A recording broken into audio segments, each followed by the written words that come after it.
Welcome back to the live show. Thank you for tuning in to the live show.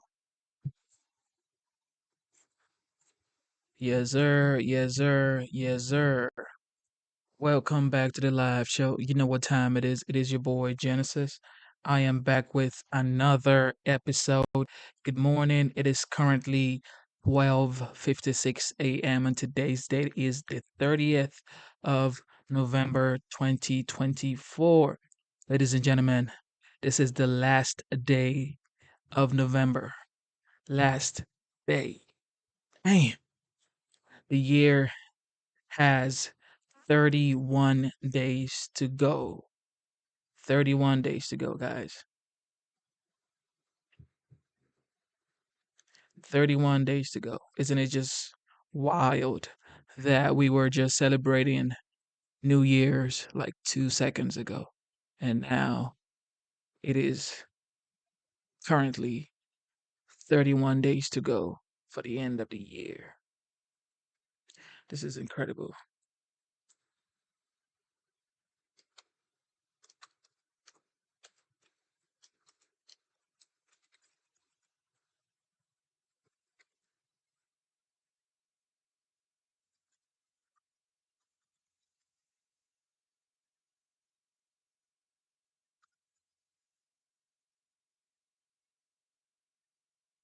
This is absolutely incredible. Okay, I put the polls up. Nah, I put the wrong poll up. I put the wrong poll up, guys. All right.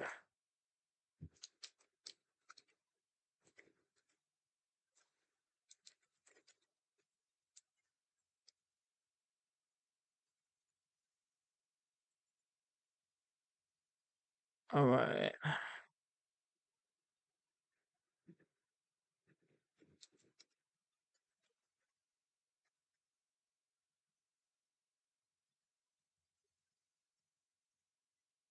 All right. Polls are up, guys. You know what time it is. It is your boy Genesis. Welcome back to the live stream. Yes, yes, y'all. The title for today is Trump takes questions directly from voters. This is a throwback to campaign trail 2024. This is before he became the 47th president of the United States. Well, the 47th president elect. And yes, we're back, guys. We are absolutely back. And we're gonna see what's going on from this is probably from August. This is from August 29th. So we're gonna go back there and see how he did and the types of answers he gave for some of the questions he was asked. And also, this is why I am throwing it back because we want to see what he said concerning the things he said he was going to do. For example, pertaining the border, pertaining the foreign policies, pertaining the economy. We want to hold him accountable for the things he said he was going to do based on what the voters said they wanted. Because these voters voted for him. I voted for him, okay? Most of you guys watching too, you probably voted for him and you are hoping he sticks to his word and you are hoping that everything works out for him, because of the people he's speaking up for, his cabinet members, the House of Reps, you're just hoping everything works out. So this is why I want to throw it back. Okay, I want to throw it back to what he said he was going to do and how he said he was going to do it. Ladies and gentlemen, without further delay, you know what time it is. Double tap your screen, subscribe to the channel, and let's get it.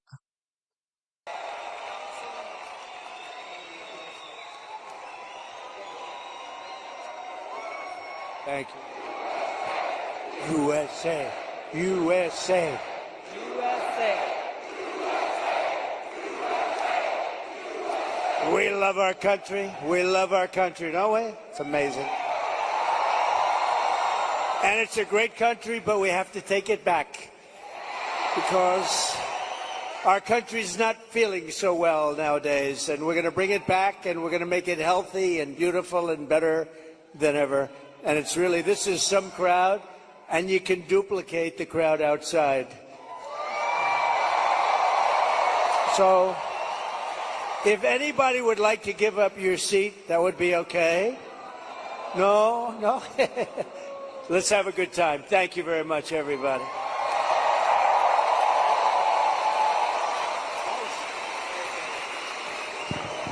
That song gets me fired up every time. So great. Lee Greenwood is so great. Great guy, too. Well, thank you, Mr. President. Thank you. This is a very special evening for us all to have a conversation about some of the real issues that are facing Americans across the country and that don't get talked about often enough. And I want to start with one that's very personal to me, hard to talk about sometimes. This is only the second time I've spoken about it publicly, but my husband and I were married almost 10 years ago. We wanted to start a family. We were very excited about it. Unfortunately, it was very difficult. We were not successful in trying to get pregnant.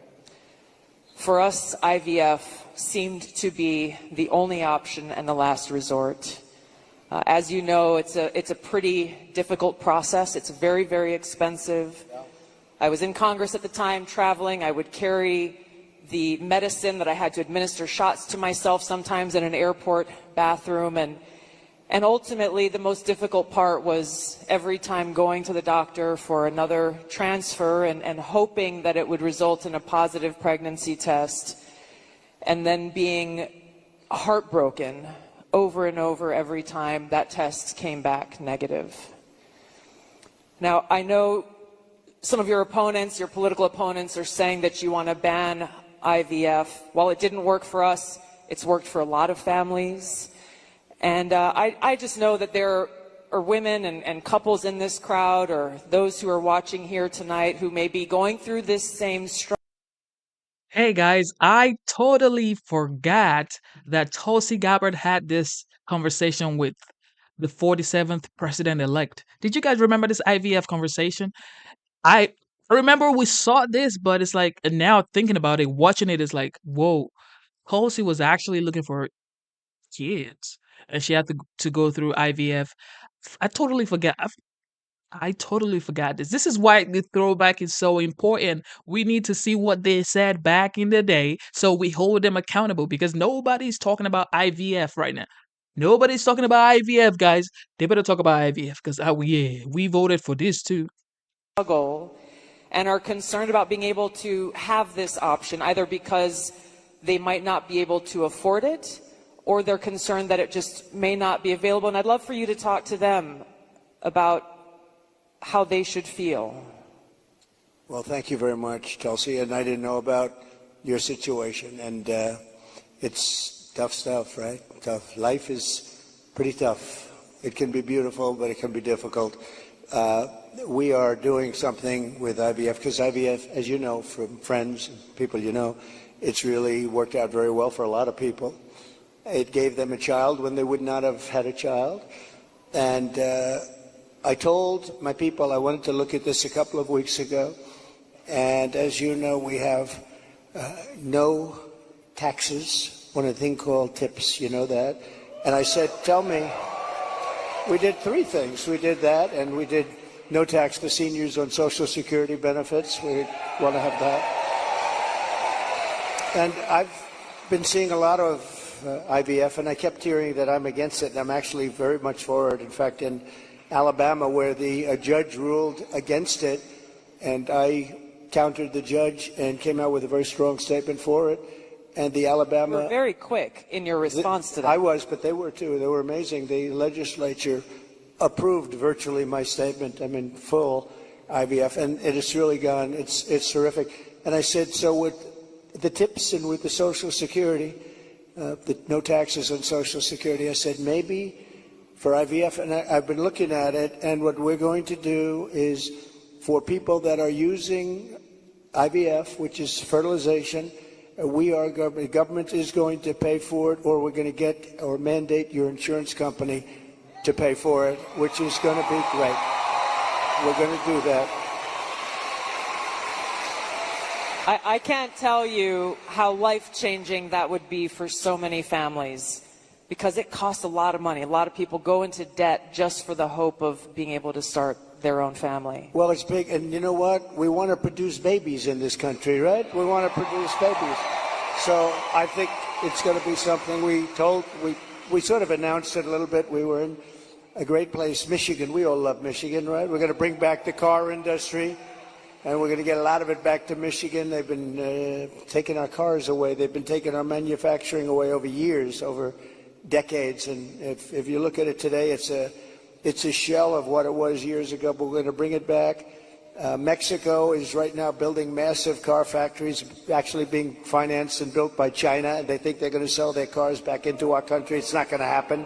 That's not going to happen. Oh, listen to that. That is not going to happen. But so many things have gone wrong in the car industry. The union leadership has been horrible. I think I'm going to win by 85%, the union, but because we're bringing it back. And we're going to have electric cars, but we're going to have gasoline-powered cars, and we're going to have hybrids. We're going to have every kind of car. We're not going with just that. But I just felt that it would be a good place to announce it, and we did sort of the announcement there a little bit, and now we do the big announcement tonight in front of all of these television stations, all of the fake news, the fake, they're all over the place. They're all over the place. I don't know what's going on. We don't even know, I was saying, because we're doing this, and I finished, and I figured I was going to come here, and we're going to make a speech. I had a speech all set for you. I was ready. They said, sir, you're actually doing a town hall. I said, oh, nobody told me that. I said, who's doing it? They said, Tulsi. I said, well, that's at least good news. I've been a fan of hers for a long time, I have to tell you. So I didn't even know. I'm in the plane, and I'm looking over some material, and we're going to give you a hell of a speech tonight. We were set to give you one hell of a speech. They said, no, sir, it's a town hall. I said, why doesn't somebody tell me this stuff? And I don't even have any idea who we're doing it for. I don't know. Is it for a network or what? I see a lot of television all over the place, so maybe it's on all of them. But I did get to see the strangest thing today. I looked at the news conference of Kamala. I call her Comrade Kamala. She's you know that. She's a Marxist. Her father was a Marxist before her. So she was brought up in the family tradition. And she really is, and this country is not ready for a Marxist. We don't want a Marxist as a president. And she destroyed San Francisco. She destroyed California. And we're not going to let it destroy our country. I'll tell you, it's not going to. Wait, you guys, did you guys remember when he was calling her Comrade Kamala? Man, I forgot then. I forgot. I forgot when he was calling her Comrade Kamala. Is it Comrade or Conrad? Because some people say Conrad, some people say Comrade. It's like, I totally forgot he used to call her Comrade Kamala, bro. Happen. So, but just to finish, so for some reason she doesn't want to talk to anybody. So she's either not the smartest light in the ceiling. I'm trying to be nice here. I want to be. They say, be nice, sir, be nice. It's hard to be nice when somebody is destroying your country and wants to destroy your country. It's hard to be like nice. But she is. She was a terrible vice president. She was a terrible border czar, worst in history probably, not just in this country. But the border, millions and millions of people, I say 20 million plus, have poured through the border during their term. I had the safest border in the history of our country. They have the most unsafe border in the history of the world. And they're coming through, and many of them are from prisons and jails. There's a slight difference, as you know, prisons and jails. Many are from mental institutions and insane asylums, and many are terrorists. And they're pouring into our country at a level. I don't know if you saw the news today, Tulsi. They had a group of, a lot of them, Venezuelan people with lots of machine guns taking over a building someplace. I'm looking, I'm saying, where is that? They went in and they took over a building. This is just the beginning. They're taking their criminals from all over the world, not just South America, not just Venezuela, which you've been reading about, all over the world. They're taking their criminals and they're dumping them into the United States. Kamala is allowing it to happen. And they actually want to give them papers. They want to make them citizens, and they want to give them your Social Security. They want to give them your Medicare, and your Social Security will collapse under her. I'm the one that's going to protect the Social Security. But they're coming. I will totally protect, as I did for 4 years. And there was no age increase. There was no anything. We're going to protect. You know, they destroy you with inflation, and then they want to destroy your Social Security. It's not going to happen.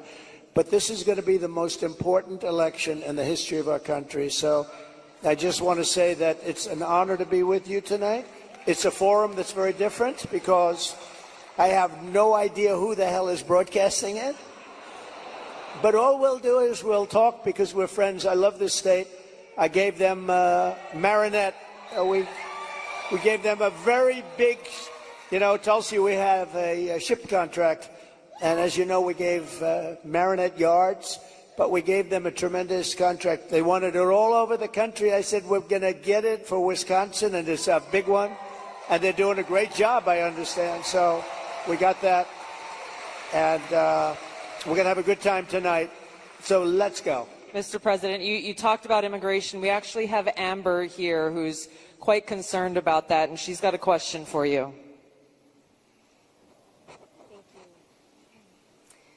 Mr. President, hello. My name is Amber, and I'm from Cameron, Wisconsin. I have 3 beautiful children, and I'm torn on who to support. My youngest daughter is here tonight. My oldest son is 18, and he just started trade school this week. Very proud of him. My concern is that illegal immigration is threatening opportunities for my children. I worry that it's taking away jobs from Americans. I'm wondering, what will you do about that? All right, well, it's great. I think I'll stand up and... Do you mind if I turn around? Thank you, Amber, very much. And you're right. I'll tell you, we have the people that I'm talking about. They're pouring in at levels never seen before. They're coming in by millions and millions, and a lot of them are taking the jobs for the black population, the Hispanic population, and unions are going to be very badly affected because, and I was talking to some of the union heads who I actually do get along with, but they're very concerned about it because the jobs that are, the people that are coming in are just taken, and it's going to start with the black population. African Americans are losing their jobs, and I don't know if you heard the latest statistic that of the jobs that these people created, which is very little, every single job was taken, about 107% was taken by illegal immigrants. There's been no job creation from them. The jobs were filled by illegal immigrants. With all of that being said, I want to give you a very positive answer. We're going to win this election. We're going to turn this country around. We're going to become an unbelievable growth country. And your boy is going to have the greatest job. And you want to have a lot of choice with jobs. You know, you want them to go up and they get up and they, it's hard to believe I have that the way I get treated. But I look forward to every day because we're going to make America great again. So I really do. I look forward to it. That's right. But we're going to create a lot of jobs. We're going to create. Does he want to stay here? Or does he want to go to a different state or anything? Yeah, someplace in the Midwest. But this is a good place to stay, right? Wisconsin. So we'll be creating tremendous jobs for our country, and we're also turning away. You know, we're going to be closing the border, really closing it. By the way, did you see? So Kamala was for defunding the police. She was for open borders. She was for everything that you're not against. I could go through 14 different. She's changed on every single one of them. In fact, I think we should see the man in the red hat and the beautiful woman in the red hat says, "Make America Great Again." Perhaps we should give Kamala a "Make America Great Again" hat, right? But the problem is, That's not her belief. Her belief is open borders. Her belief is getting rid of Social Security. Her belief is doing all of these plans, like for health insurance, where you have one big government-run mess. And if you have private plans, a lot of the people in this room have private plans. They're incredible plans. They worked hard to get those plans, and that's what they want.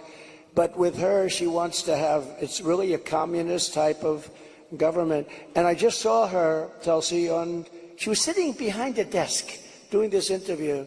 And I said, Dana Bash, you could make yourself big tonight. All you have to do is be fair. I haven't seen the questions, but they gave out a sample. In fact, she's going to be on later on tonight with a taped. It was a taped. We're doing it live. Why are we doing it live and she's doing it taped? But that's right. He's real. But she was sitting behind that desk, this massive desk, and she didn't look like a leader to me, I'll be honest. I don't see her negotiating with President Xi of China. I don't see her with Kim Jong-un like we did with Kim Jong-un. So we're going to have to see what happens. I'll tell you what, November 5th is going to be the most important day in the history of this country.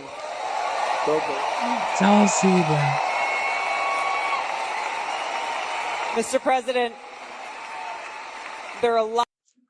This is why he became the 47th president-elect, because he was authentic. He spoke to the people directly. He spoke to that lady's kid. He said, your boy is going to have a big future, because he was direct with her.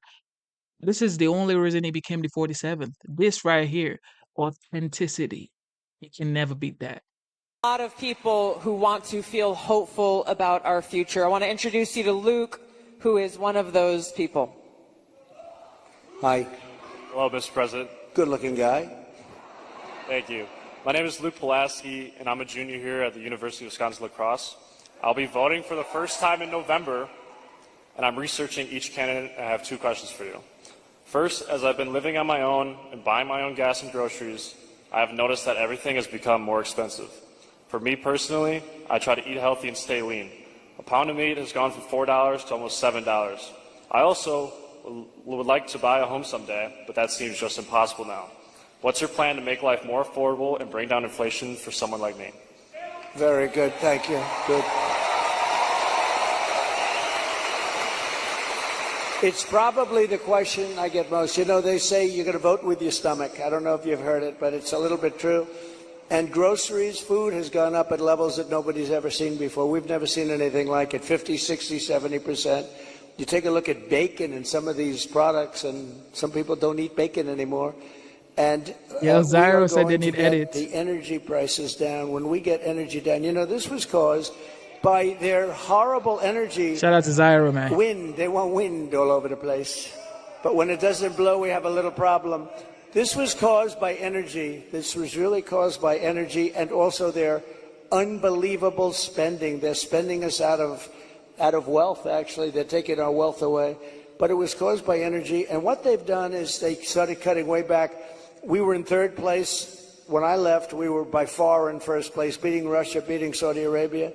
And we were going to dominate to a level that we've never seen before.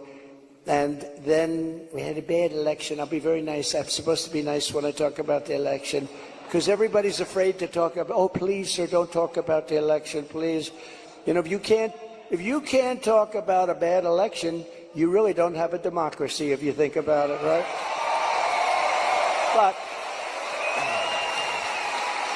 But what they did, Tulsi, is they took back the oil production. The oil started going crazy. That started the inflation. Then they went back. They said, go back to where Trump was. The problem is that we would have been 3 times that level right now. We would have been so dominant over Russia and Saudi Arabia. Look, Saudi Arabia, Russia, a lot of oil. We would have had more. You know, we had something in Alaska, Anwar, that I created. I mean, Ronald Reagan wanted it. You remember? Ronald Reagan wanted it. They all wanted it. And I got it approved. Nobody was able to get it approved. I got it approved. And the first week in office, they turned it back. They said, no, it's the biggest site possibly in the world. Could be bigger than Saudi Arabia. Well, we're going to start that up. We're going to become the energy capital of the world. We're going to pay down our debt. and we're going to reduce your taxes still further, and your groceries are going to come tumbling down, and your interest rates are going to be tumbling down, and then you're going to go out, you're going to buy a beautiful house, okay? You're going to buy a beautiful house. That's called the American dream. The American dream. Thank you. Mr. President, I want to ask you a question about national security, but first I think it's important to point out what Luke is talking about, the cost of groceries, the cost of gas. The interest rate, the grocery prices, the mortgage rates, these are the reasons he became the 47th. These are the reasons why people voted for him. So everybody is going to be holding him accountable for those things because a lot of people are worried about the cost of groceries, the cost of gas, the cost of mortgage, and all of these things. This is why he became the 47th.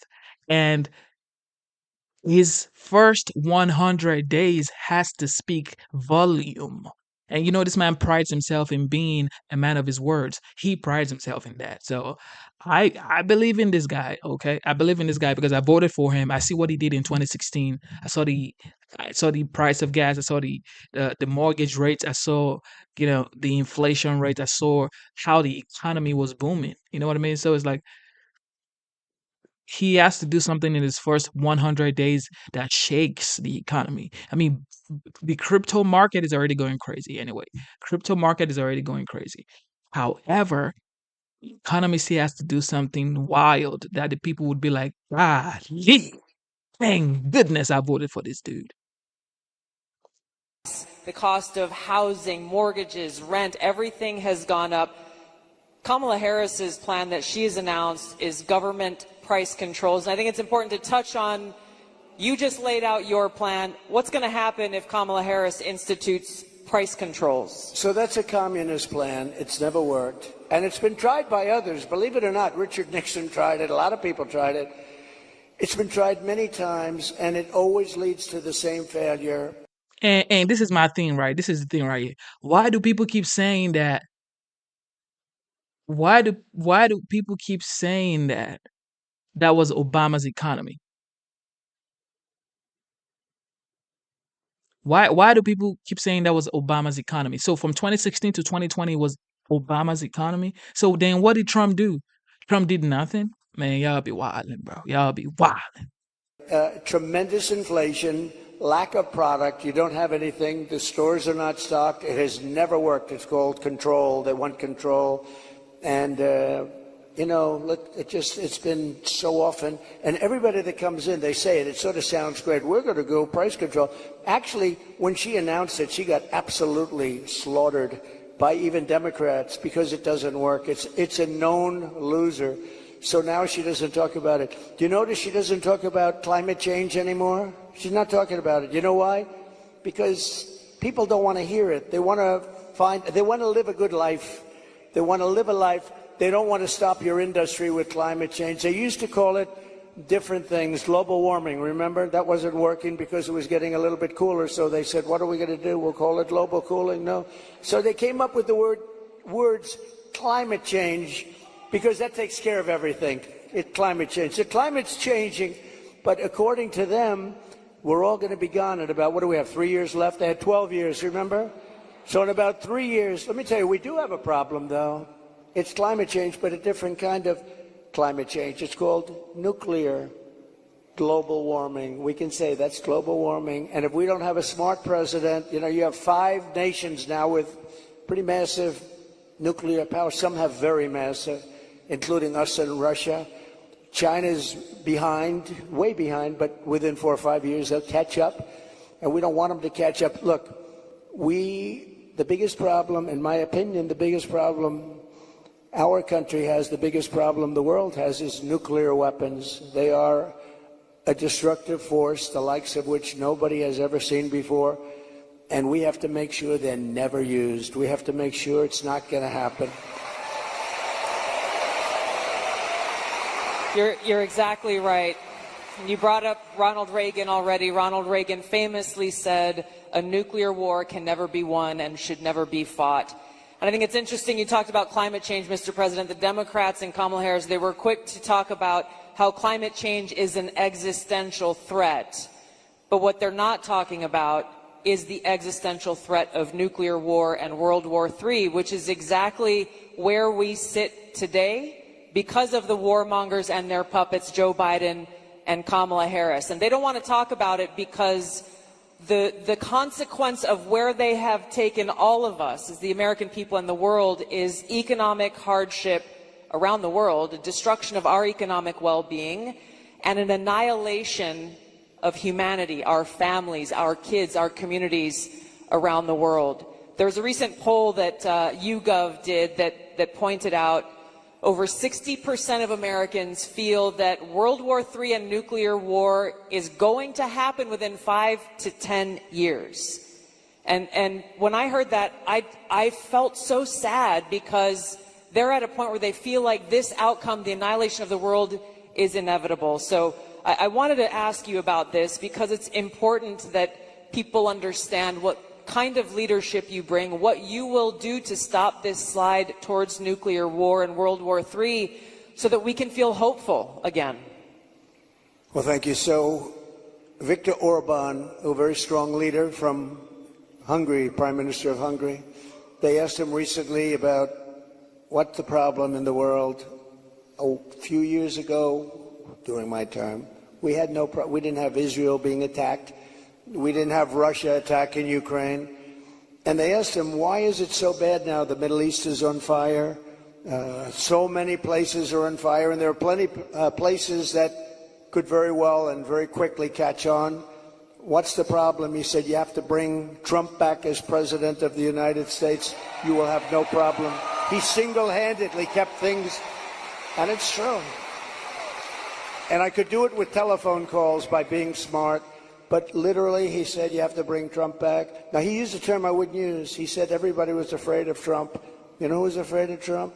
They said China was afraid of Trump. Russia was afraid of Trump. They were all, and I don't want to say that. I will say this. They respected me and they respected our nation. They don't respect our nation anymore. They don't respect our nation anymore. Think of it. What would the world be like if Russia didn't do what they did, and they would have never done it? I used to speak to Putin about it. I had a very good relationship. No chance. You know what happened, I think, Afghanistan, when he saw the horrible leadership that we displayed in Afghanistan, I think he said, wow, this is a time to go in, because I wasn't there. He would have never done it if I was president, and Israel would have never been attacked. Think of it. What would this world be like? You wouldn't have had that disaster. And it wasn't leaving Afghanistan. And they should have kept Bagram. That's a big air base. It's 1 hour away from where China makes its nuclear weapons. They didn't keep it. You know who occupies it now, Tulsi? China occupies it. So we have, if you have the right president, and we don't right now, do we even have a president? He just came in. Think of it. He just came in from wherever the hell he went. You know, there was a coup. He just doesn't know it yet. But there was a coup. How about that? He got 14. I'm not a fan of his. He was the worst president. But, You're not? But think of this. He got 14 million votes. She was the first one to leave, you know. Kamala was the first one to quit. She never made it to the first state in the primaries, which was Iowa. Never even came close. Other people did, but she never even came close. And all of a sudden, she was picked. And she's now running for president. And look, it just started, really. It just really started. The polls have us up here. We're up in this. We're up in states, but it's close. It's close. It's close. And you know, they cheat like hell, so we don't want to have it too close. But we have, because we have to win this. We're not going to have a country. But with him, I was so far up. We had a thing called, how did he do in the debate? Did you think he did well? Not too good? No, they wanted to have a debate. I said, okay, it's a little bit early, isn't it? I was trying to talk them out. I said, well, it's a little early for a debate, right? And they said, well, I think we'd like to do it. And that was not a good debate for them. That was not a good debate. So that was the beginning of the end for him. And they started looking. But they picked a woman that had absolutely no votes. She got no votes.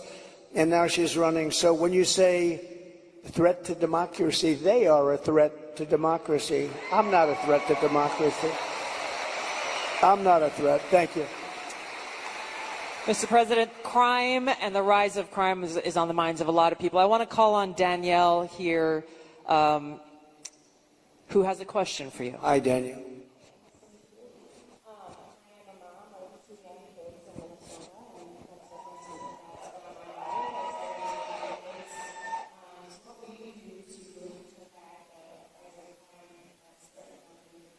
Well, you need, and you get a lot of those questions from Minnesota, but you get a lot of those questions because Minnesota, I mean, they picked this guy.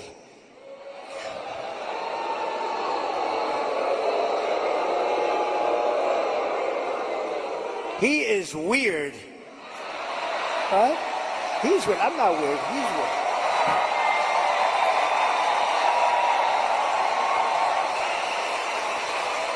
No, he's a weird guy. He's a weird dude. You know, see, they come up with sound bites. They always have sound bites. And one of the things is that JD and I are weird. That guy is so straight. JD is he's doing a great job. Smart. Top student. Great guy. And he's not weird, and I'm not weird. I mean, we're a lot of things. We're not weird, I will tell you. But that guy is weird, don't you think? You know, he signed for... and this is, who would think that this is even happening in our country with men playing in women's sports and all of this? But he has it at a level that nobody can believe. A bill that every boy's bathroom will have tampons, okay? Hence his name, Tampon Tim. But think of it. Think of it. And you know, on the question of abortion, he is the one, abortion in the 9th month. And if the baby in Minnesota, and I'd love to win Minnesota because those people aren't digging this guy. They're not digging this guy. But think of this. 6 states, Minnesota's one of them. If the baby is born, you're allowed to execute the baby think of that, after birth. In Minnesota, you're allowed to execute. And you remember the former governor, not the current governor, who's terrific, Len Youngkin. We're going to win maybe Virginia. We could do that. But the former governor, and he said, you sit the mother down and the father down. You sit them down and you talk. And the baby is born and you make a decision what to do. He meant... Thank you for tuning in to the live show. You know what time it is. It is your boy Genesis. Welcome back to the live stream. Man, I just wanted to say a big shout out to Nikki Lee. God bless you for tuning in, first of all. And thank you for being the best. Okay, thank you for being the best moderator. And also thank you for the super what would you call that? Super chat or super donation? I'm sorry, I don't really know how the supers go because I just got monetized literally like 10 days ago. So I just wanted to say thank you to Nikki Lee. And then also thank you for shining the lights on your shorts. So if anybody want to go check out our shorts, she was giving light and love and, just some positivity, some positive vibes. Anyway, with that being said, I just wanted to say thank you to Nikki Lee. God bless you, Nikki. Thank you. All right, ladies and gentlemen, let's go back to the show and have a good time. And let me know why you voted for Trump, man. Let me know why you voted for Trump. And does he deserve to be the 47th? In my opinion, I feel like he definitely 100% deserves to be the 47th. I'm throwing it back because I want you guys to see what he promised he was going to do, how he answered the questions that the voters had for him. And most people say he has a mandate. So, listen. Do you execute the baby after birth? And according to what they have passed and legislation, in Minnesota, they're allowed to execute the baby after birth. And this guy is a participant. And that's why she picked him, because she is, in fact, a Marxist/communist. Remember, I'd say all the time, our country will never be socialist, right? We will not have a socialist. Well, I was right. We skipped socialism. We went to communism. This woman has to be stopped. Mr. President, we have time for one final question. I don't know if we can get a mic to Bernardo. He's got an important question, given very soon we will be honoring the anniversary of September 11th and all of the lives that were lost on that tragic day in that tragic attack where we were attacked by radical Islamist terrorists. And Bernardo wanted to share his thoughts and had a question for you on this. Thank you. Mr. President, my name is Bernardo. I'm a voter here in Wisconsin, live in the wonderful La Crosse County here, and I'm also a father of 8. I have 7 here with me.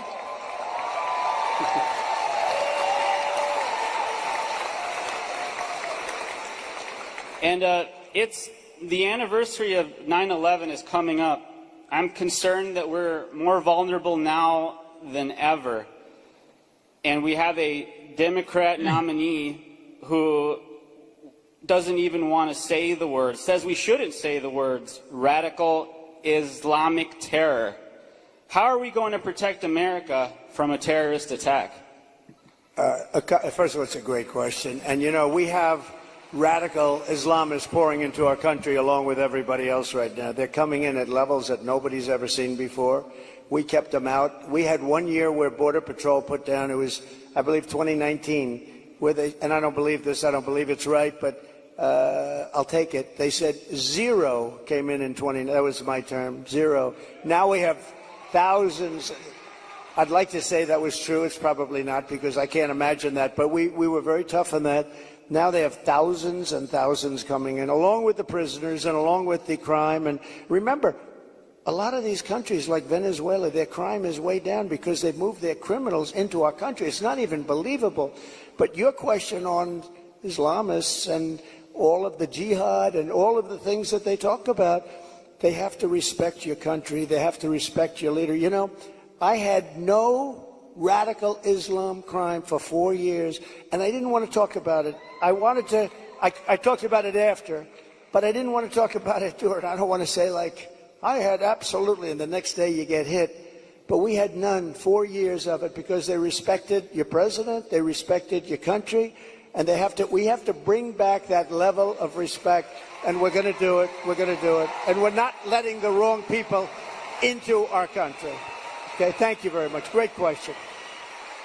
Thank you, Mr. President. I know you have run out of time here, but thank you for having this conversation with the people of Wisconsin and people across the country who are watching and concerned about these very same issues. Thank you, Mr. President. Thank you everyone, for being here. Thank you, everybody. Vote.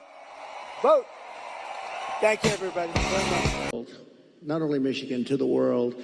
And you're not going to care so much about making cars if that stuff starts happening. And we have people that are not good at negotiation. The war should have never happened. President Biden, I want to be nice. Yeah, he was so nice to me yesterday. But, you know, in one way, I sort of wish the call wasn't made, because I do feel he's so nice. I'm so sorry about what happened and all that. But I have to lay it out. We have very important, and the same with Kamala today. She could not have been nicer. But the fact is, we have to have people that are respected by the opponent, by the other side, by other countries that have this. Even Pakistan has nuclear weapons. We have countries. India has a lot of nuclear force. We have countries that have tremendous nuclear power. And when I hear these people talking about global warming, that's the global warming you have to worry about. Not that the ocean's going to rise in 400 years, 1/8 of an inch, and you'll have more seafront property, right, if that happens. I said, is that good or bad? I said, isn't that a good thing? If I have a little property on the ocean, I have a little bit more property. I have a little bit more ocean. But the fact is that it's a tremendous problem, and we are closer to World War III today than we've ever been. And the difference is, and I say this a lot, this isn't army tanks going back and forth and shooting at each other. This is obliteration. The power of these weapons, and I'm the one that revived it, and I hated to do it, but, you know, we had stuff that was 48 years old. They didn't even know if it worked. We have incredible stuff. So does Russia. China has much less, but they're going to catch up over 4 or 5 years. It's the single biggest threat by far to civilization. And nobody talks about it. They talk about global warming. Used to be, remember? Used to be global warming. You know, they changed the name. You know why? Because the planet's getting cooler now. So now what they call it is climate change, because that covers everything. See, climate change, if it gets hot, cool, you know, these people, I don't know if they're for real, but if they're not, they're covered by the words climate change. If it gets cooler, that's good. If it gets hotter, that's good. Global warming wasn't working so well. But the single biggest threat, okay, now let's assume we have a really smart president, and that's not going to be a threat because we have a lot of power. Doing business with China is a good thing, but you have to have a fair deal. Doing business with Russia, they have so much in terms of minerals and things. The size of their land mass is like 4 times bigger than the United States. The minerals and things they have, we can do great business. And you keep everybody happy. You can solve that problem. But let's talk about the local problem. The local problem is that you have countries stealing your business. Mexico is a very big one. Mexico, this year, we have a deficit with Mexico of $250 billion. Think of this. With Mexico, little Mexico, you think of it as a little innocent place. We're losing our ass to Mexico. China, you don't even have to talk about. We have over $1 trillion this year. I was charging them numbers that were unbelievable, and now he's just totally given up the ghost. And we're going to lose $1 trillion in deficits to China. $1 trillion. That's not sustainable. We're going to turn it all around, and we're going to do it through taxation and tariffs. It will be done in 24 hours, and it'll change the whole planet. Just so you know, Sarah, goodness. China Listen, we're became losing our powerful egg. because they charge. They don't call them tariffs. They call it a tax. They don't call it tariffs. The word tariff is a beautiful word to me, but to a lot of people that don't understand, it's not a beautiful word because you have a lot of people that are paid off by these countries. They're taking care of these countries, and they don't care about destroying the United States. They want millions of dollars in fees and consultation, but we will, literally in a period of 24 hours, we can change the whole trading of the whole world. They've taken advantage of our country for years. I stopped it. I stopped so much of it. And then we had a focus on COVID, which a lot of people said was put in there for a reason. You know, it came out of the Wuhan lab, which I said right from the beginning. All of you know.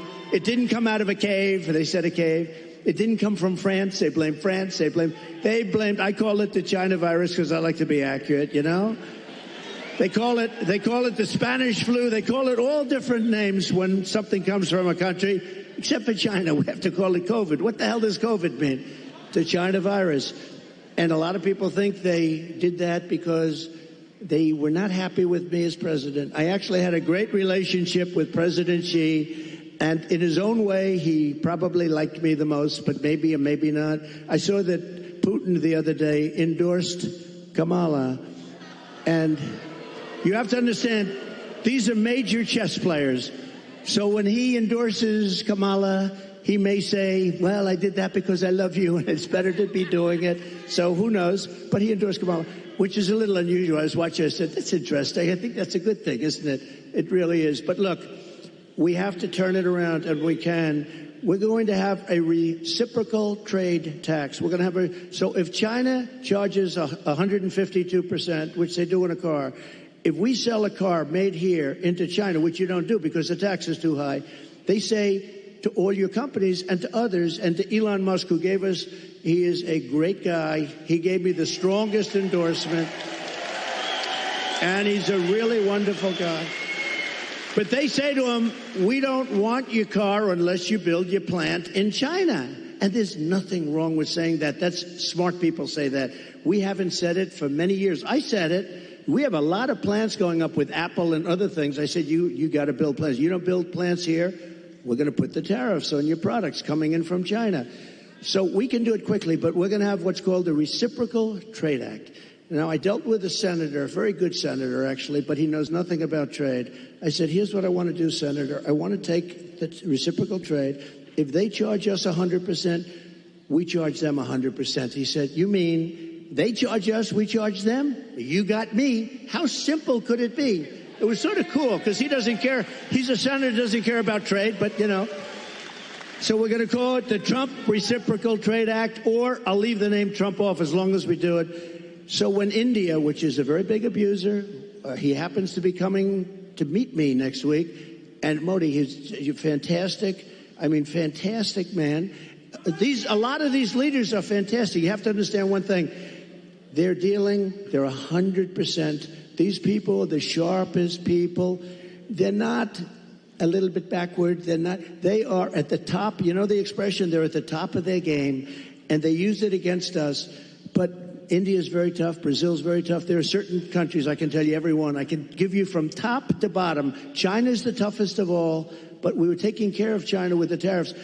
So we're going to do a reciprocal trade. If anybody charges us 10 cents, if they charge us $2, if they charge us 100%, 250, we charge them the same thing. And you know what's going to happen? Everything's going to disappear, and we're going to end up having free trade again. And if it doesn't disappear, we're going to take in a lot of money. Okay? But, you know, the biggest beneficiary, I believe, is going to be your state. And I won't say that to other states, I promise. About your state, you are going to have plants built at a level that you haven't seen in 50 years. Okay? Great question. Thank you. Thank you. Mr. President, one of the other things I think that you did that helped protect the American worker as much as anything else, and also make our country and our communities safer, was you actually did something about the border. Just this month, there was a woman in my home state of Arkansas who was killed by an illegal immigrant who was drunk driving, that was deported during your administration and came back under this administration because they have failed to protect our country. It's one of the great threats that we face that you actually did something about. A lot. Tell us what you will do on day one to help protect our country. So we're going to be, day one, we're doing two things.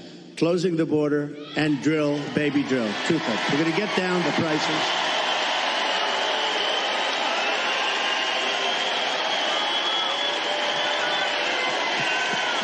Thank you.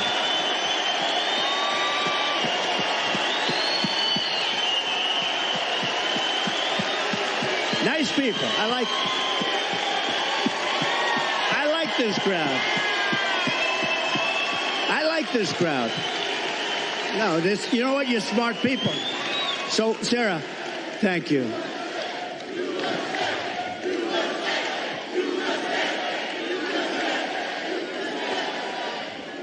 So, over the last couple of years, I've been talking about the border. I got elected in 2016 because of the border. But that border was peanuts compared to what this border is. That border was like a safe border compared. And I did it. I did a great job. And it also includes drugs, came to, much lower. Look, unless you have the death penalty for drug dealers, you'll never get rid of the drug problem. Put that through your head, okay? Put that through your head. And I don't know if our country's ready for it. When I was with President Xi, and again, until COVID, I had a great relationship. Once that happened, I really didn't want a relationship because $60 trillion, millions of dead people all over the world. I was not exactly thrilled with him. But before that, I had a great relationship. And I said, do you have a drug problem? No, we have no drug problem. Oh, how come? Death penalty, immediate. I said, what does that mean, immediate? Immediate. We have what's called a quick trial. You know what a quick trial is? Like in one day, the trial is over. Over here, it'll be 25 years. They'll get some nice liberal lawyer, and they'll have it tied up for 25 years. The guy dies of old age. So, but they have a death penalty. In Singapore, they have a death penalty. In a lot of countries, they have a death penalty. You sell drugs because the average drug dealer kills during his or her life 500 people. The average one. The big ones, much more. But when you hear that, when people start to hear that, and I set up blue ribbon committees, I put, nice people, dilettantes from New York and from Los Angeles, people that know nothing about drugs, and they're dealing with very smart people. These dealers are smart as hell, they're tough as hell, and they make a fortune. They make a fortune. And if you don't have the death penalty for drug dealers, you're just wasting your time. Now, we can keep it down, and we can do better than we're doing now, and a lot better than we're doing now, because what's happening now is out of control. But we had the lowest human trafficking, mostly in women, I hate to say, mostly in women, but we had the lowest human trafficking in 32 years. You know my favorite chart, the chart I put down, when I look to the right, that'll be my all-time favorite chart in history. That was basically a chart showing what a good job I did on immigration. But even if it showed I did a bad job on immigration, it will be my all-time favorite chart, because I wouldn't be here right now if I didn't look over. Let me see that chart. That was not good. My all-time favorite chart. Blue, yellow, red. It was beautiful. Oh, there it is. There it is. There, that was good. These guys are very good back. I didn't expect. That's a good. You know, the interesting thing, it's always on my left. It's at rallies. It's always on my list. I only do it about 15, maybe 20% of the time, so I don't do it much. And it's always at the end of a speech. But it's always here. For some reason, they dropped it here. It was at the beginning of the speech, the very beginning couple of sentences.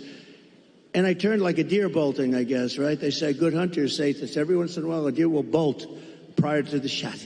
And I don't know, I guess mine was a form of, but I turned around to look at it. It was right here, behind me, actually. And my head was at a perfect angle. It got me.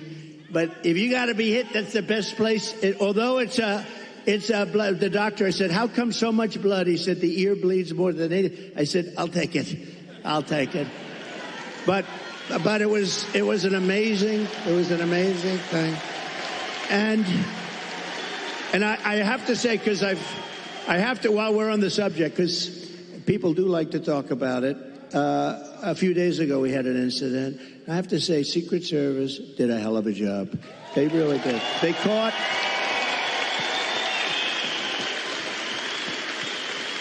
one of the gentlemen one of the agents was walking a couple of holes in front, and he saw a rifle, AK-47. That's serious stuff, right? You know more about that. My sons know more about this stuff. But AK-47, that's a bad one. The other one was an AR-15. This was an AK-47. And he saw the barrel of the gun coming out from a bush. Can you believe it? This guy was all set. He was all set to do his number. And there was no talk. He didn't say, hello, what are you doing here, please? And he ends up getting shot himself. He took his gun, started shooting him. And this guy ran. No, great job. I don't know if where is he? Not here, right? These guys do a great job. Now, they do need more people, and they've been complaining about that for a long time, but he did a great job. But you want to know another sort of a miracle? So the guy is now running for his life, and he's got a car a block away or whatever.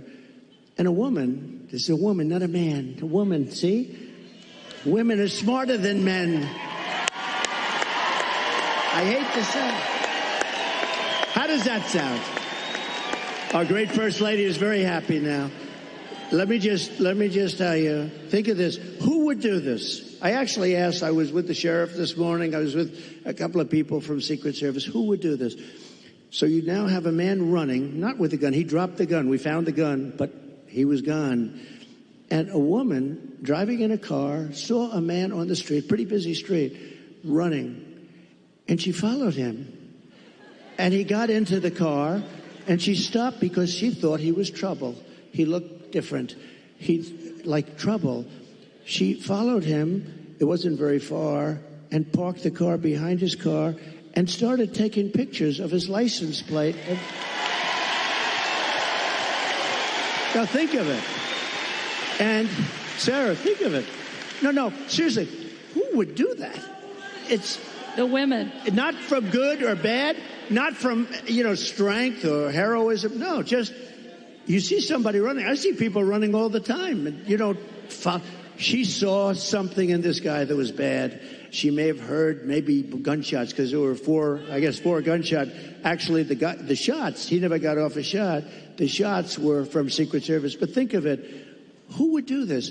If you took 1,000 of these incidents, would even one person have done it? This woman I haven't met her, but I'd like to meet her. I'm going to meet her, I hope. But think of this. She goes in, she takes pictures of the plate, and then she sends the pictures into the sheriff's office. And the sheriffs are saying, wow, this is pretty amazing. And they were able to get this guy within 10 minutes. They had a high-speed chase on the highway. They got him. Otherwise, we'd probably have An AK-47, they had the camera, he had the whole thing. He was a sophisticated guy. He even had the serial number taken off the rifle, the gun. But think of this. So we'd have all the stuff. But I'd be walking around saying, I wonder where this guy is. Is he in this audience? We would have a maniac out there. This woman was unbelievable. Because I actually asked the sheriff, if it happened 1,000 times, would anybody have done that? He said, maybe. But not much, not much. So she did she was really amazing job. Well, we're glad she did.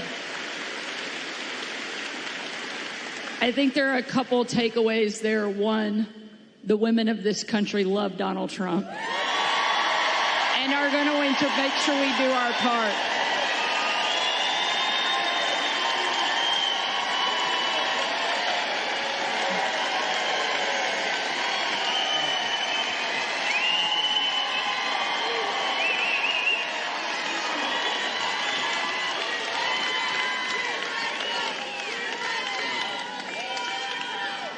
And I think one of the other things that we all know in this room certainly is that God is not finished with you, and he has big plans.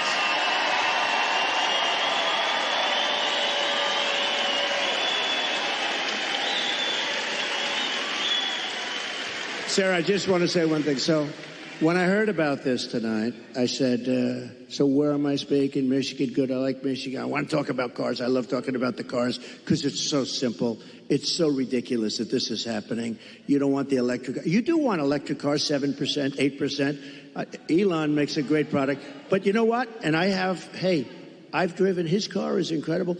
Other cars are incredible. But you have a little thing. But you want to have gasoline-propelled cars. You want to have hybrids. You want to have all sorts. They say a new one is going to be hydrogen. Who the hell knows? They said it has a slight problem. It blows up. And if you're in the car, that could be a little problem. But you want to be able to have whatever it is, whatever the market is and all that stuff. But they said, sir, you're having a town hall tonight. And I said, a town hall? Well, what the hell? They want a rally. They don't want a town hall. Town hall. And I said, so who is the host? Because host or hostess. And they said, Sarah Huckabee Sanders. And I said, oh, that's good. I like that. But I figured, Sarah, I love these rallies. You go and you say, we will make America great. Everyone's going crazy. We had one the other night. But you know what? Can I be honest? This was more fun than a rally today. This was fun. This was good, right? This was very good. We're going to take another question from the audience. Maybe the only job in the country harder than being president of the United States is being a mom, especially under this administration, because they're making everything harder. And tonight we have a mom here in the audience, Barbara, that's behind us, that has a question for you. Hi, Barbara. Hello back there.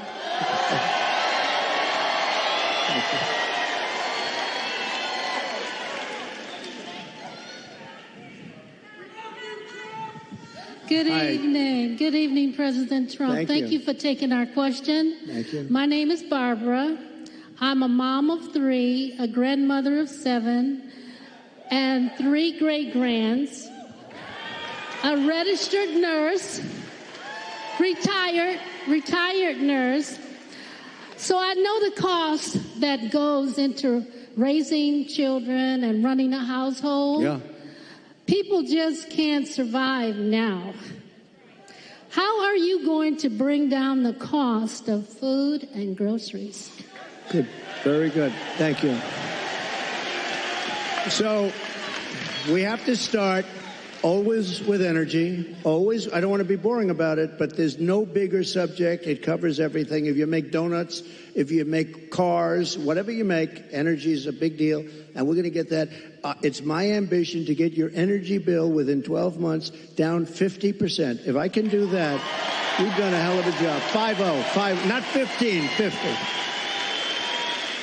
Interest rates are going to follow, and actually they're going to follow for another reason. The economy is now not good. And interest rates, you'll see they'll do the rate cut and all the political stuff tomorrow, I think. And, will he do a half a point? Will he do a quarter of a point? But the reason is because the economy's not good. Otherwise, you wouldn't be able to do it. But we're going to get interest rates down, and we got to work with our farmers. Our farmers are being decimated right now. They're being absolutely decimated. And, one of the reasons is we allow a lot of farm product into our country, and we're going to have to be a little bit like other countries. We're not going to allow so much come. We're going to let our farmers go to work. And I don't know if you remember, I love the farmers because, I had many meetings as president. I have this gorgeous room with this beautiful table that seats about 35 people. And I was with the farmers. Usually everybody wants something. They all want subsidy. But I was with the farmers, and I think you might have been there, actually, Sarah. I said, look, fellas, we're going to get you such a beautiful subsidy, meaning I'm going to do things. And one of the people raises in, sir, honestly, we don't want a subsidy. This is the first time this ever happened to me. Everyone they want money. They want to build windmills. We want money with these windmills. Anyway. But you know what? It was amazing. He said, almost tears in his eyes, they were getting decimated. We don't want a subsidy. We just want to play, a fair, level playing field. And I said, nobody's ever said that. And I have many industries and many groups of people from different things. They do all different things. It's probably the most dramatic I've ever seen. He didn't want anything. All he wanted was to be able to compete fairly. And the problem we have is other countries, they treat us very badly in that way also. They really are. And sometimes the worst countries are our so-called allies. I say so-called because in many ways they're not allies at all. They take advantage of us. They really take advantage. But we're going to do with the farmers. We're going to do what we have to do with the farmers. We're going to put our farmers. And do you remember the expression? When I was negotiating with China, China said, well, we're not going to deal with this because they never had anybody negotiate. They did whatever they want. They just took us for a bunch of suckers. But I told the farmers it's going to be very good negotiators. You're going to suffer for 6 months, and then they're going to fold. And that's exactly what happened. They folded, and they agreed to buy $50 billion. You might have heard the story. I said, how much? I went to the Secretary of Agriculture. How much did they buy? He said 15. I thought he said 50. So when they're ready to make a deal at 15 billion, I said, no, I want 50. That's what they've been buying. He said, no, it's 15. I said, you said 50. And he said, no, we said 15. I said, that's okay. Ask for 50 anyway. And we got it. We got it. And they buy a lot of our product. But so it's just a great interest rates, energy, and common sense. A lot of it's common sense. Everything. I like to say, we're the party of common sense. We want to have a strong border. How about we want a strong, all of a sudden, they've changed. They didn't want any border. They said walls don't work. Two things work. What are the two things? Wheels and walls. If there's a gorgeous computer down here. In about 2 weeks, it's going to be obsolete. A friend of mine is in that business. He hates it. He said, we come up with a new model, and it's the greatest. About 3.5 weeks later, the damn thing's totally obsolete. The only thing that never gets obsolete is a wall and a wheel. And the wall is what we're talking about now. And, we built hundreds of miles of wall. We then added more than I ever said I was going to do. And then we had that bad election result, that disgusting result. And they never put it up. You know what they did with it? They sold it for 5 cents. And it was expensive wall. It was exactly what the Border Patrol wanted, with the anti-climb plate on top, which I always hated because I didn't like the look of it. But, they demonstrated it. We had mountain climbers and a couple of drug climbers, too. These guys are amazing. They put 100 pounds of drugs on the back, and they go up the wall like it's nothing. But they couldn't get over the plate. So all of a sudden I said, okay, I'll put the plate on. I didn't like it. I liked it better without the plate, but it didn't work quite as well. So this is what we did. We had it. We had the best. We had a thing called Remain in Mexico. You don't have to be a genius to know Remain in Mexico is a very good thing. And you think that was easy to get. I think Tijuana, Mexico was probably the fastest growing city in the history of the world. Okay, they had hundreds of thousands. They couldn't come in. When they got in, they let everybody pour into our country. The border, just to finish with the border, when I talk about energy, to me it's exciting, but to a lot of people it's not. But it gets exciting because we'll bring down your costs, all that. But what people want to hear, and I believe when I got elected, I believe it was the border that was the biggest thing, and I fixed it, and I did a great job. And I wanted to mention it in 2020, and my people would say, sir, nobody cares about the border. They don't care because I had it fixed. Now I got to fix it again. I believe the border is of the greatest interest. When you look at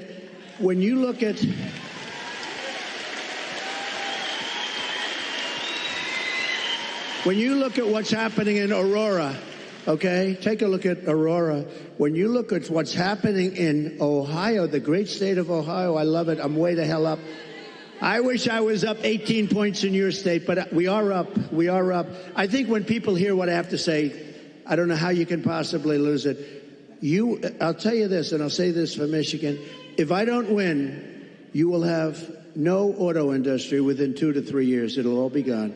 And I know you got a little bit of an increase. It doesn't mean that's the small stuff, because it's just a temporary thing, because you will not have any manufacturing plants. China's going to take over all of your business because of the electric car and because they have the material we don't. What we have is a thing called gasoline. We have gasoline. We have so much gasoline we don't know what to do. They don't have gasoline. So why are we making a product that they dominate? They're going to dominate.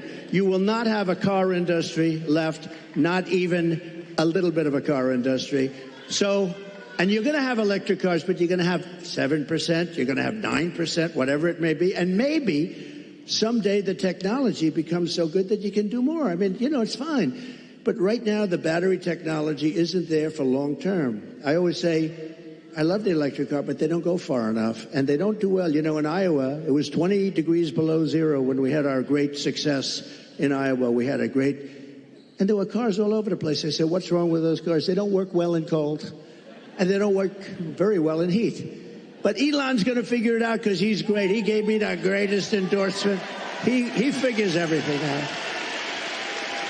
And right now he's got other things to think. He's got to get a rocket up to get those 2 people out of there. I said, Elon, let's get going. No, they're relying on Elon to get the 2 people. Who would like to be up there right now saying we're coming back home maybe in February? Elon. So that was not so good, but Elon is going to figure it out. Great guy, and he loves this state, and he loves your whole everything you're doing here, and he's done a fantastic job. He really has. And if he didn't endorse me, I would not be saying that. Okay, I wouldn't be saying. Thank you. We've got time, I think, for just one more question. When you were president, you built one of the strongest economies our country's ever seen. One of the ways you did that was by passing the largest tax cut in American history. We have a question from Willie, who wants to ask you something about taxes and what you're going to do. Good evening, Hi, Willie. future President Trump. I'm a local contractor in this town. He's a cool-looking guy, too. He's better looking than you. I'm a local contractor in this town, and I live here my whole life. And I'm going to tell you, I'm kind of concerned about crucial Kamala's tax increase. Can you outline for the people what you plan on doing about taxes? Great. It's a great question. Look, she's going to double up your taxes. She wants to terminate the Trump tax cut. Just that is going to lift up your taxes by 44%. Just that one move. And remember, I have it so that, like, if you're a farmer or a small businessman, you have no inheritance tax. They're going to give that up. They're going to give everything. A lot of people don't realize. A lot of people didn't talk about it, but if you have a small business, if you have a farm someplace, a lot of farmers, they have beautiful land, but they don't have the cash, and they leave it to their children, and they're so proud of their children, and the children end up going bankrupt because they have to borrow money to pay off the estate tax. There is no estate tax, and that's something that nobody even talks about, but that's helped. That's saved a lot of families from having to sell their farm or losing their farm. But she's got one thing that's incredible, an unrealized capital gain tax. That will drive every business out of the United States.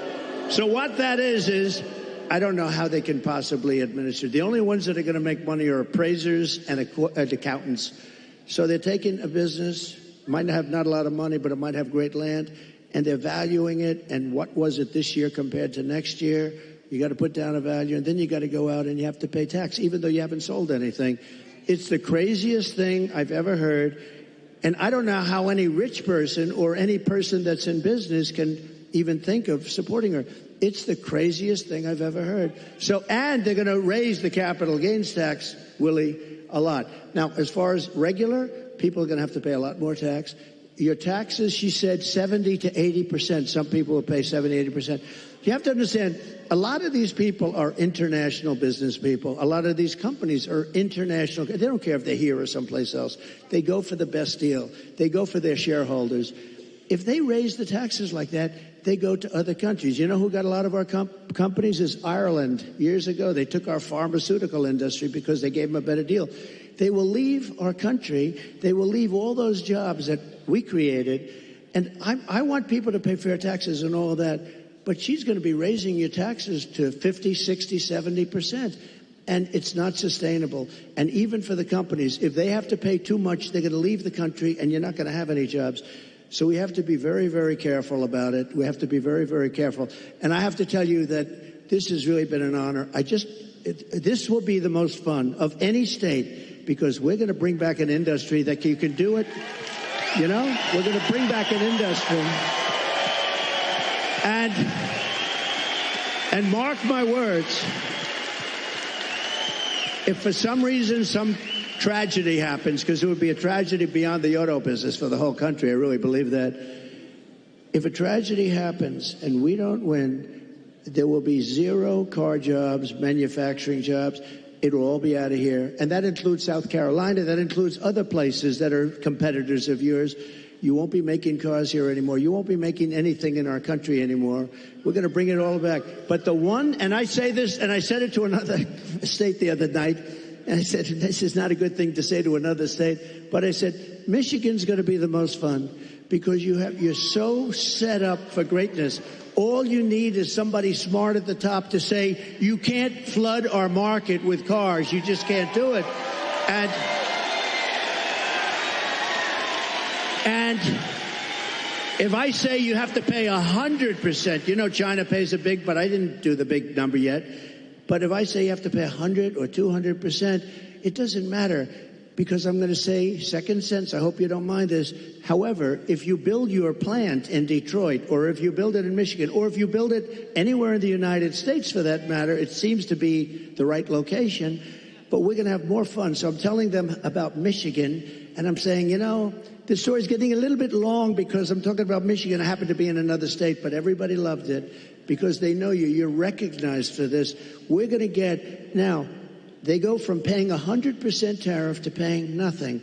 All they have to do is build their factory and spend their hundreds of millions of dollars in your state. This will be like taking candy from a baby. It'll happen first, and you get the credit. I'm going to give you the credit.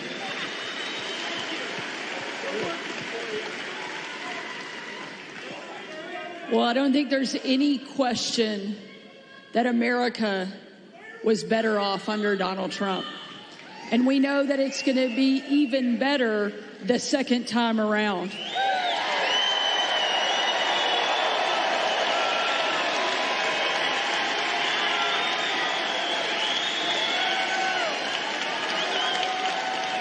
Before tonight, I knew you were going to win the presidency. I had no doubt. Arkansas is going to come in huge. But now I know you're going to win Michigan by epic margin.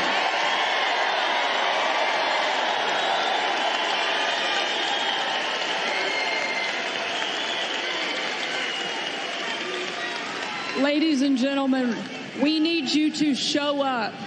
We need you to vote because the future of my kids, your kids, our grandkids depends on whether or not Donald Trump goes back into the White House, and I know you're not going to let us down.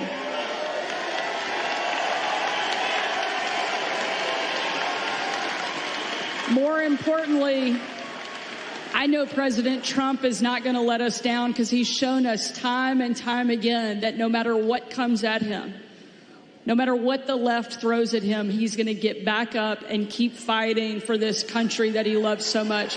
Thank you, Mr. President. Thank you, sir. Thank you, sir. Thank you very much.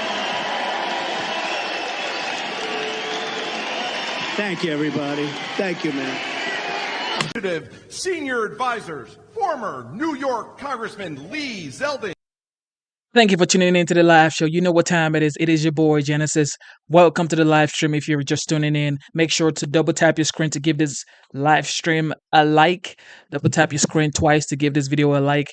And yes, we are streaming on both ways, horizontal stream and vertical stream. And I just want to say thank you to everybody tuning in right now. You know what time it is. All right, let's enjoy the show. And this is a throwback to when the former president, the 45th and the 47th president elect, was campaigning to be the 47th, that he just became. This was September 2023. We started from August, and we're just listening to what he campaigned on. And so far, we've heard about IVF, we've heard about the border, we've heard about slashing electricity bill by 50% in the first year.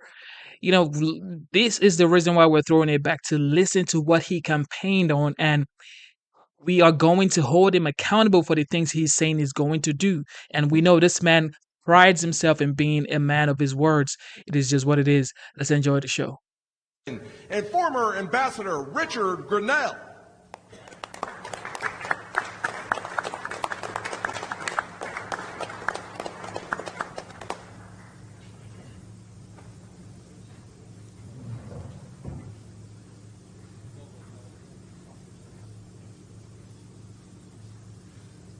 Ladies and gentlemen, please welcome to the stage the 45th and soon to be 47th President of the United States, Donald J. Trump.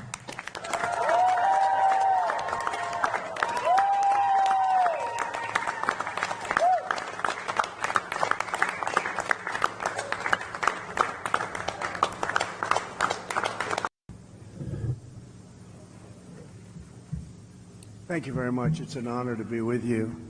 And a special group of people, the farmers. Nobody's done for farmers what I've done. Unfortunately, they haven't followed through. We made a deal with China. It was one of my best deals that I made. I made a lot of good deals, but we made the USMCA, Mexico, Canada, which was terrific. But we had a specific deal with China where they were going to buy $50 billion worth of farm product. And it's interesting how we got there, because when the negotiation was going on, and it was a nasty negotiation, and I said to the farmers, just stick with me, because we're going to do it. They're great negotiators. They're not going to go that fast. Just stick with me, because you never had anybody negotiating for the farmers before me as president. And my people, I said, what are the numbers we're talking about? And they said 15 million, 15, not 50. I said, all right. So it's $15 billion worth of product that they were going to buy, because they've been taking advantage of the farmers for years. This was like a penalty to China.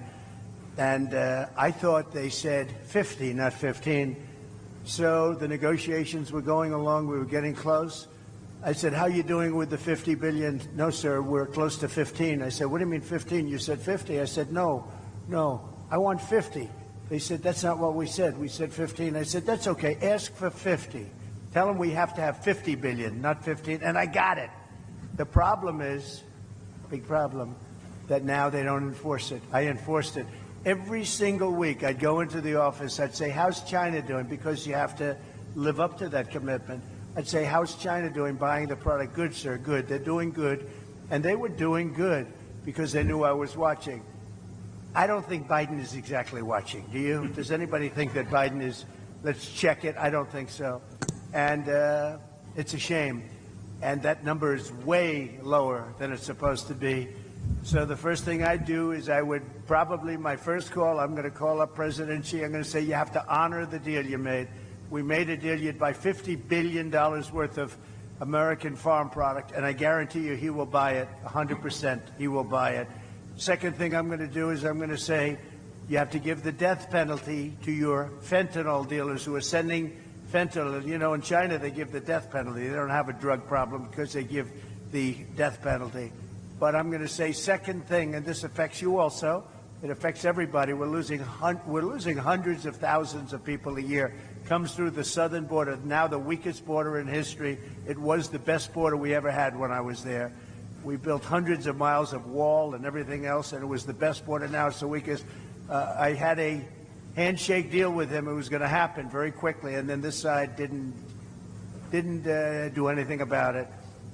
He said, and he suggested to me, anybody sends fentanyl to the United States, it's the death penalty. They get the maximum penalty. They would have done it, and then we had an election that didn't exactly work out too good, and it was a disgrace, frankly. And that deal went, and a lot of other bad things happened, like Russia attacking Ukraine, October 7th, inflation. A lot of bad things happened, the horrible way we got out of Afghanistan. So many things happened that wouldn't have happened, but it did nevertheless. But as to the farmers, we have a deal in place that China is supposed to buy $50 billion worth of our product, and they are not living up to it, and they were living up to it. And every farmer I spoke to a lot of them recently in Iowa, and they're having the same problem. They're not doing well. They're not doing well. They were doing great during the Trump administration. I think you would say that. Were you all? I hope you. This is always dangerous to do, but I hope you'd say you were doing well, because you're not doing now. I'm hearing it from farmers all over the place, and one of the big reasons is they haven't enforced the deal with China. And that deal was really a penalty deal to China, because they took advantage of you for 25 years, and it was like a penalty. And, Biden and Harris, they're never going to enforce anything. That group is a disaster. It's a disaster for our country in so many ways, but certainly the farmers are one of those ways. So I think either Rick, or are you starting off, Rick? Why don't you start? Well, first of all, Mr. President, we really appreciate you being here as part of the Protecting America Initiative. We at Protecting America Initiative see China very clearly, as we know you do. China has quietly but strategically worked against us whenever we are distracted by wars or COVID. China goes in and absolutely tries to distract the American people. They work quietly. They go after our local and state politicians. They go after our manufacturing, and there is no question that they are looking to, at some point, leverage that investment and that activity. I've seen it very clearly at the UN, where the Chinese are very duplicitous. They have a permanent veto at the Security Council, but they also work with the G77 developing nations. They get money from UNICEF just to feed their people, while actually acting like a superpower at the UN. They are duping so many people. We know from your administration, Mr. President, you were not duped by China. You saw them very clearly. But for the past 4 years, while America and America's Democratic-controlled White House have been distracted by wars, China is getting into our farmland. And we have to be able to see China very clearly. So we want to thank you for being here, and Lee is going to take us off into Q&A. Well, thank you, Rick. Like Ambassador Grinnell said, President Trump understood the Chinese Communist Party threat and protected Americans from the CCP's attempts to infiltrate America. It is great to be here with the 45th and our next President of the United States, Donald Trump. China now owns 349,442 acres of agricultural land in the United States. That is up 82% from 3 years prior. America's food supply and the farmland that enables it is critical to our national security interest, especially due to China's aggressive ventures into the U.S. food supply. While in the White House, President Trump took on China in many ways that stood up for American farmers. In 2018, he signed a law requiring the federal government to review CCP purchases of land around critical infrastructure, airports, and military bases. That is why we need President Trump back in the White House to pick up right where he left off and go even further. Another one of President Trump's greatest accomplishments was the groundbreaking United States-Mexico-Canada trade agreement that replaced NAFTA, improved supply chain resiliency, and put America's farmers first. The USMCA provided new market access for U.S. agricultural products, a fair, non-discriminatory pricing plan, and improved grading standards for products. It has been reported that the USMCA trade deal led to $2 billion in annual increases for the U.S. in agricultural exports to Canada and Mexico, with an overall increase of $65 billion in gross domestic product for farmers and ranchers. Contrast that to Kamala Harris's lack of support for U.S. farmers and weak stances on China. At the time, then Senator Harris voted against President Trump's USMCA trade deal, voting against America's farmers. Harris also opposed President Trump's necessary tariffs against China, and most recently cast the tie-breaking vote for the Biden-Harris scheme that has sold our auto industry out to China. That's what brings us here today, to discuss what Pennsylvania farmers need from the leaders to combat the threat that they see every day from China. President Trump is here with us today to listen to those concerns, to offer his remarks on China's influence over our food supply. And President Trump, if it's okay with you, I'd like to introduce some of our panelists who are here. I'd love that, yes.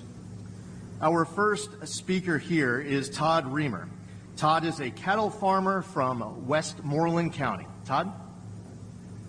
Hello, I am Todd Raymer.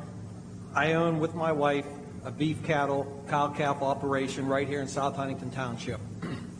My concern today is with foreign entities buying up American farmland while young Americans can't afford to buy a farm or even get started. My American dream was to buy a farm and raise a family there. And I was fortunate to find a farm and purchase it 30 years ago while working a full-time job in addition to doing the farm. Finally, in 2010, I was able to quit my full-time off-the-farm job and devote all my time to the farm, something that is rarely achievable now. I know there are young farmers out there who really want to aspire to own their own farm and ranch, but they can't afford to do so with the high costs of the farm, the ranch, and the equipment to get started. We all hear the word sustainability. To stay sustainable, we need to give Americans a chance to own farms and ranches. That's right. So they can continue to produce the safest food supply in the world for generations to come. And perhaps a solution could be maybe to offer a retiring farmer or a rancher an incentive tax break if he sold his farm to a farmer or rancher, American farmer and rancher. Also, if I may, I understand that China now owns major meat processing plants. They hold the contracts on production barns, and they even own feed milling plants all in the United States. I believe that it is Americans should control their own destiny when it comes to food production and the future of it. It's a life of hard work and heartbreak, but I know there's some young farmers out there that can carry the load if we can give them the opportunity. I had an uncle who was a lifelong dairy farmer, and when I was a kid back in the 70s, he had a bumper sticker on his GMC Jimmy that read, "No farmers, no future." That was 40 plus years ago. Since then, technology and crop yields have changed for the better, but the message on that bumper sticker has not changed at all. No future, or no farmers, no future. Thank you. Thank you very much. It's very good. Thank you. Thank you, Todd. Matt Carr is here. He's a third-generation farmer of dairy, corn, soybeans, and alfalfa from Westmoreland County. Please welcome Matt Carr. Thank you, Mr. President, for this opportunity to be here.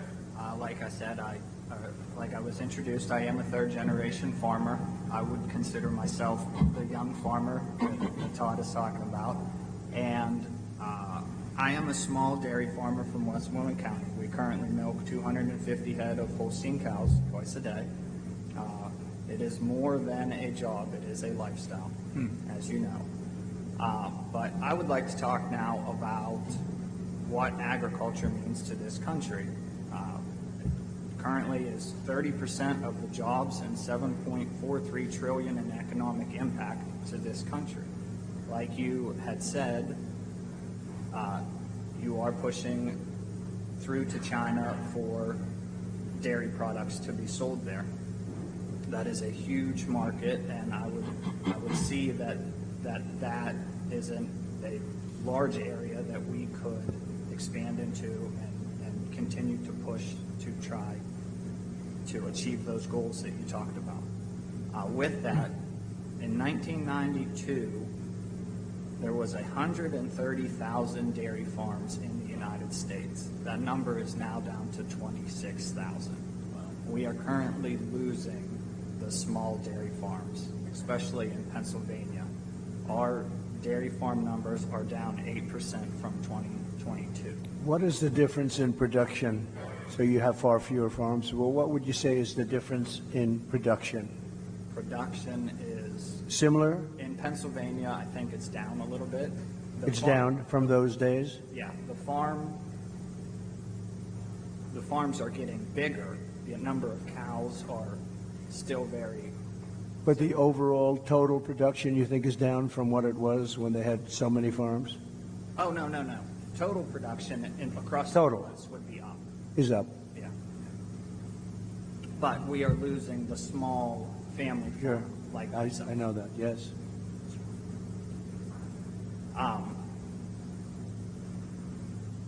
Dairy margin is the margin that we have in order to make a living and profit is extremely tight. Our input costs are up.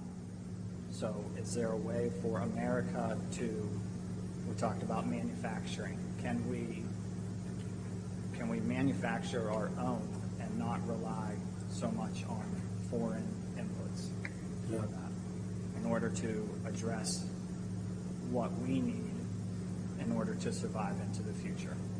Thank you, Matt. Great job. Appreciate it. Thank you. Nick Stafiri is a hay, beef, and pork farmer from Fayette County. At this time, I'd like to introduce Nick Stafiri. Hello. Thank you, Mr. President, for having me, and thanks for the opportunity to be here today. My name is Nick Stafiri, as they said. I'm from Lower Tyrone Township, Fayette County. My family owns a small 120-acre farm where we specialize in freezer beef and hay. My story's a little bit different than everybody around the table. I didn't grow up with a farm. I married the farmer's daughter, so I kind of got that on the backside. Very smart. My mother-in-law was a full-time farmer in our operation. My father-in-law, myself, my brother-in-law, my sister-in-law, my wife, everybody else had a job off the farm. From 1954 to 2015, we milked 50 cows a day, twice a day, no hired help. It was all on them. My mother-in-law decided to stop milking in 2015 and transition to freezer beef and hay. I'm going to be a little bit different on my story here because my wife and I are both energy workers. So with the energy transition in Pennsylvania, our focus and our ability to have take our financial resources and put those back into the farm has been tremendous. Without that energy job, we wouldn't have been able to better our farm and better our situation. Without my industry and my work family, the opportunities afforded to me, especially like this today, wouldn't be possible. And as you sit here today, you're sitting on atop of the Marcellus and the Utica shales. Right. The most prolific shale plays in the world are underneath your feet. My family depends on my salary and my wife's salary, and those salaries are dependent on American, pro-energy policy. With this pro-energy policy would allow operators to develop abundant clean natural gas from below our feet. Appalachia produces roughly 30 billion cubic feet of gas per day. We could double the amount if we were just given the opportunity. Common sense policies that allow for infrastructure to be built here. Pipelines. We need more pipelines. Doubling our output would be the equivalent of putting 10 million barrels of energy on the market for the world stage. Yeah. Providing opportunities for families to remain farming, because guess what? We pay those royalties. We pay billions of royalties a year to landowners, just like everybody that's around here at this table. Right. And, you know, due to the ups and downs, I want to tell you a little bit of a personal story of mine. Due to the ups and downs of the commodity-based business, 4 years ago, I was faced with an ultimatum. And that ultimatum was, do I chase my corporate job or do I stay here and work on the family farm? My wife and I, we made the decision not to move to Texas. We made the decision that it was family first, that it was legacy over money. So our conscious decision to raise our two beautiful daughters as fourth generation on our farm is the best decision we made in our relatively young lives. There has been no greater honor than to represent my family, my industry, and the pivotal role we play together. The intersection between agriculture and industry, it's a tight-knit one. We need the farmers just like they want us to provide the energy. And responsible natural gas development should not be a partisan issue. It's a common sense issue. So I want to thank you again for allowing me to speak with you today. It's been an honor, and I really appreciate it. So thank you very much, Nick, and it's great. So without your job, which is a good job, an energy job, but if you don't put Trump in, you're not going to have any energy jobs in here. They're not going to let you frack. They're not going to let you frack. You know that. She's never said frack in her life until just a short while ago when she realized her poll numbers were dying in Pennsylvania. They're not going to let you or anybody else frack. And so I just want you to be aware of that when you go and cast your vote. I'm not too worried about the people around this table, I must be honest. But you never know. But everybody's aware of it. And I think Pennsylvania's aware of it based on polling that we're getting. You can't let them do it because I didn't realize you were so dependent. Even a farmer would have to be dependent on the energy. But you take that energy out, you take that income out, it's a whole different story for Pennsylvania. Completely. And we're not going to let that happen. We got to win the election. Thank you very much. Great job. Thank you. Our next speaker is Mana Papafavare, the CEO of General Carbide. Thank you so much. So again, my name is Mana Papafavare. I'm the president and CEO of General Carbide Corporation. We are a 56-year-old manufacturer of carbide and steel tooling components and assemblies for lots of industries that include oil and gas, ammunition tooling, and agriculture, to just name a few. We're a fully integrated supplier, so we start with our ungraded powders all the way to making our finished tools, which we've transformed over a period of years. That's great. This company was started by my father, Primo J. Papafava, when I was just 5 years old. He was the son of Italian immigrant parents. He enlisted in the Air Force to be a navigator, graduated from Carnegie Tech, now Carnegie Mellon University, with a degree in chemical engineering, and then went to work for a variety of businesses, ending up in a carbide company. He worked his way up, and eventually he started his own business. When he started the business, I was just 5 years. Thank you for tuning into the live show. You know what time it is. All right, so this was one of the roundtable conversation he had with the farmers, and he rarely spoke this conversation because he was listening to what they were talking about. I remember this. This was during the campaign, of course, before he became the 47th president-elect. So we're going to keep watching this, okay? I was going to just moving forward a little bit to when he actually spoke more. But he just wanted to listen to what the farmers were talking about. But we could keep watching that one, or maybe, you know what? Let's keep on going. Years old. So I'm very proud of our history. My mother and father taught us a lot. And I lost my father now 22 years ago, and my mother is now 5 years gone. But they taught me about hard work, integrity, and responsibility, as well as respect, charity, and compassion. I'm not as hardworking as any one of these farmers here, I can tell you that, but I do work hard. When my father passed away back in 2002, I was left with the responsibility of carrying on our business and taking care of 250 people that work for us in Westmoreland County. But by the time that COVID arrived, we had grown to 350 people with 3 different businesses in 4 states, Pennsylvania, Massachusetts, Michigan, and Hawaii. And even though we were deemed an essential business or a sustainable business by 3 of the states, still General Carbide lost 60% of its business in a very short period of time. Unlike a lot of other companies that kind of rolled into the corner and waited it out, that is simply not our style. In fact, one of our core values is growth. And so we went to our sales team. We told them to look for opportunities, even in light of a very difficult time that we were having.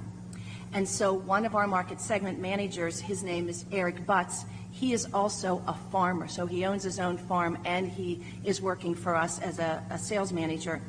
He started to look for components in the farming industry made out of carbide, and he found that it was quite a large industry. But the overwhelming amount of these tools are sourced and here by China.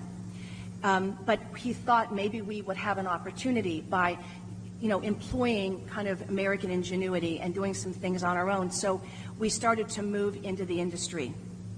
We've been working hard for 4 years on our different agricultural parts with some success, but not as much as we would have hoped due to the cost structure and this competitive landscape with China. As an example, we worked with a potential customer for prototypes for components that go on high-speed planting machines. We made the prototypes, we put them into the field and tested them, and they tested perfectly. But then the customer came back to us and said that even though our cost structure was in line with the domestic producer, we couldn't come close to the prices that they were getting from China, and so they would continue to purchase offshore. That's why you need tariffs.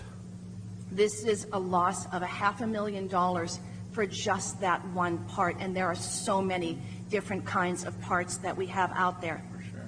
We're currently working on components for several aspects of agricultural the market, including ground prep, seeding, and harvesting. And we've had some success. We're using better grades of carbide. That also costs more. We have instituted robotics and other innovative processes. We have 24/7 customer service and communication with our customers. And we're now a one-stop shop. But we still cannot compete against Chinese government-subsidized businesses. Additionally, the purchasing agents are not incentivized to buy on a value proposition. They're incentivized to buy the cheapest parts out there, and those parts are coming from China. So I believe we really need to do 3 things. One, I think we need to incentivize our machine manufacturers and our farmers to purchase American machines with American-made components. Secondly, I think we need a stronger stance on China. You said it, that it should cost more to purchase components from China, not just more to purchase the materials, which is what we're up against now.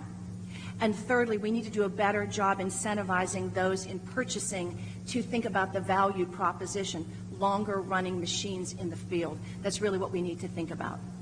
So to end, I believe in the strength of this nation, Mr. President, but I also believe that you and only you are going to be able to bring back our independence and prosperity. And the last thing that I want to say is... I agree. That's why you need tariffs. This is a perfect example. They undercut you, drive you out of business, and then they're going to put the price at double and triple. It's no different. It's been that way for hundreds of years. That's what they did with oil.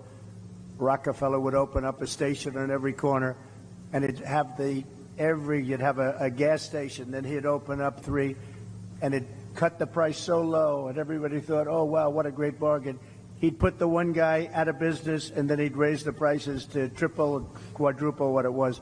That's the old way, and it's no different with China or anybody else. That's why you need tariffs. We level it off, and now people are starting to understand it. Actually, I was watching Howard Lutnick and John Paulson, 2 of the great geniuses of Wall Street, actually 2 of the most successful people on Wall Street. And they're big on tariffs. They're saying Trump was right all along, and I did it. But that's exactly why. They put you right out of business, and then they'll sell the same product, but they'll be double the price of what you are and make a fortune. That's what they want to do, among other things. Can you tell the story of your daughter? Yes, I'm sorry. The last thing I wanted to say is my hardest job is not running 3 businesses. It's actually being a mom to a daughter that is here with me today, Caroline Ray. She's 16 years old. I'm right there. Would you just raise your hand, honey, so that Mr. President can see? She's right there. She is not in school today, and she asked that she could be here and she could see you. I'm doing everything that I can to try to give her the truth every day. And I just wanted to say, and I told you that 8 years ago when you were running, and she was just 8 years old then, every night she would go to bed and I would kneel on the floor next to her bed and we would pray every single night for you. And every night she would speak out to God and she would say, "Dear God, please let Mr. Trump win, please." And the night of the election, of course, she had to go to bed early because she was in school. But at 2 o'clock in the morning, when we finally knew that you had won, I went into her bedroom. I scooped her up out of her sound sleep, and I was literally tears pouring down. And I said, "Baby, Mr. Trump won, baby. He won, he won." And she said, "Thank you, God. Thank you, God." And so she is here with us today. And I just wanted to let you know that we are still praying for you. Thank you very much. Well, it's almost more important today.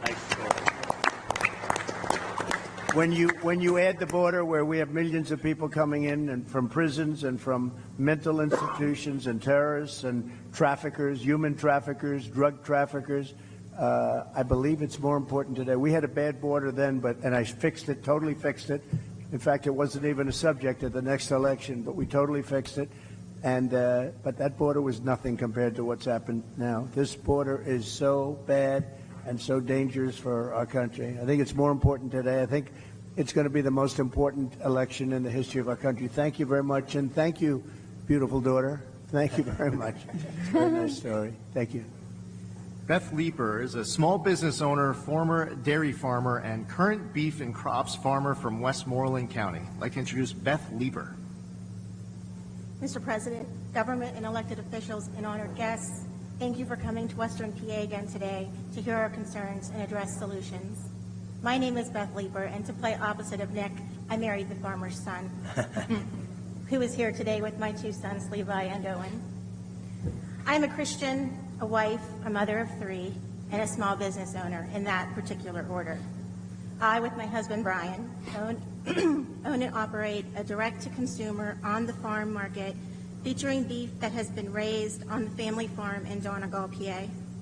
We procure lamb, chicken, and pork from other small farms in Pennsylvania like ours, and all the animals are harvested through local processors to our specifications. Since opening in 2017, our goal has been to provide our customers with consistently high-quality products while also supporting other small businesses and our community. In May of 2020, we expanded our store and offerings due to the needs of consumers during COVID and to offer other businesses another avenue to sell their goods. We now offer several agricultural and specialty items, all produced in or near the Laurel Highlands area. My husband is also a full-time owner-operator of transport in the dry bulk industry, and I also work part-time for a Christian school as the food service director. I share our occupations as an introduction to explain the challenges, due in large part to the inflation that we have seen, that we have witnessed and experienced both as a producer and a retailer, and also a consumer. As a truck driver, my husband normally fills his truck 2 to 3 times a week with diesel. In January of 21, just after Biden revoked the Keystone Pipeline, one of our fuel receipts totaled $592 for 200 gallons of fuel. That was $2.99 a gallon. In May of 22, a year after our energy independence moved overseas, one of our fuel receipts totaled $996 for 166 gallons of fuel. That was $5.99 a gallon. That $3 per gallon more means upwards of $800 to $1,200 a week in fuel expense, and less to meet our business and families' needs. This net zero approach has also increased farm costs exponentially, which I know comes as no surprise to anyone here today. Fertilizer is up 30 to 60% in 2024, not to mention the increase in seed costs, the fuel, the parts and supplies, and man hours for planting. Electric has doubled from around $400 a month in 21 to $800 a month this year, just to run some equipment and the lights that doesn't include heat.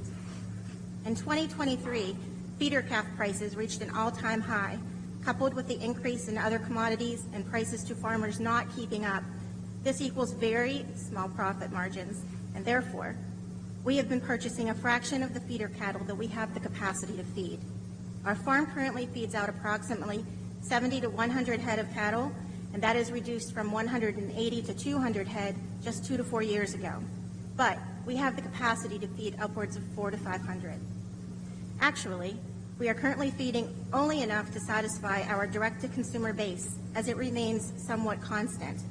The seasonal tourism of camping and skiing in the Laurel Highlands contributes to our sales, and we are located in the heart of the Laurel Highlands. I handle all of the customer relations for our on-the-farm market, and our customers often share their concerns with me.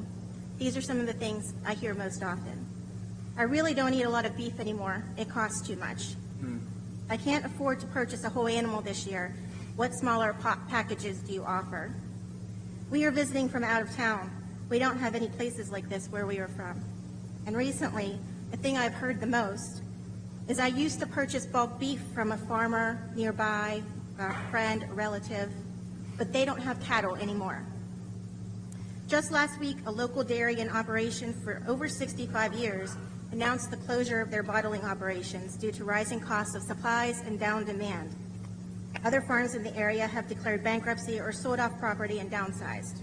I can't even get started on the detrimental effects that the weather has had on the vegetation in our region this year. From hailstorms to droughts, our corn and soybeans were among the victims. Nevertheless, farmers are no strangers to the risk and the gamble that they take every single day in order to do what they know and love, and that is to farm their land. And as always, this too shall pass, hopefully soon. Jeremiah 29:11 tells us, "For I know the plans I have for you, plans to prosper you and not harm you, plans to give you hope and a future." I'm not an economist, and to be honest, foreign policy is not in my wheelhouse, but this roundtable event is to address on how to protect our farms and food from China.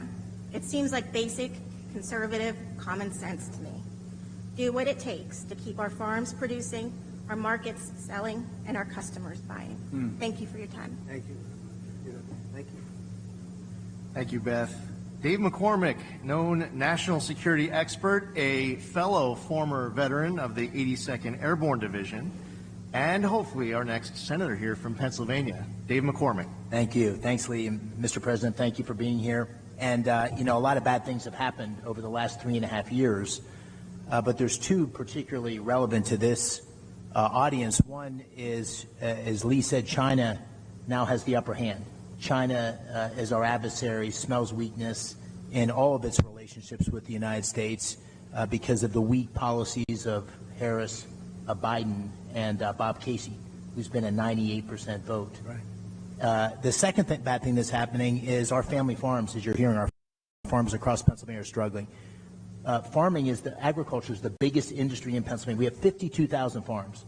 And under the Biden-Harris-Casey administration, it's been a disaster. Everywhere I go, I hear the skyrocketing prices, the price of inflation. I hear the burden of regulation. I hear the implications of the war on fossil fuels and what it's done to our farmers. And so when you're back in the White House and we have a majority in the Senate to support your agenda, and I've heard you talk about this, I think the people in this room can have a lot of confidence in fair reciprocal trade. Under your leadership, we had that. We've lost that. We'll get that again. Under your leadership, we can make sure we reduce our dependence on China for semiconductors, for pharmaceuticals. We got to have food security, and the people in this room are the providers of food security, not just for Pennsylvania, but for America. We got to stop this buying of farmland. It's going up dramatically. It hasn't hit Pennsylvania much yet, but nationally it's growing dramatically. It'll come to Pennsylvania too. I know you're going to stop that. And then finally, I'm so glad you said it, energy. I mean, the reason many of these family farms are still operating is because of the energy revolution, the royalties that come from the wells on their properties, the incomes coming from energy workers. So this is a very simple choice for the people in this room and the farmers across Pennsylvania. It's a choice between strength and weakness. It's a choice between common sense policies that get our economy back on track, create a balance in our relationship with China, get the upper hand again, and unlock our energy versus a radical liberal agenda under Harris and Casey, which will take our country further in the wrong direction. I think I can say with a lot of confidence, Mr. President, the Pennsylvania farmers, the agriculture community here has your back. Thank you. I think they do. Thank you. And you're right, David. Bob Casey, and I've been there for a long time, actually, 4 years, but a long time. He has done nothing for the farmer. He has not been there. He's 100% with the Biden vote, I guess just about 100% of the time. Bob Casey is not the right one. This gentleman right here, he's tough, he's smart, and he loves the farmer, and we're going to turn it around. But Bob Casey cannot help us. He has never done it. Not good for the farmer. So I think you probably learned that the hard way. Thank you very much, Sam. Thank you, sir. Darrell Becker is the Fayette County Farm Bureau president. This time I'd like to introduce Darrell Becker. Thank you. As Mr. Zeldin said, my name is Darrell Becker. I'm a 30-year Fayette County farmer who operates a beef, sheep, and hog farm with my wife, 2 adult children, and my son-in-law. And we have an intergenerational family. I have 3 of my grandkids live with me. It's wonderful. I also serve as president of the Fayette County Farm Bureau for the last 6 years, and I'm also the chairman of the Land Preservation Board for the last 6 years. And I was going to talk about land preservation, but I got beat up by my local members who tell me that I need to talk about soybeans. So I will tell you that we all know that China has no desire to buy products from us. We know that from what happened in your last administration, where they Thank you for tuning into the live show. You know what time it is. It is your boy Genesis. Welcome back to the live stream. Yes, we are throwing it back to the campaign trail, and Trump is currently taking questions directly from voters. And this is a roundtable conversation. It's technically not a roundtable conversation. However, it's being called a roundtable conversation. It's called Protecting America's Initiative. And this is with the farmers. I'm throwing it back because I want us to actually hear what he said during his campaign trail, during his roundtable conversation, during his town halls, during the events that led him to become the 47th president-elect. So we can hold him accountable for the things he said. So far, we've heard about IVF when he had a conversation with Tulsi Gabbard and the economy. He's also spoke about slashing electricity bill for 50% for the first year when he resumes, which is going to be in January. And now he's talking about the farmers, and he's promising a lot for and to the farmers. So we have to hold him accountable for the things he said he's going to do. He's also spoken about immigration and how he's going to secure the border. It is what it is, guys. We're not just watching this for watching's sake. We're watching to hold him accountable for the things he said he's going to do.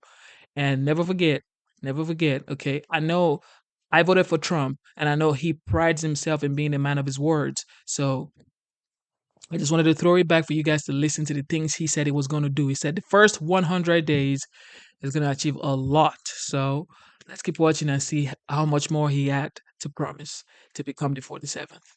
didn't even want to deal with fair trade. They're working on being less dependent on U.S. goods, and likewise, we need to be less dependent on them. This is incredible.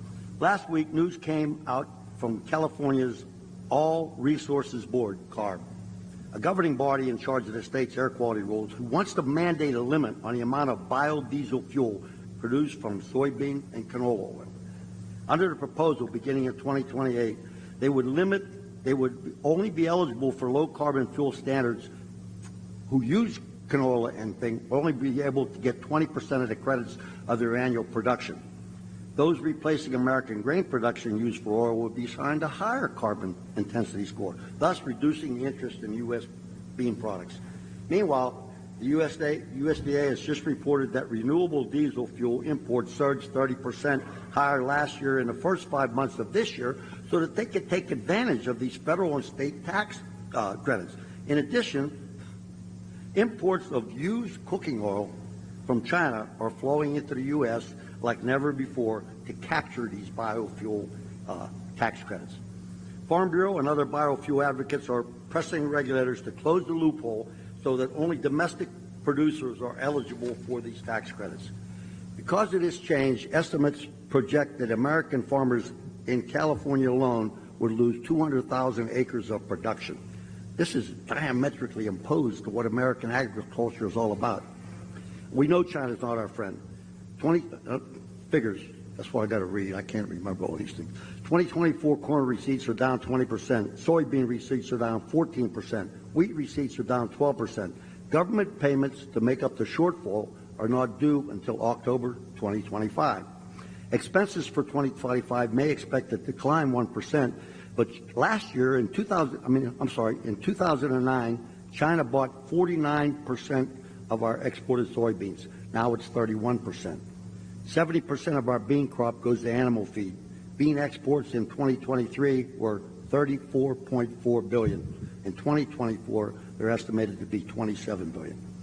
China owns 384,000 acres of our farmland. That's up 30% in the last 5 years. And guess what? The American government can't buy farmland in China. They don't allow us. That's right. And can you imagine that? At present, the U.S. has a huge supply of soybeans sitting at a multi-year low price, sometimes being sold below production costs. Farmers are using reserve funds to buy and produce soybeans now. There's no cash flow available to them due to the low price. You know this is unsustainable. So soybean farmers definitely need our help. Sustainable aviation fuel also uses soy, canola, and other seed crops from American farmer, and this is also under attack. We are putting ourselves at extreme risk in supply chain, knowing that a huge amount of the herbicide 2,4-D and many repair parts for agricultural use are imported from China. How much risk can we absorb and rely on a country that is trying to replace us? We need to build domestic demand. Our government needs to invest in American agriculture. American farmers want a free market that can sustain the industry. They don't want handouts and they don't want loans. They want to be able to produce their farms. They're all hard. This is the backbone of America. The current administration has shown that they are not friendly to American agriculture. Every producer that I spoke to for this presentation resonated the same message. We cannot survive another 4 years. Mr. President, my 3 grandkids who live with me, if you could see Henry, who's 3, and Holland, who's 2, get into the UTV and drive down to what they call the big barn when we feed our steers, or they go pick chicken eggs, or they help us move cattle. The spark in their eye, the smile on their face, that's the future of America, and I want to make sure it stays here, and I know you do too. So I guess they all said that we wouldn't survive 4 years. I'm sure that when you get elected, that my line would be, help us make American agriculture great again. Well, Thank you, Mr. President. We'll take care of it. We'll take care of it. It's not very difficult to do. We're just being ripped off by other countries, and not only China, by the way, but we're being ripped off at levels that nobody's ever seen before. And this administration has allowed it to happen because you were making probably the best you've ever done 4 years ago, 5 years ago. You were doing better. All farmers were. They were doing better than they ever did. And now they're doing very better. I mean, I hear more complaints from farmers than almost anybody, and that's the backbone of this country. So they'll be very happy for a long time to come, okay? Can I add one more thing and say to you that we've seen the decline of the mom and pop stores. And what you're hearing is that we're seeing the decline of the American family farm. That's America. So, I mean, anybody that's not paying attention to what's going on needs to wake up and get out and vote. And we know who they got to vote for. You, Mr. President. Thank you very much. I love your hat, too, by the way. I noticed it right away. Thank you very much. We'll take care of them. Your grandchildren will be farmers. And they'll be maybe doing better than you do, okay? Thank you very much. Before we introduce our final speaker, Kevin Sweeney, just want to say thank you to my former colleague, Chairman G.T. Thompson, the chair of the House Committee on Agriculture. We have Kim Ward, the Senate President here in the great Commonwealth of Pennsylvania, and Dan Mall, who is the GOP chair of the Pennsylvania House Ag and Rural Affairs. At this time, we're going to introduce our final speaker, Kevin Sweeney, who's a cattle farmer from Washington County. Kevin? Thank you. Mr. President, I want to thank you for your personal sacrifice for us and your family. Thank you. I'm 71 years old. I'm a new farmer. I've owned my property since 1988. I'm a retired physical therapist, and I have 4 kids and 4 grandkids, and my goal is to develop this farm and make it a legacy farm like some of the people around the table are now talking. I raise beef and sell hay. That's all I can do. My soil is type 7 soil. The USDA has a soil map of the entire country. That soil is only good for raising grass and beef, and maybe grow some trees for timber. But I'm trying to expand it each year. I have a customer base that's getting bigger each year, and I've been full-time retired since 2019, and that's what I do. The issue that I want to talk about today in regard to China is solar panels. I'm being approached, and other farmers are being approached. The current offer is $3,000 a month per acre per year for the next 30 years. That's a lot of money. Who's subsidizing that? Is our government behind these people that are offering us this money? Where's that coming from? Well, they are. I mean, that's a lot of money. That's right. They are, and they're allowing China to come in and just dominate the industry. That's right. They're sending panels over. Many of them very defective, very bad panels, but they're sending them over, and they are really putting a lot of people out of work. But that's amazing. It's an issue. That's a form of subsidy. Most of the small farms that are around me, I'm very close to Enlow Fork Bailey Mine Complex. It's one of there's top 10 underground coal mines in the country, and they're in that group. They mine a lot of coal. All that coal goes down the railroad, into the rivers, and goes to China. Okay, and it's unfortunate. These companies I'm surrounded by have bought up a lot of the small farms that I was fortunate enough to buy in 1988. They were beef farms. They were the same type of farmers mine, but they own all these. They own all this property. Okay, my concern is, what if one of these foreign entities come in, and even though they don't own the land, they buy that company and indirectly have control of the lease or that land and are able to use it for whatever reason. My other concern is the federal government. What if, for public use, they come in and say that they want to take my farm and put solar panels on it? What guarantee do any of us have that the government, Big Brother, won't come in and do that to us? We need to know about that. That concerns me. In the news right now is the sale of U.S. Steel to Japan. Okay, and I just happened to be researching it. I didn't realize that U.S. Steel has a land division, huge land division. They have vast holdings in this country. So when when Japan buys U.S. Steel, they're buying a lot of land with it. Will they have the ability to put solar panels on it or use it for another purpose? We don't know. It concerns me.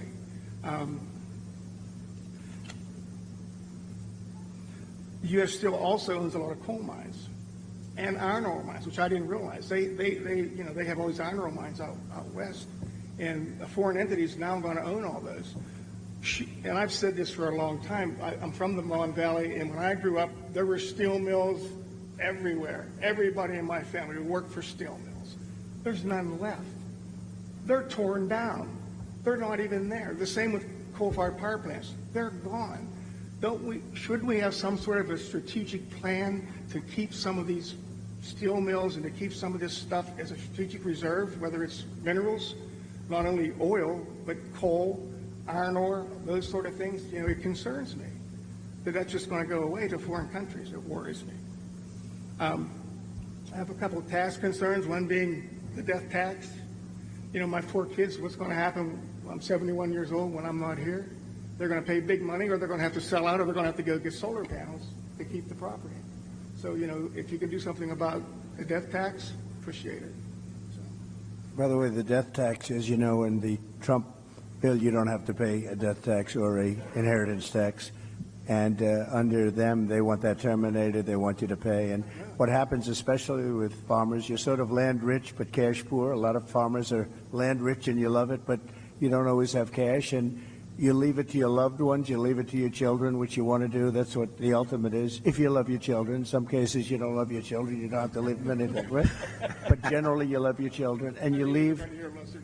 You have no problem with your children. But you leave it to your children, and what was happening is people were going out borrowing a lot of money in order to pay the tax, borrowing from the banks on their farm, big liens on the farm, very smart banks that know how to do it, and the children would go bust, or they'd spend everything they could to pay the tax, and they'd live a very tough life and usually lose the land. I got rid of that. You have no tax to pay on these small farms and businesses.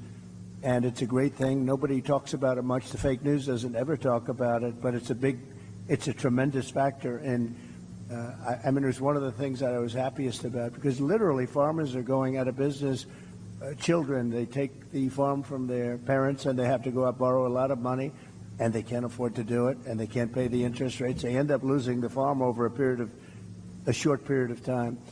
So we got rid of the estate tax or the death tax.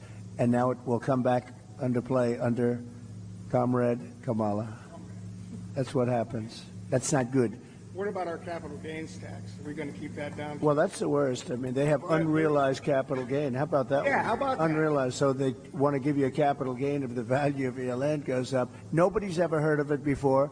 It's a communist thing, you know. It's a communist thing. It's unrealized capital gain. You'll have every business person, every company leaving this country. It's called an unrealized capital gain.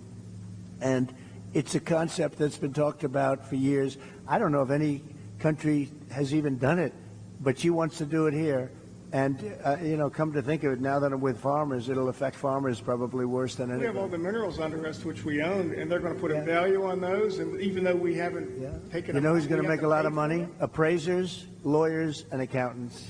Well, I have Not two you. accountants, two of my sons are accountants. They'll be very happy. It's crazy. I have some expenses regarding fuel, okay, and I had the opportunity to call up my fuel provider last Thursday when I found out I was going to be here, and I'll just give you a couple of numbers. Use a fair amount of off-road diesel. Off-road diesels come down in price surprisingly in an election year. Right now, 2024, I can buy off-road diesel for $2.95 a gallon. Okay, in 2020, $1.86. Regular diesel, I use for my truck. It has a road tax and stuff on it. It's around $4.50 a gallon now. Back in 2020, it was around $2.80. Non-ethanol gasoline, ethanol gasoline. As much as we want to have ethanol, it's not good for small equipment, chainsaws, and all the small equipment. It eats up the carburetors. It's really not a good thing to have in small equipment. So I use non-ethanol gas. Right now, it's $4 a gallon. 2020, it was around $3.15, so it's gone up.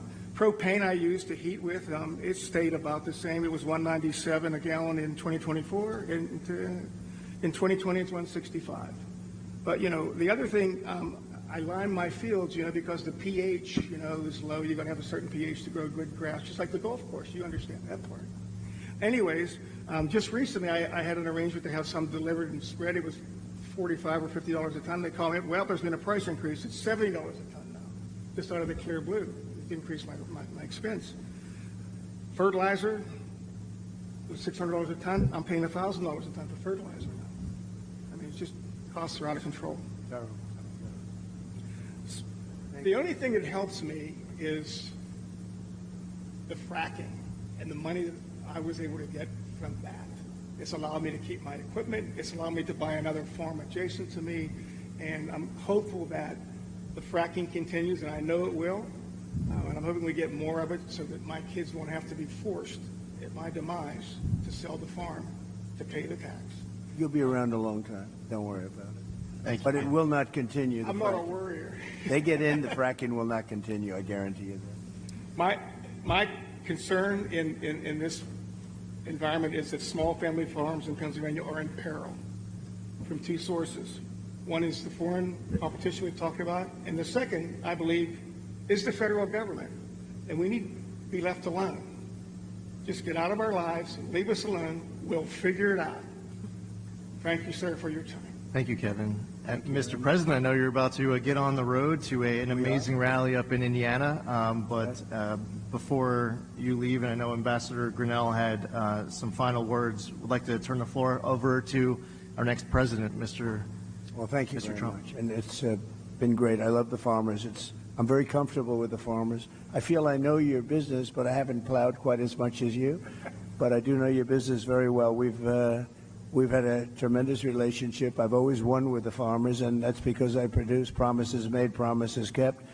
Number one, your energy bill within 12 months will be cut in half, and that's my pledge all over the country. Beyond farmers, that's my pledge all over the country. We have more energy under our feet than any other country. I call it liquid gold, and we have more than any other country. We have Anwar in Alaska, which the first thing they did, the Biden-Harris administration, everybody wanted it. It's the biggest. It could be as big or bigger than Saudi Arabia, and would have supplied Asia, would have supplied vast parts of the world, would have made more money than you could even imagine. We were going to lower your taxes, pay off debt. They terminated it. Reagan wanted it, couldn't get it. Everybody wanted it, couldn't get it. I got it. They were all set to drill, and the first thing they did the first week is they terminated Anwar. but I can get it back very quickly because I got it through Congress, and we'll get it back very quickly. They didn't terminate it through Congress. They just terminated it. Just absolutely ridiculous. But I'll have your energy bill down within 12 months. We'll have your energy bills throughout the country. I'm not just talking here. I'm talking all over. Air conditioning, heating, everything. We'll have it down by 50%, 50. And it won't even be very hard. You know, up in New England, they have tremendous energy costs and a few minor changes, and we can reduce it. New England is a disaster. I won't say they vote for Democrats so much anymore. I think we're probably taking that over because of energy and because of a lot of other reasons. But we're going to protect your fracking. You know, in my case, I was always for it, and in her case, she was never for it.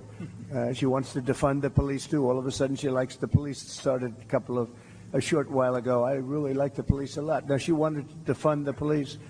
She did things in Minnesota that were so bad. She was bailing out people that wanted to kill the police and were actually trying to kill the police and burning down Minneapolis. So we're going to do things the way you want it. A big factor here is, with all of you as I speak, is energy in two ways. Number one, you want to be able to collect royalties and other things, or even have a job in energy. That's very important to help your farm.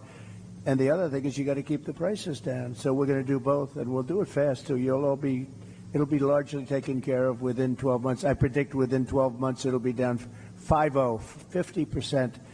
And if they get in, your energy costs are going through the roof. Okay, they're going to go through the roof. You won't have a farm very long. I will tell you that. I just noticed behind me John Deere tractors. I know a lot about John Deere. I love the company, but as you know, they've announced a few days ago that they're going to move a lot of their manufacturing business to Mexico. I'm just notifying John Deere right now. If you do that, we're putting a 200% tariff on everything that you want to sell into the United States, so that if I win, John Deere is going to be paying a 200%. They haven't started it yet. Maybe they haven't even made the final decision yet, but I think they have. John Deere is going to, and anybody else that does this, because it's hurting our farmers, it's hurting our manufacturing. And if you do that, you're going to have a 200% tariff put on the product that you make in Mexico, right across the border. They think they're going to make product cheaper in Mexico and then sell it in for the same prices they did before, make a lot of money by getting rid of our labor and our jobs, and really a great name, because John Deere is a great name. I buy a lot of John Deere, tremendous. I'm one of their big customers. I buy a lot of John Deere product as a private person. But if they're going to do that, we're going to put a 200% tariff on everything that they want to send back into the United States, which means one of two things. Our country is going to make a lot of money, or they're not going to build, they're not going to open, and or they're going to sell it to another country. They're entitled to do that. If they want to build in the country, in the United States, there's no tariff. You can go ahead and you can build in any one of the 50 states. You can go ahead. But if they don't want to do that, we're going to put a 200% tariff on John Deere. And you know what's going to happen? They're going to announce very shortly, if they think I'm going to win, or if I do win, they're going to announce that they're not going to build in Mexico. Mexico's taken a tremendous amount of our business, especially over the last few years with this group, because this group doesn't know what the hell they're doing. They have no idea what they're doing. Mexico is taking a lot of business, and a lot of it's done and financed by China. China is building massive car plants now in Mexico. And it's the same thing they're building. And a friend of mine builds car plants, and he said the biggest ones in the world are being built in Mexico. They're going to put Detroit out of business. They're going to put car manufacturing out of business in the United States. And I'm just telling everybody involved in this stuff, we're not going to rip off the United States anymore. We're going to put big tariffs on those cars that are coming in here at 100 to 200%, and they're no longer going to be competitive. So you better stay in Michigan, and you better stay in the areas that you're in right now. And what I really want you to do is come in and build your plants in this country and put our auto workers to work, because we've lost about 60% of our auto working business over the years. And we're going to get it all back, every one of them. We're going to get it all back, and we're going to get it back quickly. And we can control that so easily.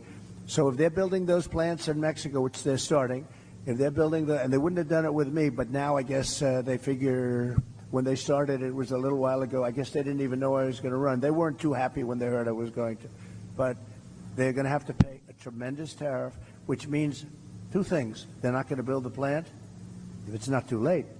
They're not going to build the plant. This country is going to make a lot of money. Or they're going to build the plant, but they're going to build it in the United States somewhere, and ideally a place like Michigan or South Carolina, where we have a lot of auto business. But we're not going to let that happen. But John Deere has got to understand that if they build in Mexico, if they start closing plants. In this case, it was in Iowa.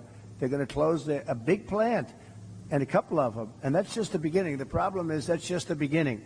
Then all of a sudden you'll hear in a year from now they're going to do another one. All of a sudden they're not going to be in the country anymore. They're going to have to pay a very big price to be able to sell that product into the United States, okay? So that's very important. And I just have to say this, so Dave McCormick is here. He's running for the Senate.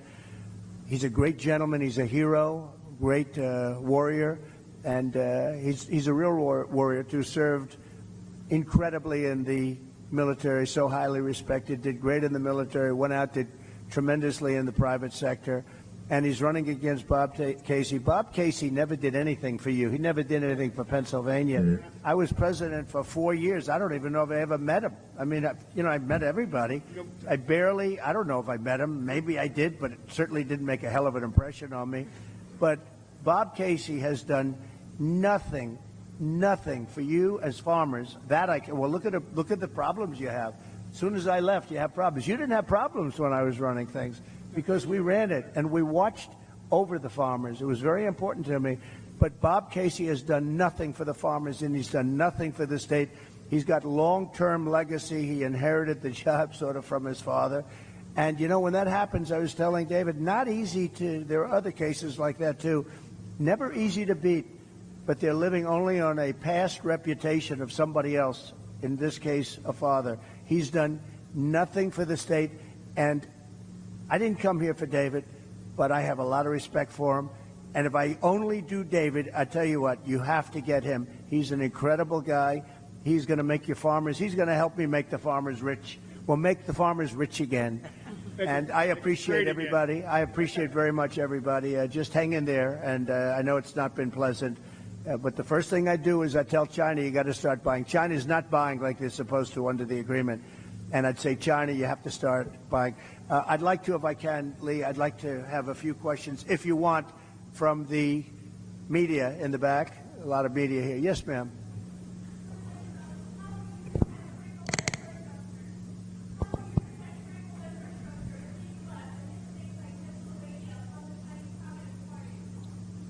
Well, we're going to protect it by saying you can't come. You can't do it. We don't want you buying our land. We don't want you taking the land and basically taking it off the market. We don't want you doing it. And they're buying at levels that nobody's ever seen before. We don't want you buying. It's very easy to do. That's a very easy thing to do. But it's causing a lot of disruption, and that's what they want to do. So we can do that very easily. Question? Yeah, please. Yes, sir.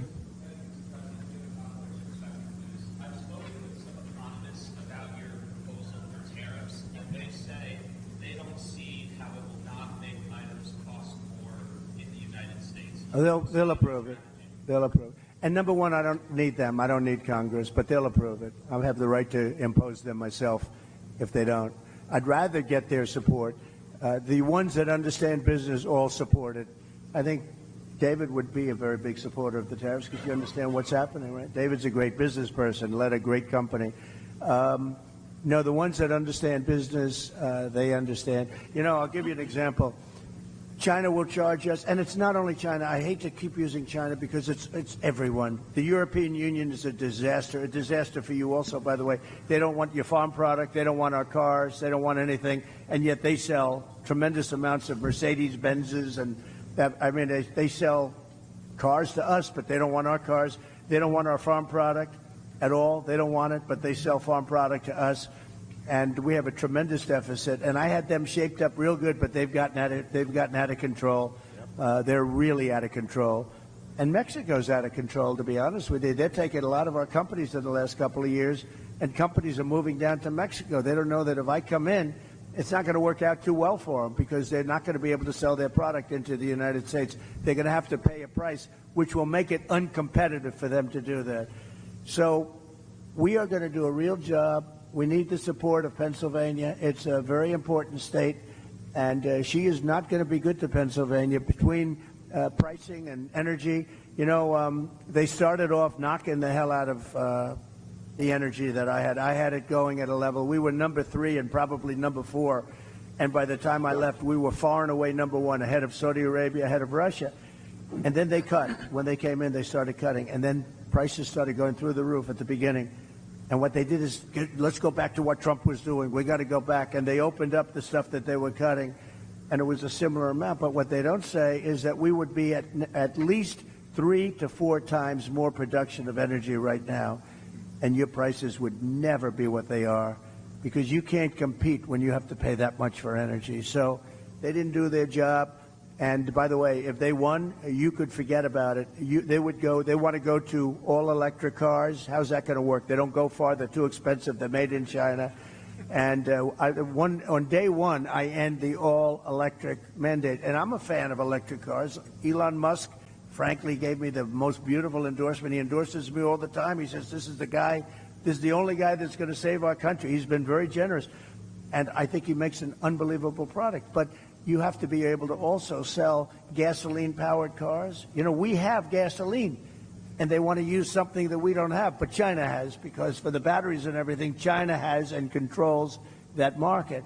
But the problem is they don't go far, and they have other problems, like if it's cold, you get a little bit cold up here, they don't work too well in the cold. There are a lot of problems, and a lot of assets, too. And he's going to do great. His car is fantastic, but you have to be able to have other types, like hybrids. Hybrids are, good. It's a good thing. You have to be able to do that. So I'm going to end that mandate. Can you imagine? They want to almost immediately go to all electric. And we don't have enough electric to take care of ourselves. You go to California, they have blackouts and brownouts every single day.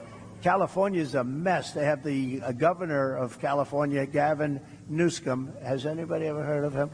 But worse, they had an attorney general and a DA who destroyed San Francisco and then destroyed California. And I hate to say, because I have a lot of land in California, I hate to speak badly about places, but frankly, my presidency is much more important than my land. Isn't it nice to know? With Biden, it's the other way around. But my presidency is much more important than my land or my business. And I will say it, California is getting hurt so badly. She destroyed San Francisco, absolutely destroyed San Francisco, and now she wants to destroy our country. She was a horrible attorney general. You could steal $950 worth of merchandise for a store and you wouldn't get prosecuted. But anything above that, you wouldn't get prosecuted either. She was a horrible attorney general. She was a horrible DA. She was a DA of San Francisco. That was the beginning of the end. San Francisco was possibly the best city in our country 15, 18 years ago, and now it's not livable. We're going to bring them all back. We're going to bring the cities back, but it's not even livable. So Pennsylvania is a very important place, and it's, I went to school here. I went to college here, as you know, and it's a great place. It's a fabulous place, the Commonwealth, and we're going to make you very happy. All of those things that we talked about are very easily solvable with you. That's such an easy, that could be done in one day.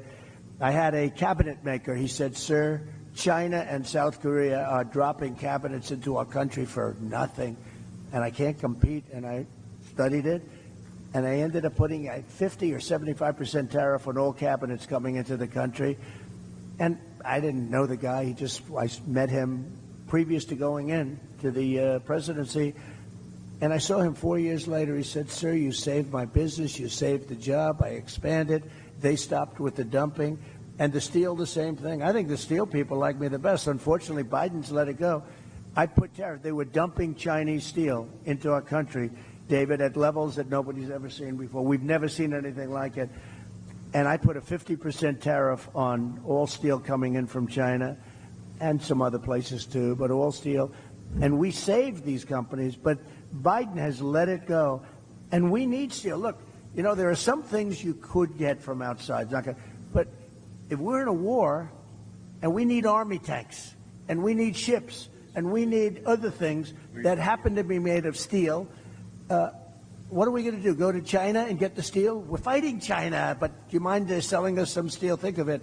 These people don't know what they're doing.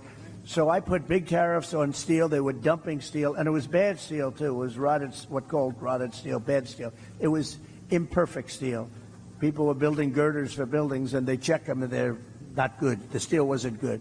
But they were dumping at tremendous levels, and I ended the dumping of steel. But these people, since they took over, this U.S. Steel, I would not allow that deal to happen. U.S. Steel, this was one of the greatest companies in the world. You go back 70 years, this was the big deal. United States Steel, and now they're going to let the Japanese buy it? I wouldn't let it happen. I'd help them so they can make the steel company good again. This was the biggest company in the world, the strongest company, had the biggest reputation. It represented our country, and now we're selling it to the Japanese. The psychology of that is unacceptable to me. So I wouldn't let that deal happen personally, but we'll see what happens. I hope it's going to be, I hope it won't have closed by the time I get there, but I would not let that deal happen. And you're right, they have other things. You look at China, they're opening up coal plants. Every week they're doing a big coal plant. And John Kerry, I watch this poor guy. This guy, it's so pathetic. He flies over in his own jet. You know, his wife has some money from a certain family, right? Right? And he's got a little jet. He flies over to China. He sees President Xi. Oh, yes, I will consider this very strongly. I will consider your request to stop building coal plants. And then he leaves. And he comes back. Oh, I had a good conversation. Nothing gets done. They're building coal plants. He had zero impact. But we don't build anything here. And what people don't understand is all that pollution in China, all the pollution everywhere in the world, much of it flies right over the United States, takes 3.5 days, comes in from China, and it's sometimes bad, and it flies right over the United States. So what are we going to do about that?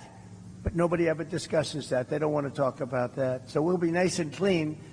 Same thing with the oceans. You take a look, the Pacific, it flies in from, they dump it right in the ocean, and in about a week and a half, it's in, welcome to Los Angeles, California, and we're lifting it out of the ocean all day long. We have, it's a massive, big business. We're taking their garbage out of the ocean because it floats right to our West Coast, and other countries too. So it sounds bleak, but we'll get it all straightened out, and we'll get it straightened out fast. And I just want to thank Lee, and I want to thank everybody here. I'll tell you, Rick Grinnell has been amazing with me from just about the beginning. You know, he was the ambassador to Germany, and there was no happier woman in the world than Angela Merkel when I announced that I was taking Rick back to Washington and giving him an even higher position. This was the happiest woman in the world when she heard he was leaving Germany. And actually, in a certain way, she liked him, but in another way, he was sort of brutal because he understood what Germany was doing to the United States, one of the many countries that took advantage of the United States, and he got it. So I want to thank you, and you did a great job, and we appreciate it, and hopefully you'll be able to do a great job again. Thank you very much, Rick, and thank you, Lee. Thank you, Mr. President. Mr. President, on behalf of Protecting American Initiative, thank you for being here, but thank you most importantly for seeing the threats to America, both militarily and economic. And we appreciate that. Thank you very much, everybody. Thank you very much. And Mr. Congressman, thank you very much. Great job you're doing. A warrior. Thank you very much. Thank you, everybody, very much.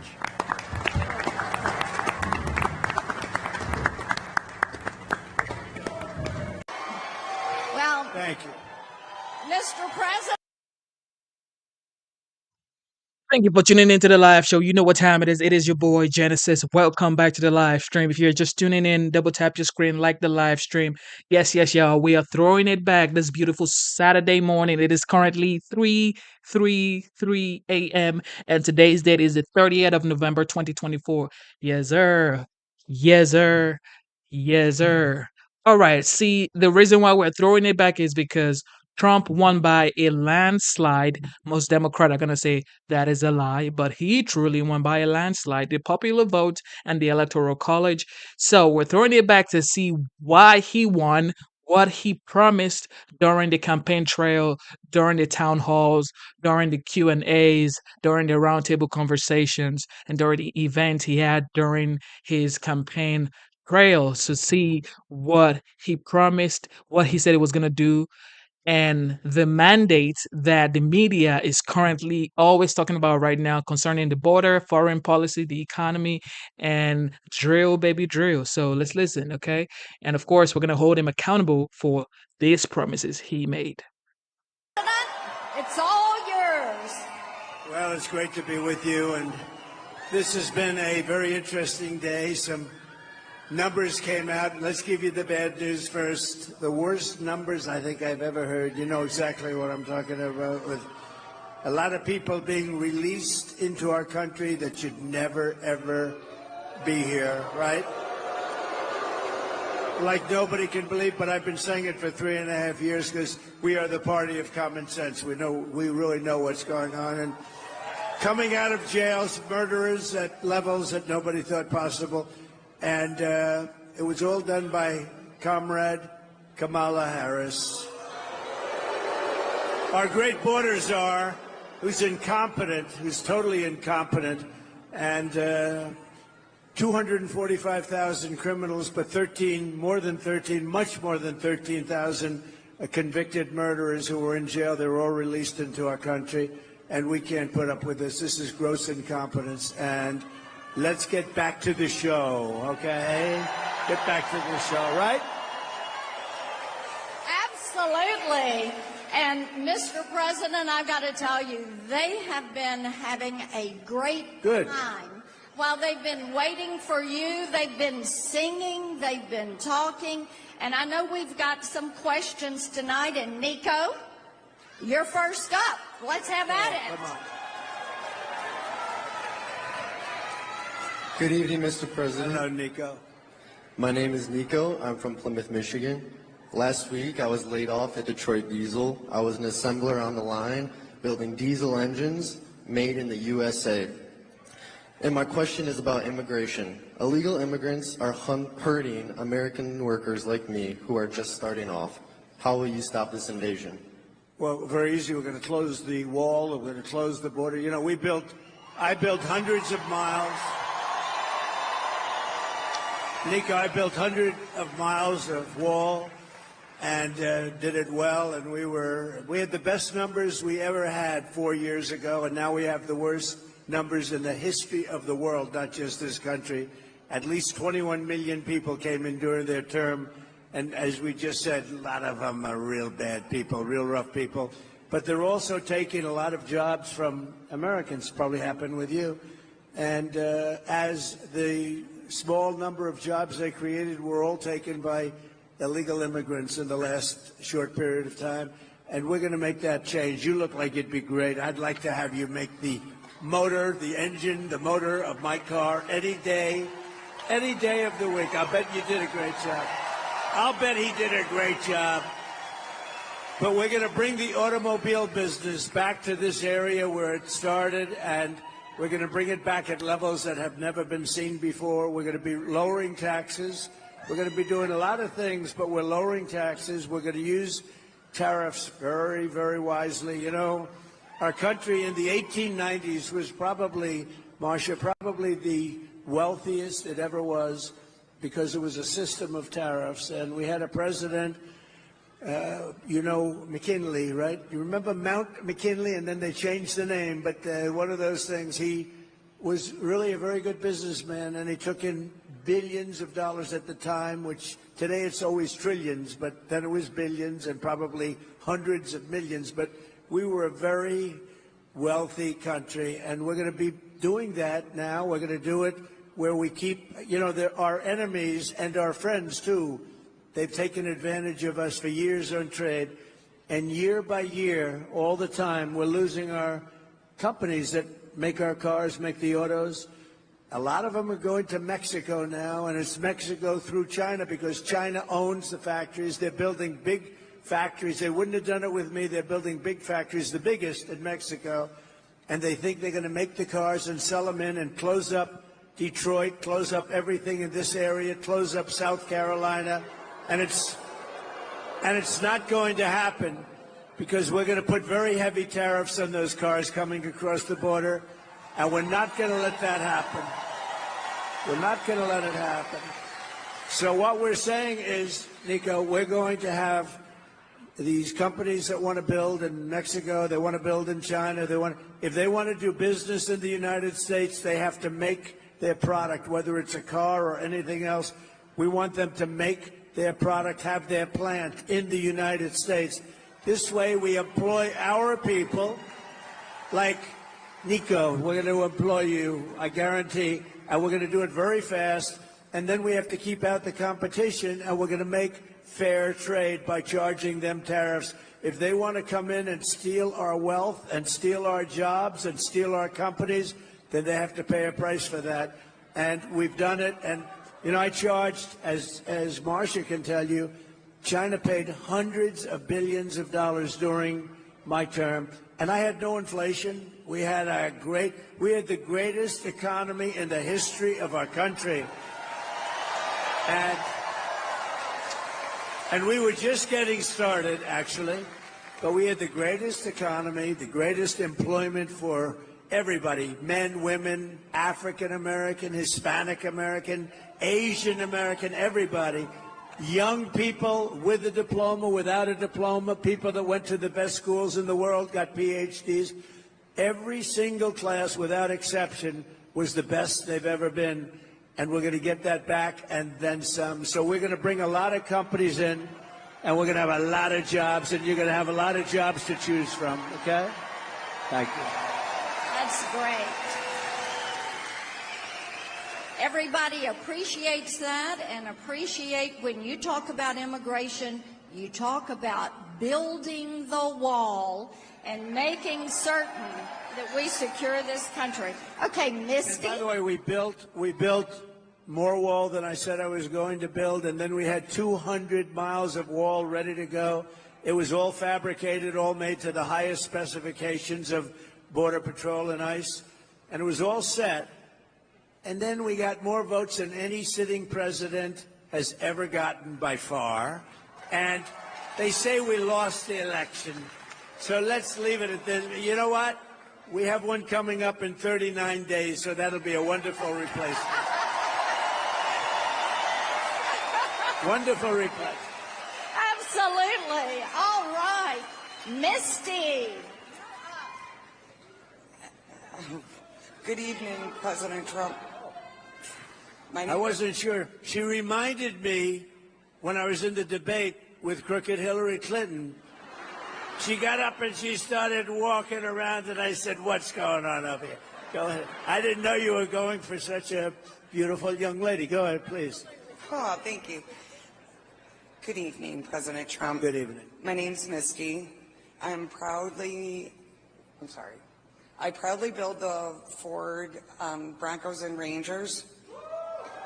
Yeah! I've been with Ford for 25 years. If I'm going to be honest with you, I'm sorry. I was not for you in the beginning. But my son told me I sounded ignorant and I needed to educate myself on you. That's it. True. That's what we're like. Where is he? Where is he? Is he here? No, he Well, you say, "I love your son." I think it's great. He said just get his autograph. Anyway, Yeah, so I took the challenge on, and I'm proud to say that I'm voting for you again. Yeah. Thank you very much. No, thank you. Thank you. My question for you is, I'm a single mom of 5, and becoming difficult to afford, the basics. So can you please tell me what you're going to do to lower the prices for us? Yeah, so what we have to do, because the prices are so high, thank you, darling, very much. It's a great question. People are hurt by the cost of groceries, the cost of everything. There's nothing less expensive. If you go back 4 or 5 years, everything was just a fraction of what it is now. And they're making essentially, if they make the same wages, they're getting wiped out because prices are up 50, 60, 70% for a lot of things. For some items, it's much more than that. Well, look at interest rates. They were 2%, now they're 10%, but at 10% you can't get the money. At 2%, there was plenty of money for everybody for buying a house, et cetera, et cetera. But when you look at groceries, I think it's this thing that really, I always say this is an election that I used to say determined by the stomach. Actually, I don't believe that anymore. I think it's now determined by the brain, because nobody wants to have criminals pouring into our country. Nobody wants to have any of these horrible things that are happening to our country. But we're going to be bringing them down, and it's going to start with energy. We're going to drill, baby, drill. Energy's coming way down. Energy.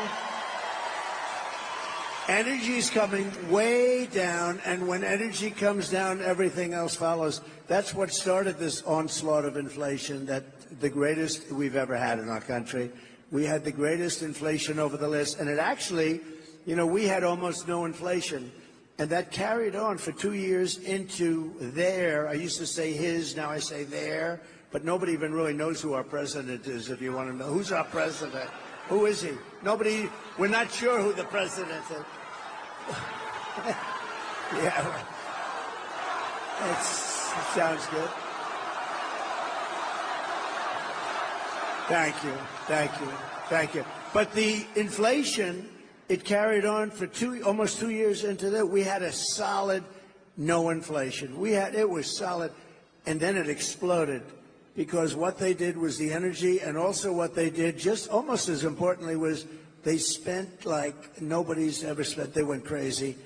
And the Green New Scam, and they were spending on things that didn't help the country, and it also drove. So between the energy and the spending, the inflation went up, and food prices came with it, and rent came with it, everything came with it. And we had, I think, the worst inflation we've ever had. And we're going to bring it down. So we're going to bring it down with energy and interest rates. The interest rates are going to come down. But first, we're going to get, and here's a statement that I make to you tonight.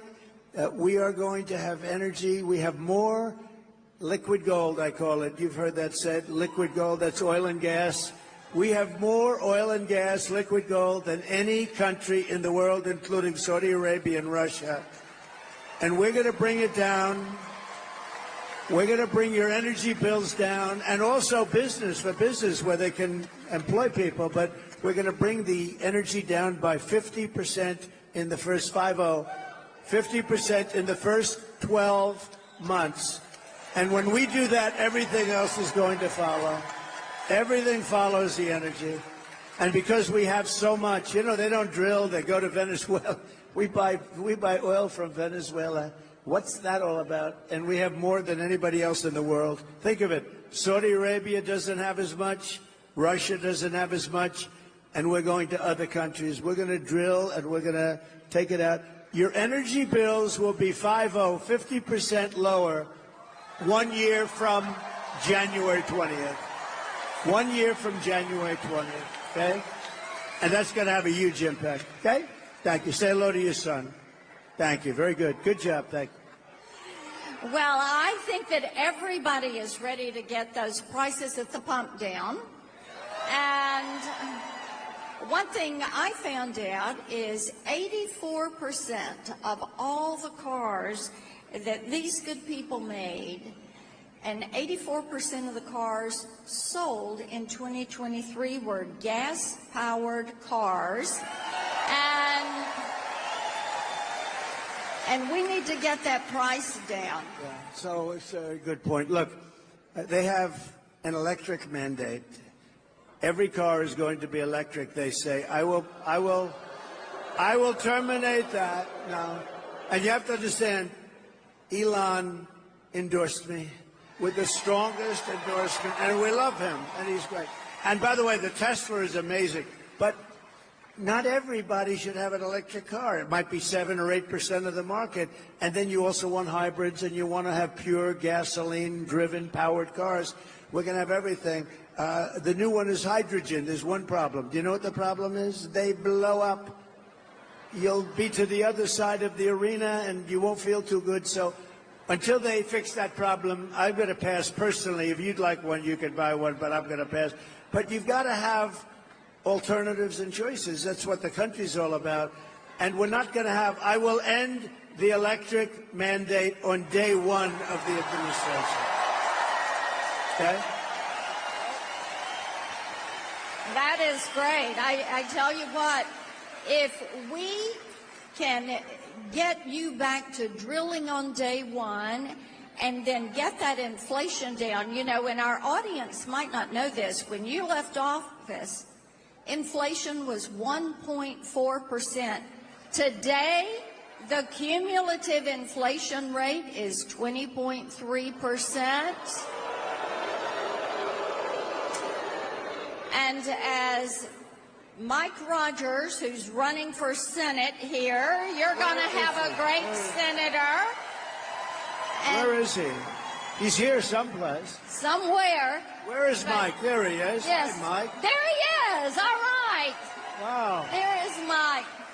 But Mike gave me a great phrase when I was campaigning with him a few days ago. He said, the most expensive vehicle you drive in 2024 is the grocery cart. And Donald Trump is going to get those grocery prices down. All right. We're going to get them down. It's a big deal. The groceries, more than anything else, I talk about what's at the checkout counter, the groceries, and we're going to get it all down. It's going to be done. Not just stopping and holding inflation. That's the easy part. We have this big damage done to our country. We have to get the prices down. Where bacon is up. Oh, bacon. We don't order bacon anymore. It's too expensive, right? But it's all up too much, and we're going to get it down. But it's going to start with energy, and it's going to start also with interest rates, because once that happens, interest rates are going to come down too. You know, we had, as Marcia said, we had 1.4%. You know, you don't want inflation at zero, because that's not actually good. And the worst thing you would have is deflation. Deflation's probably, in a certain way, as bad or worse than inflation. The ideal number is between 1% every year. If you could do this for the next 100 years, between 1% and 2%, and we were at 1.4% average. It was amazing, right? It was great. So we're gonna take care of inflation and quickly, and we're gonna get those prices coming down very, very substantially and very quickly. Thank you. And make America affordable again. And make America great again.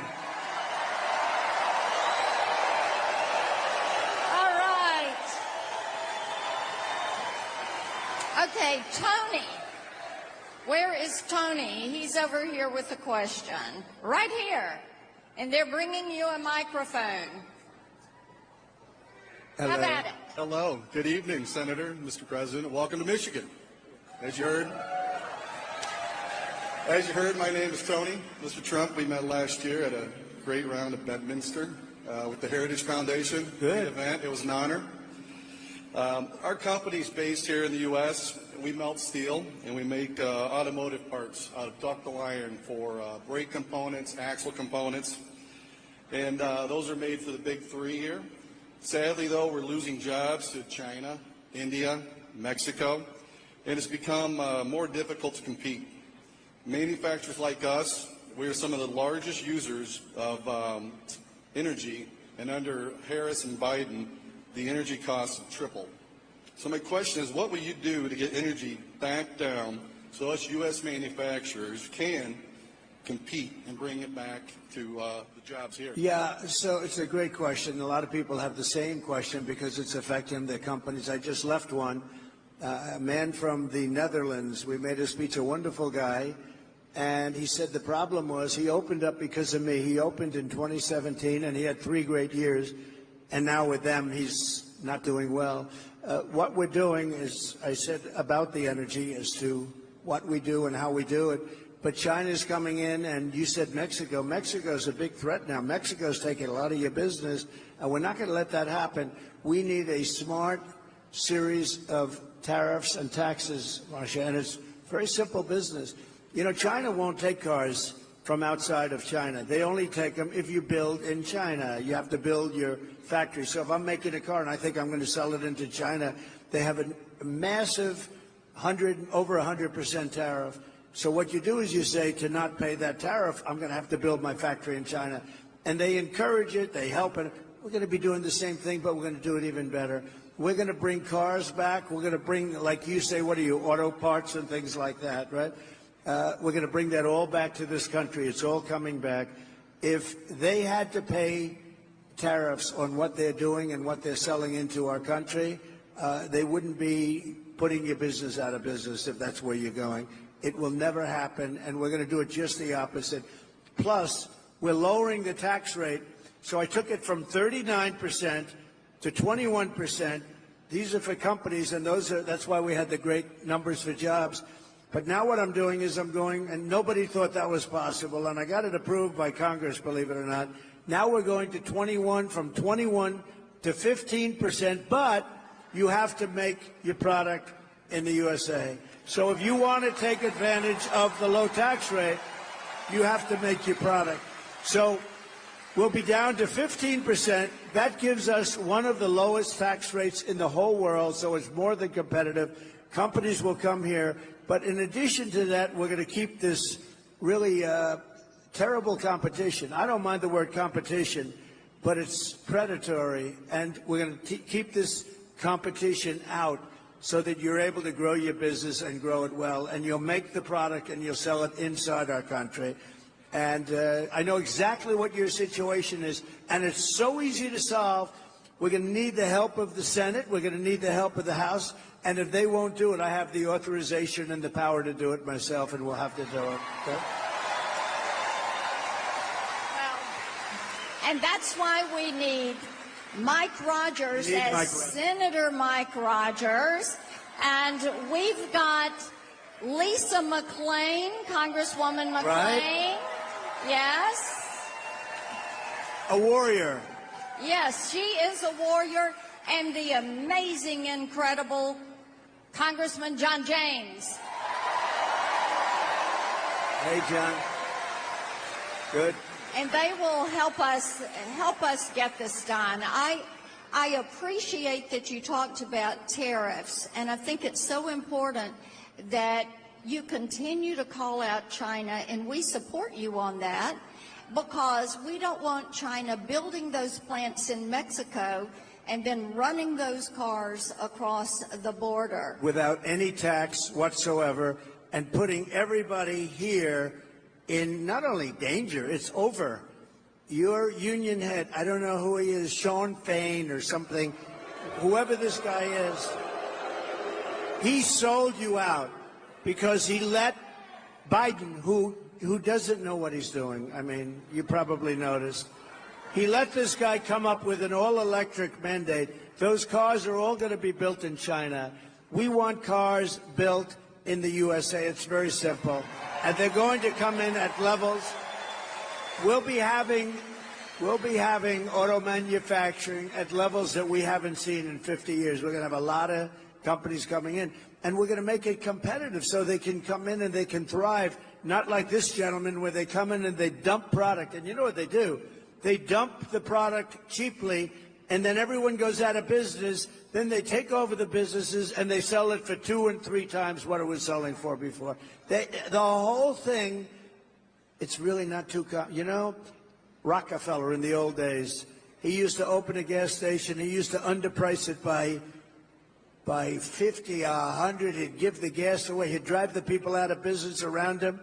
Then he'd buy up the gas stations or close them, and he'd make a fortune. That's exactly what they do on an even bigger scale. We're not going to let it happen. It's going to be over.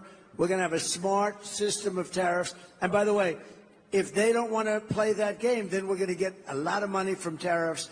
So Marcia can tell you, I charged hundreds of billions of dollars to China in tariffs and taxes. No other president has ever charged China 10 cents. And we take in hundreds of billions of dollars, so much so that Biden can't get rid of it. He's still got it on, you know, he wants to, but it's so much money. And frankly, it's a lot of money. But also, if you did get rid of it, they'd come in and they'd put all your businesses out of business. So the Senate and the House have to get really smart on this, because purposely over a period of years, they've given it a bad name. Actually, I consider it one of the most beautiful things I've ever seen. The word tariff, I love it. I think it's beautiful. Almost as beautiful as that chart that I looked to the right. Almost as beautiful. Where is that chart? Where's that chart? Do they have it? I love that chart. Oh, I love that chart. Whoa. That's one of the most beautiful things I've ever seen. If I didn't look over there real fast, I guess I wouldn't be with you tonight, right? That's I sleep with that chart. I go to bed with it. I kiss it good night. I love you, baby. That chart. But the word tariff is a beautiful word if properly used, and it gives us power, strength. And you know, beyond just economic strength, there are times when I had two countries fighting. I don't want to tell you which ones but I had two countries fighting. It looked like they were going to go to war again. I think Rick Grinnell is here. Is Rick Grinnell here? I think so. Did a fantastic job. Yeah. They're fighting. I said, fellas, you guys want to fight? You want to kill people in your countries? That's okay. But if you do, I'm going to charge you 200% tariff to do business with the United States, and that's it. They called me back 2 days later, sir, we've made peace. After years, we've made peace. So, you know, it really does. It has a great power to it. There's a great power if you know how to use it. Well, it does indeed. And another thing with great power was the 2017 Trump tax cuts. And we need Republicans in the Senate and the House to make the Trump tax cuts permanent. Right.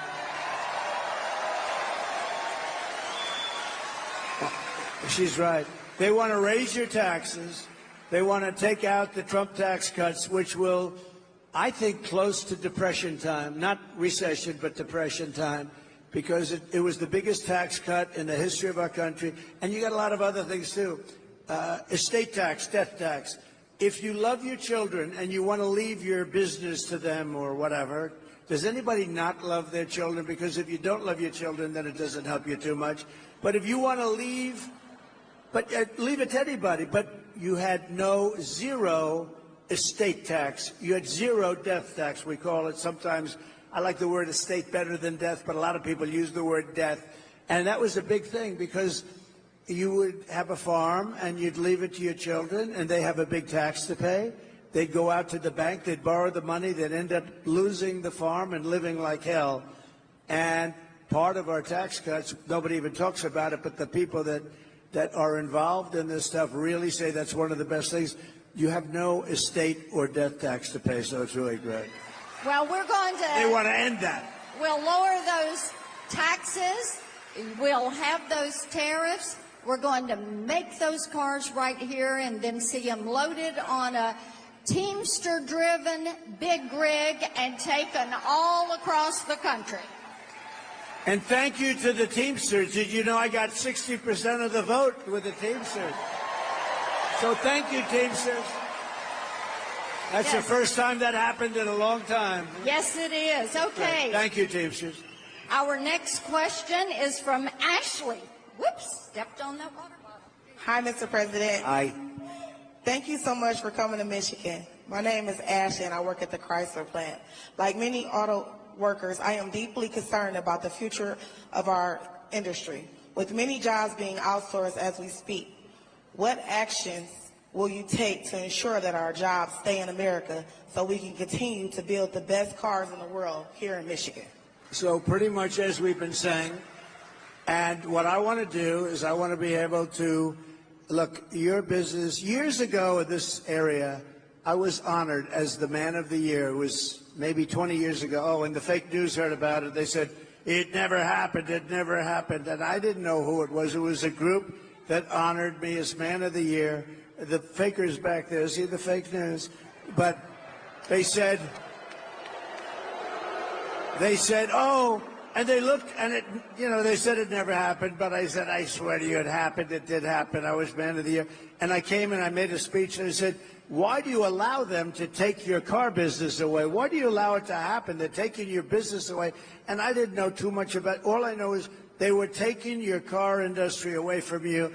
They said it never happened. And lo and behold, somebody said, I remember the event, and then we found out and we had everything. We got the awards, we had everything. It did happen, but I gave a speech which at the time was pretty controversial. We can't let them take your car business away. It's such an important business. And it's an important business even in times of war where they switch over. And it was really something. And I looked at that speech from, I don't know, it's like 19, 20 years ago. And I could repeat it now without changing a word. You cannot let foreign countries, and a lot of the times our worst foes are our so-called friends, okay? You know, our friends, the European Union takes tremendous advantage of us. As an example, they give us cars by the millions. We don't have too many Chevrolets in the middle of European cities, okay? European Union is brutal. They don't take our farm products for the most part. They don't take a lot. But unlike Kamala, who always complains and doesn't do anything, I keep saying, why don't you do? I saw Marcia the other day. Why didn't she do it 4 years ago almost? And I say that, she's on the border today, trying just to, what a day for the border. She goes to the border today, and they just announced, just before she got up to speak, that more than 13,000 murderers from jail, solitary confinement people in many cases, were released. But I just say, let's go back. So we can't let them take our businesses, and we're not going to let them take our businesses. And you can control that so easily through good policy. Not her kind of policy, by the way. She changed her policy 15 times. No fracking. Oh, I like fracking. Defund the police. She wants to defund the police. Now, oh, I love the police all of a sudden. By the way, when anybody is into defunding the police even for a day during their career, they can no longer serve as President of the United States, I can tell. So we're not going to let them take our businesses. And really, a lot of that's determined by our taxation policy. When China has to pay all that money, the people that liked me the best were the steel companies, because I saved them. They were dumping, China and others, but mostly China, was dumping steel in here at levels that nobody had ever seen before, and it was putting the steel companies out of business. I put a 50 and 100% tax on the dumping of steel, and the steel companies thrived. I saved them, and you have to have the steel companies. So we'll do the same thing, and you don't worry about it. Here's what you have to do. I only ask you to do one thing, and then you can sleep beautifully all night long, go to a job you love, and get a lot of money at the end of the week. You know what the thing is? Vote for Trump. If you vote for Trump, everything's going to be taken. There you go. Everything is going to be taken. Right. And we have Todd. We've got another question over here. Todd, is over here, right there. Okay. Hi. He's got his microphone. Todd? Welcome, President Trump. First off, I want to say you and your family are in me and my wife's daily prayers. Thank you. May God continue to watch over you. Thank you very much. So my name's Todd. I'm from Shelby. Unfortunately, pretty soon, over 2,000 people will be laid off from my plant that I've worked at for 25 years. And we can't take... Where are they moving? Where are they moving? Where they move? We don't know. Actually, we don't Probably know. Mexico, by the way. Oh, the people. We don't know where the people are. Where's the plant going to move, do you know? The plant's staying there. We're losing the Ram Classic, as you probably heard. We make the Grand Wagoneer. It's a beautiful truck. But we're waiting on products. So you know why it's? Are they being laid off? And is the plant closing? The plant's not closing. The people will probably be dispersed between other plants. We hope. But yeah, that's happening in the next couple of weeks. No, it's terrible. Okay, I get it. Thank you. Go ahead. We can't take 4 more years, Harris. And my question to you is basic. It's easy. What is your one of your all-time favorite American cars? My all-time favorite one? What is one of your all-time favorite American cars? Okay, so my father was a great guy. I learned so much from him. And he loved Cadillac. I mean, his biggest luxury in life was to get a brand new dark blue Cadillac every 2 years. And he would.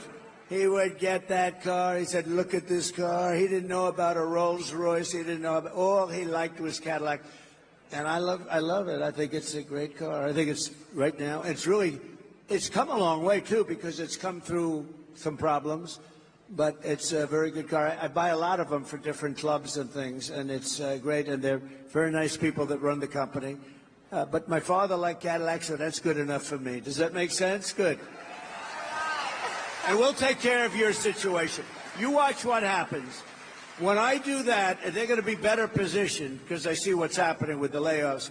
But they're going to be making, that's a good also, that's a good, I don't know what you call it, car. In a way, it's a car. What would you call that? Pretty much a car. They're going to be making more than they've ever made in a very short period of time. You have one thing to do. You have to elect a person with business talent and common sense. And this whole thing is going to turn around very quickly. Very quickly. Yeah. Thank you very much. Great question. Mr. President, they have loved having you here in Warren, Michigan, and I think you've got 5,000 people here and even more outside that have wanted to get in and cheer for you and be here to support you, and they do love you. Absolutely. Thank you very much. Thank you. Thank you. And everybody is going to be working hard and pulling for November 5th. And we've got great questions that have come from the audience tonight. Good. And we're just so excited that you took your time to come here to a great all-American city and talk with a whole bunch of auto workers and let them know you are on their side and you're going to make manufacturing great because you believe in them. I do. Thank you all. Thank you very much, everybody. Thank you very much. So nice. Marcia, thank you very much. Appreciate it. Thank you, darling. Beautiful. Thank you, everybody. Have a good time. Get out and vote. Get out and vote. We got to win this one. Thank you. Thank you. Hello, everybody. How are you? Hi, darling. Hi. Thank you for tuning into the live show one more time. You know what time it is. Double tap your screen, subscribe to the channel. It is your boy Genesis, and we're currently throwing it back to the legendary, the 45th, the 47th president-elect, President Donald J. Trump. And of course, he takes questions directly from voters. And of course, we are throwing it back so you can hear what he promised. You've heard about IVF with Tulsi. You've heard about the economy. You've heard about slashing the electricity bill in the first 365 days. You've heard about bringing back manufacturing job to Michigan. You've heard about so many things. You've heard about the first day he gets into office, he is going to shut off the electricity mandates, electric car mandates, and all that stuff. So I'm streaming this so you can see and know what he promised and why he became the 47th president-elect and why people voted for him. Because this is why people voted for him. Everything he's saying now is it's a sum total of why people voted for him. So when people say, "Well, I don't like that he's talking about tariffs," this is why people voted for him. I don't like that he's going to deport so many people. Well, this is why people voted for him. Okay? It is what it is. All right, ladies and gentlemen, let's get the likes up. Let's get the likes up. Thank you, everybody. How are you? Thank you very much, everybody. This is an honor. And, you know, I walked in, the first question that I asked, should we change the name from Fort Liberty back to Fort Bragg? First question.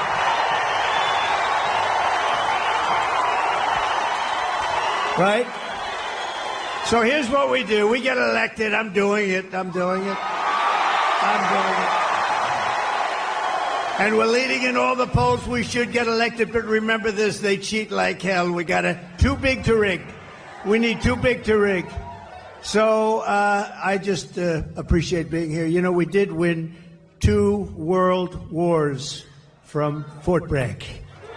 Right? So this is no time. Look at that big guy.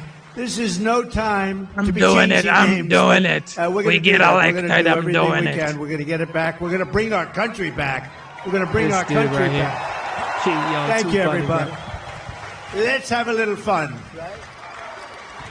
Okay. Good.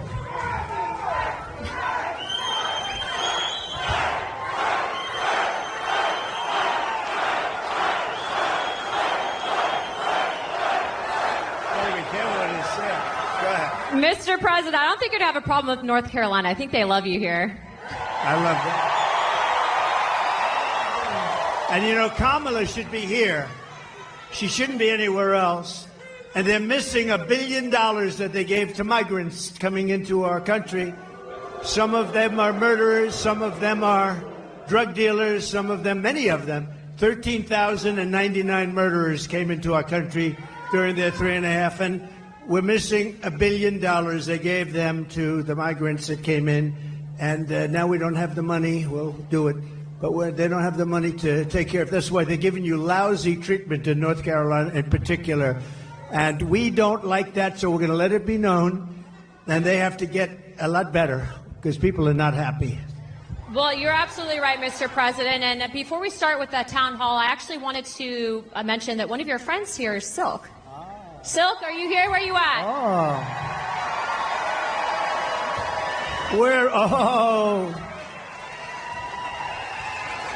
I'll tell you, she is my friend, too. And she is my friend.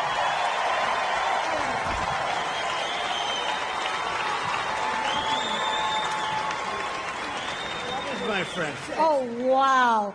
Hey, North Carolina. Real quick now. I want y'all to listen up. I'm a little ticked off. I just want you to know I'm a little ticked off, and I'm going to tell you why. $750.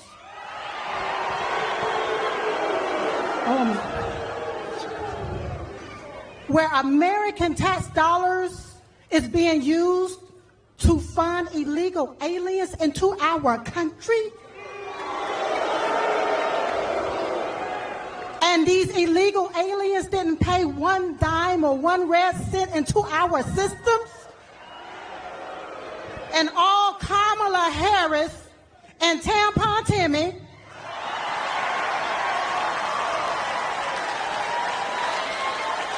want to give us $750? Listen, you all, we only have one choice. One choice, and that's President Donald J. Trump.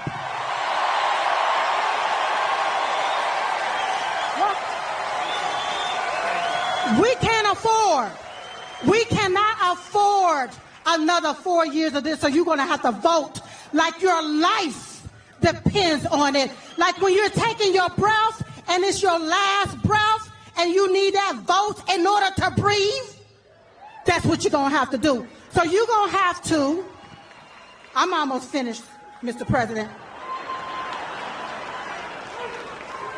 Yo, she ain't playing around now. She ain't playing around. You're going to have to overvote the cheat.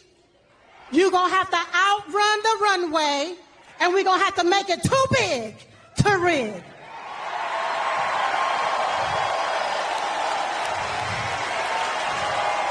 Woo! Now I can feel Diamond rising up in me.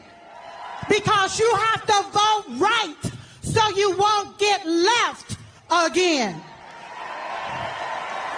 Vote red. She's like a preacher, y'all.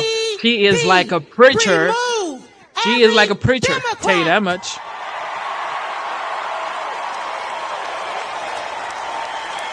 They gotta go. They gotta go. Now, while the media continue to play the race card, we gonna continue to play the Trump card so we can win. Win and win. Thank you, everybody. Thank you. So, you know, it was 9 years ago, and my beautiful wife, our First Lady, we love our First Lady. Did you see her interview on Sean Hannity and with Ainsley in the morning? She did great, but 9 years ago she came to me, she said, you know, there are two women, and they are really incredible. I said, who the hell are they? He said, you got to see this. You're not going to believe it. They had a thing. And we fell in love like almost immediately. Yes.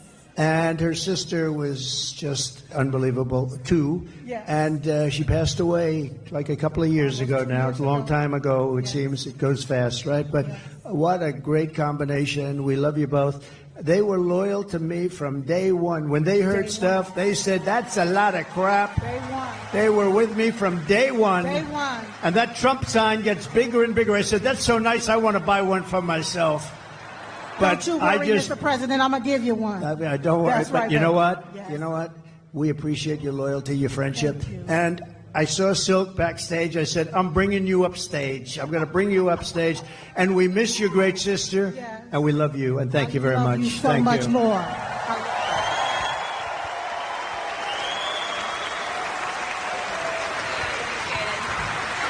Thank you. Great. All right, Mr. President, are you ready? Yeah, I'm going to be very careful with these seats. Yeah, it's a little bit. These seats weren't designed for me exactly. All right, Mr. President, our first question comes from Allie. She was one of the residents here in North Carolina that was directly impacted by the hurricane, and it destroyed her community. Allie, where are you at? Hi.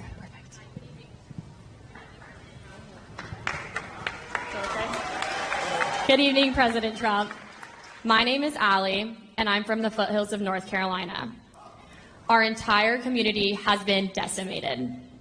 Thank you, President Trump, for visiting the disaster sites to bring attention and donating millions in relief. Thank you, Allie. This week, we have learned that not only did 13,000 murderers illegally cross our border, but FEMA is out of money because they have been providing $9,000 to every illegal. Enough is enough. We must put Americans first. How soon will you start deporting the murderers? So let me just tell you that you're right about that. It's 13,099 to be exact. And murderers, many of these people murdered more than one person. One did 7. These are not people we want in our country. So this was, I guess, released by somebody that loves us, maybe in Border Patrol. We don't know exactly where the numbers, but these are certified numbers. And you had 16,000 drug traffickers. You had numbers that nobody's ever seen, 645,000 criminals overall. They're in our country. Nobody has any idea. They're from places unknown. Nobody knows who they are, what they are, but we know that we have over 600,000 people released into our country, along with the ones that you were talking about, the 21,000. But of them, 13,000, more than 13,000 are murderers. And some were on schedule to die. They were scheduled for the death penalty. And we have them now nicely ensconced in our country. I'll tell you what, we have the worst president and the worst vice president in the history of America. They are horrible. They are horrible. That could happen, and just the concept of open borders doesn't make sense. You know, we built 500 miles of wall more, and we're going to add another 200, much more than I said I was going to do. And that's why we had the best numbers ever. Oh, the chart. So you know the chart. My favorite chart, Allie. My favorite piece of paper, my favorite chart. But we had a chart. Do you have something up here that could show? Oh, I love that. I love that chart. Oh, I love that chart. If I didn't look to the right, I wouldn't be going to Butler tomorrow. You know, we're going to Butler tomorrow. If I didn't look over, so no, but that if you look at the chart, at the arrow on the bottom, that shows the lowest number in the history of our country. That was the day I left office, and these clowns took over, and what they've done to our country between that and so many other things, what they've done to our country. But, you know, I view inflation was the worst we've ever had, I think. They say, oh, it was only in 48 years. Somebody, one of the fake news back there, they corrected me one time. They said, no, 48 years. Oh, okay. But it wasn't. I believe it was the worst that we've ever had. And that's been one of the big problems. But to me, and I know that you talk about the bad economy, you talk about all of the costs, and the costs are so bad. To me, the worst is the border. Because it's like what they're doing is they're destroying our country. And it's not easy. We're going to get them out. We're going to have the largest deportation in history. I'm not proud to say that either, but it's a tough thing to do. And we're going to get, Anna, we're going to get the criminals out. We're going to start with the worst of them, and we're going to get them out. And you know who's going to help us? Local law enforcement. local law enforcement. They're going to be great. They know their names. They know their serial numbers. We're going to get them out. And, you know, very simply, we have a little thing called MAGA. Everybody here knows MAGA. It's called Make America Great Again. That's what we're going to do. We're going to make America great again. Thank you, darling. Really good question. Thank you. You know, Mr. President, to your credit, too, I think that's largely why you've actually outpaced every other candidate for president with the support from the Hispanic American community, because it's not just erasing. We all want border security. So thank you, Mr. President. It's an incredible community that I don't know, it's just very energetic. You know that, right? It's energetic. And they're very entrepreneurial, and they love our country. And we've gotten record numbers with the Hispanic community. And I don't know, it just works. It just works. So I appreciate it very much. Thank you. Thank you, darling, very much. Thank you, guys. All right, Mr. President, our next question is from John. He was a Green Beret captain who was actually kicked out of the military. I think he's going to share his story with you. 1 second. Hi. Good-looking guy. Thank you. Good evening, Mr. President. I'm John Frankman. I was a Special Forces Green Beret who was forced out of the military because of the COVID-19 vaccine mandate. Good stuff, right? That's good. So the Biden-Harris DoD COVID-19 vaccine mandate was very damaging to the military. It forced thousands of service members out, and thousands do not want to join now. The Biden-Harris DoD has the lowest recruiting in modern history, and now they're pushing more woke training. So how do you plan to repair the military from the damage that was done and hold military leaders accountable? So I want to have them come back into the military with pay. And, you know, they've been talking about that, but it never happened. They never did what they said they were going to do. There should have never been a mandate. That should have never happened. You should have been given choice, as we say. We want choice in education, and we want a choice there, too. And that should have never happened. And, you know, we've lost some of our best people in the military, too. Did you leave? Did you leave? Did you ever take the vaccine or anything? I never did, sir. So you want a choice, yeah. And do you want it? Would you go back in if they were able to? As long as there's accountability, potentially. Yeah, no, there would be accountability. Is right. They're going to will fire their asses, but they won't. We don't want to lose this guy. We want to get. He's central casting. We want to get him back in. Yeah, we're going to take care of it. I hope you do come back, or I hope you do very well outside. To be honest, wherever you are, I just want you to do well. But we're going to get a lot of people coming back. They should have never had the mandate. The mandate was a big mistake, and they treated people terribly, terribly. Okay? Thank you very much. Great. You look great. Thank you. We lost a lot of great people. Also in other, you know, in police forces. I mean, a lot of people were forced into doing things they didn't want to do. But I love that question. That's a great question. Thank you very much. I also, too, if I could, Mr. President, I don't think I've told you this story yet, but actually we had some of our friends that had been deployed, and one of our friends actually was shot pretty badly and ended up going to Walter Reed. And to put in perspective, there's a lot of politicians that will take photos with the military, but they don't care. But President Trump actually went privately, didn't ask for a photo opportunity, and he said thank you to our friend that had been shot in combat at Walter Reed. His heart's in it. He loves our community. And when I say that he has your back and he's going to make sure that they're accountable, he will. Thank you. Thank you very much. And I'll tell you, we have a great military, and we really do. But Walter Reed, you mentioned the name, and that hospital was unbelievable. The doctors are unbelievable. They had a lot of problems with getting there, getting to it, managerially getting in to see. But we had the best doctors. They could do things that nobody else could do, and they got to see some really badly hurt people. And the level of talent at Walter Reed, it's just an incredible hospital. So we have to pay our due respects. You hear so much about government-owned or whatever. I don't think there's a better hospital in the world than Walter Reed. So we should say that, right? Yes, sir. Yes, sir. Mr. President, our next question comes from an active duty service member here at Fort Bragg. They like it. Austin, where are you at? Oh, front row. That was good. Good evening, Donald Trump. Thank you. President Trump. No, I've never done this before. I'm an active duty soldier here at Fort Liberty, and I'd want to start off by saying I'm here in personal capacity. He meant Fort Bragg, right? Yes. Fort Bragg. It's all right, No. Are you not? You're not a soldier now? No, I am a soldier. I'm currently Yeah, active you are. duty. Okay. Good. But on a shit, that gives out. I'm here in my personal capacity, not speaking on behalf of the Army or DoD in any way. Right. This week we saw the missiles flying into Israel from Iran and how impressive the Iron Dome is in protecting Israel. What are your thoughts on the Iron Dome for America? I love it. I mean, I love it. How can you? I love it. We're going to have it. One of the things I say, we're going to have an Iron Dome. Why shouldn't we have an Iron Dome? And you see how effective. So the other day, 287 big missiles, ballistic missiles, were shot into Israel. Every single one of them was taken down.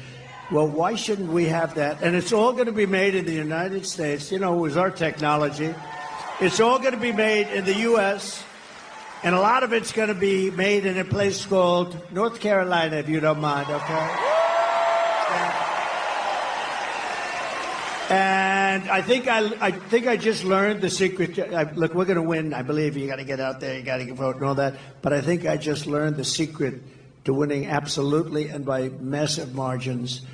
I'm going to promise to you, as I said at the beginning, that we're going to change the name back to Fort Bragg, because I think when that word gets out, I just see this great-looking soldier just accidentally said Fort Liberty, and he got almost booed the hell out of the place. That was not good. Anyway, I believe it's absolutely something that we want to have for safety. We're a target for a lot of different places.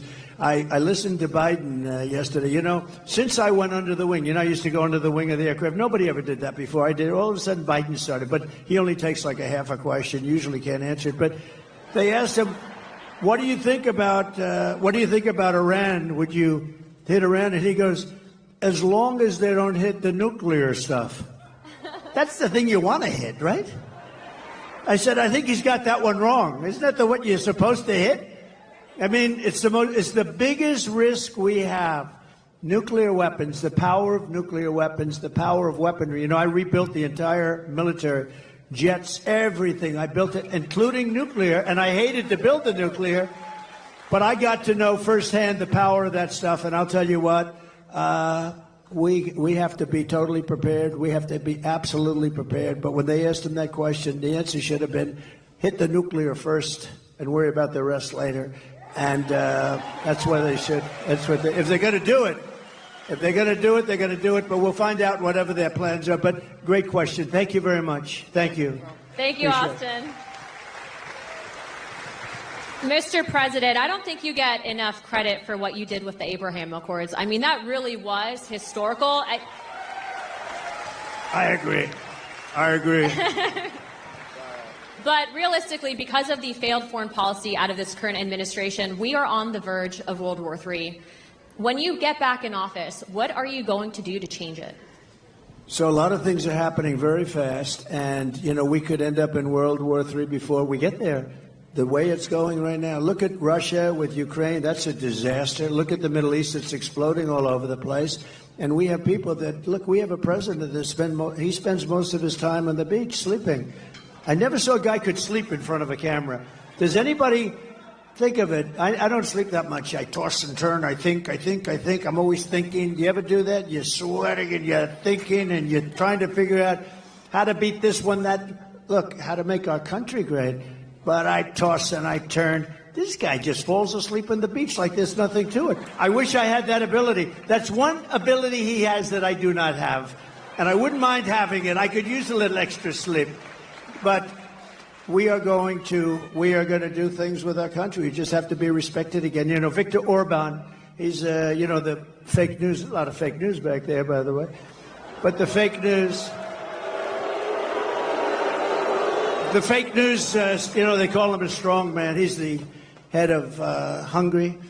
And we have, and he's, very strong guy, very tough guy. But, I mean, more than anything else, a very smart guy. And they said, why is the world blowing up? You have the Middle East is blowing up. You have Russia, Ukraine. That could lead to catastrophe. You talk about nuclear weapons. That could be a total catastrophe. Why is it? He said, if you put Trump back in the White House, it's all going to end. You're going to have peace. You know, we had 4 years. We didn't have any wars. We didn't have any terrorism. We didn't have anything. And I won't tell you exactly what he said. Maybe I will. He said because they were afraid of Trump. I don't want to be the one saying that, but they were probably afraid of me because they think I was crazy. And that's a good thing to think, right, soldier? That's a good, they said, this guy is crazy. But no, he said that you put Trump back in the White House, you're not going to have all of that stuff is going to heal. October 7th would have never happened. The attack on Israel would have never happened. Remember, Iran was broke. They weren't giving money to Hezbollah. They weren't giving money to anybody, any of these, they call them delegates of terror, a lot of different names, but it's always of terror. And there was no money for Hamas. And now you look, you know, because you were such a big part of it, we had no attacks, we had no terrorism, we had no nothing. For 4 years we had, and I wanted to talk about it during the 4 years, but that's never smart, right, Robert? That's never smart to do. So I didn't, but I talk about it a lot now. We had no attacks, we had none of this stuff going on. We defeated ISIS, by the way. We took ISIS, we defeated them in 4 weeks. It was supposed to take 5 years. I rebuilt the military, and we had a military, and we have great generals, not the television guys, by the way, the real generals. I'm talking about like Raisin Cane, General Raisin Cane. You know who that is? But we defeated ISIS quickly. It was supposed to take 5 years. We did it in 4 weeks. We have a great military, and we have a military that's not woke. You may have a few people on the top that are woke, and we're going to get rid of them so damn fast your head's going to explode.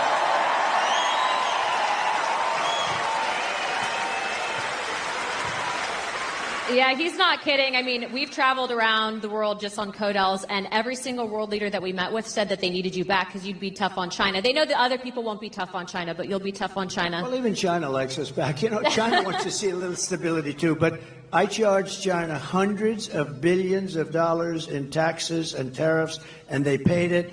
And frankly, we had a good relationship with President Xi, but they paid hundreds of billions of dollars. No other president got them to pay 10 cents. Not literally, not 10 cents. Got hundreds of billions of dollars. And you know what? More importantly, they respected your country. They don't respect us anymore. They respected your country, and they'll respect us again. Amen, sir. Peace through strength. Our next question is from Sarah. Sarah is a VA advocate. Sarah, where are you at? Oh, perfect. Hi, Sarah. Again, we're working now. As you know, you talked about Walter Reed, sir, and I'll just say my husband is one of the most catastrophically wounded surviving service members, and you visited with him there many times. Wow. And this past July, you saw him in Charlotte. Yes, sir. Is he here? No? Not tonight, but you just saw him this summer, so he was so happy to see you this summer. Great. Yes, sir. Yes, sir. But I want to talk about all the advancements you made for community care, and you empowered veterans to choose their own providers. And Secretary Wilkie. And I was so proud to stand with you many times in the White House as you signed historic legislation and executive orders to take care of our military and veteran families. We've watched that community care access where a veteran can choose his or her own provider. We've watched that be actively limited and actively rolled back. President Trump, how are you going to bring that back as a day one priority and give veterans the choice for the best medical care back again? It's such a great question, and thank you. And what a good wife that is, and I'll bet your husband's great. You love your husband, right? You know, the people like you, what is your first name? Sarah. People like Sarah are so important to our country because they take care of people that are great heroes, real heroes, and they take care. And if they didn't take care, or the hospitals would be unable to do it. They just would be there. This right now. I mean, with all of the migrants have taken over our hospitals. They've taken over our schools. We don't have anything, but people like Sarah, the job they do is incredible, and they do it out of pure love. They don't do it for any other reason. They do it out of pure love. And we have to help them. We have to help them because the medical costs would be unaffordable by our nation. It would be totally unaffordable. And it was better before, and I heard it sliding. I spoke with Robert before, and who did, by the way, an incredible job. You did an incredible job. Stand up, please. And Sarah, thank you, Robert. You know, we had a 92% approval rating at the VA, 92%. Now it's down into the 40s. We had a thing called choice, where if you had to wait too long for a doctor, you know the story. If you had to wait too long, guys were waiting 4, 5, 6 months. They go in with a minor problem. They end up being terminally ill because they didn't take care of it. It could have been taken care of with a shot, with a pill, with a minor operation. They end up dying. And we changed it, and we had choice. We also had accountability, remember? Accountability. So on choice, they tried to get it for 52 years, accountability for 58 years. Accountability, you couldn't fire anybody in the VA. And I said, that's no good, because you had sadists in the VA, you had bad people in the, we had some bad people. And we fired about 9,000 people, and we replaced them with 9,000 good, loving people that love our heroes, right? That love our patriotic heroes. And that was a big thing. And I just said to Robert, how's it going nowadays? How is it going? And he said, they're getting rid of choice rapidly. Choice is when you can't see a doctor rapidly. You go outside, you find the doctor, you get yourself fixed up, and Sarah, we pay the bill. And it was a great thing. And he said it's rapidly not being used, not being allowed to be used. And, you know, I think it actually didn't cost. I think it was probably, in the end, we probably saved on it. But money isn't the big thing here. I think we saved money on it because people would get very, very sick. These are people that would wait 4, 5, 6 months to see a doctor. If you had to wait more than one day, you go out, you see a doctor. We had bills negotiated, fees negotiated. You know, we can't be totally crazy with this because the doctors are pretty good business people, I will tell you, right?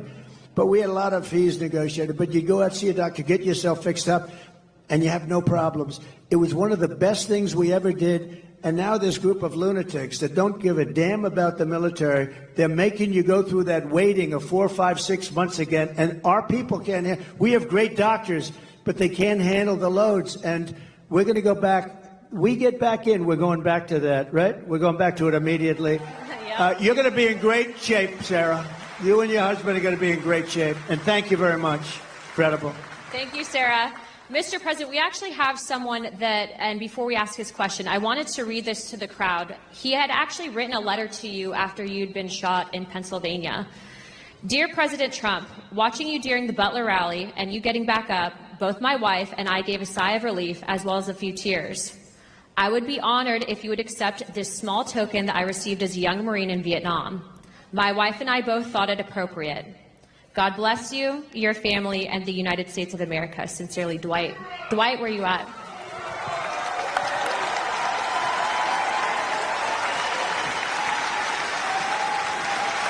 Thank you.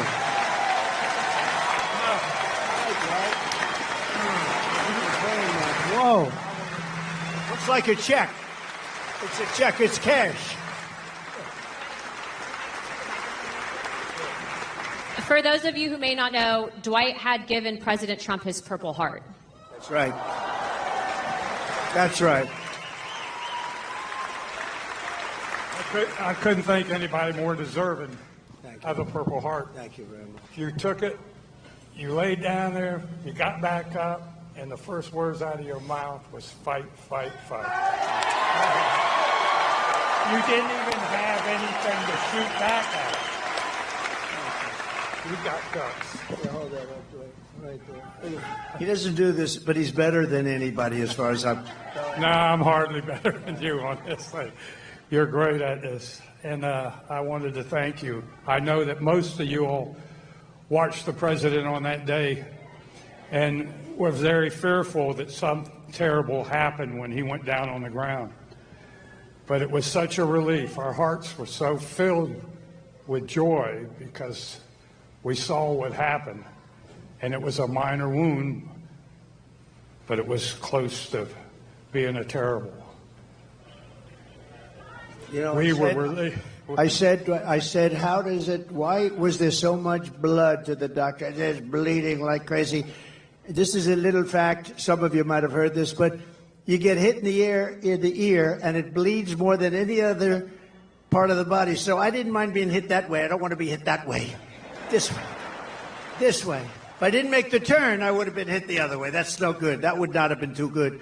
But it is true, and I got very lucky, and maybe it wasn't so much luck. Maybe it is something else, right? Maybe there's something else up there, but that's great. Thank you. You also took the time out to write me a beautiful letter and gave me a challenge coin. I never expected that from the President of the United States. Well, Thank you very much. This was a great honor, and I remember it very well when you gave it. Yes, I will. Really nice. Thank you. I served as a Marine in Vietnam, proudly served as a Marine in Vietnam. And thank you very much. There were quite a few that did. And when I came back from the service and stuff like that, we didn't get quite the greatest greeting, but no, you didn't. A lot of the veterans nowadays are homeless. There's 7% were homeless before Biden and Harris took over. Now there's 14%. I would like to know what you're going to do to prevent this from getting any larger, and also kicking these illegal aliens out of the freaking hotels and providing them money before we do it to our homeless vets. So interesting. So one of the things that most angers me about this is the 21 million people plus. You know, they say it's 10, it's 12, whether it is or not, it's much more than that. It's 21 million, and it's probably with the gotaways and everything a lot more than that. But one of the things that most angers me is that you have veterans on the streets in front of a hotel, and you have illegal immigrants. Some of them are serious killers and drug dealers and all the people that we talked about before, and terrorists. And those people being walked into a hotel, and they're staying in a hotel, and they walk by veterans who are sleeping on the street. And it could be cold, it could be hot, and it bothers me. If we stop, if we close our walls, we're going to be able to handle it. They are spending so much money on taking care of the illegal migrants, now we call them. We used to call them illegal aliens. I call them whatever the hell I want to call them. So do you. But they're not supposed to be here. And we're going to close the wall. First day, we're going to do a couple of things. First day, we're going to drill, baby, drill, and we're going to close the wall. We're going to close it up. And we're going to have to take people out. We cannot have killers. Do we agree? Does anybody want to leave the murderers, the drug dealers in our country? Do you know one of the little facts that's very sad but makes sense, that all these things I predicted 3-4 years ago, I was saying this is going to happen, now it's happening. The migrant crime, it's a massive crime. But all of this that's happened, everybody, it's common sense that it was going to happen. And we're going to have to get them out because we have no choice. It's not sustainable by any country. We have done things that are so stupid. Like, as an example, I consider it to be less important, but it's very important still because it's a way of life. Men playing in women's sports, okay? Who wants that? And who wants open borders? Because open borders is so, you say, how does a thing like that happen? All of these policies we're going to be changing. And we have now somebody running as a radical left person. You know, more left by far than Pocahontas. More, you know who that is? More left by far than crazy Bernie Sanders. She's more left, and we can't have it. So we're going to take care of your people and your friends. You got a lot of friends out there that don't have a place. And we're going to do it, and we're going to do it fast, and we're going to put money to it. First of all, we're standing on the greatest power. It's called liquid gold. We have more than any other country. We don't use it. We get oil and gas now from Venezuela. Do you believe it? We're going to take our own, and we're going to make a lot of money. So we're going to make a lot of money. We're going to take care of our veterans properly. We're not going to have that happen anymore, okay? Thank you, Dwight. Thank you. Beautiful guy. Beautiful guy. I think I'm going to stand. This chair is the most uncomfortable chair I've had. First of all, it spins. And the one thing I don't want is to fall on my ass, because that will be the only story. They'll say, sir, you did great. Too bad you fell. That would be the only story. So I'm not sitting in that sucker. I think it's a booby trap. That was put there by Kamala.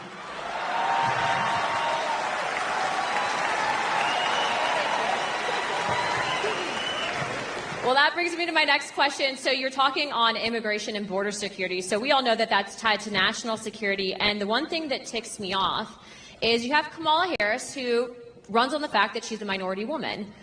But yet she's done nothing about the 300,000 migrant children that have gone missing. Just real quick, how many parents are in this room? How many women are in this room that support Trump? As mothers, grandmothers, sisters, wives, would you ever tolerate children being trafficked? If you were in Kamala's position, wouldn't you have stopped that? President Trump, you've done more for not just the Hispanic American community, but I think women in this country, not just, I'm just going to toot his horn for a second. He's put women in positions of power, but the media won't cover that. They won't because it doesn't fit their narrative. They want women to hate them, but guess what? We don't hate them, we love them, don't we? But I don't do it. I don't do it really for a pure, really great reason. I just do it because I want results. And I just find women to be smarter than men. Does that make sense? Men, you don't mind I do that every once in a while. It's not bad. Thank you. Thank you. Well, Mr. President, to follow up on that question, as a grandfather and a father, what are you going to do to stop the trafficking of women and children in this country, and specifically with the migrant children as well? So we had it down to the lowest number. You saw that on the graph. That included drugs. It included trafficking in women, mostly women and children. But you mentioned a number. It's, to be exact, 325,000. Now think of that. You could fill up the biggest stadiums many times with this. 325,000 children are missing during the Biden reign. Now, let's say her, because they made her, and you know, it's funny, when you say Harris, right? Nobody knows who the hell I'm talking about.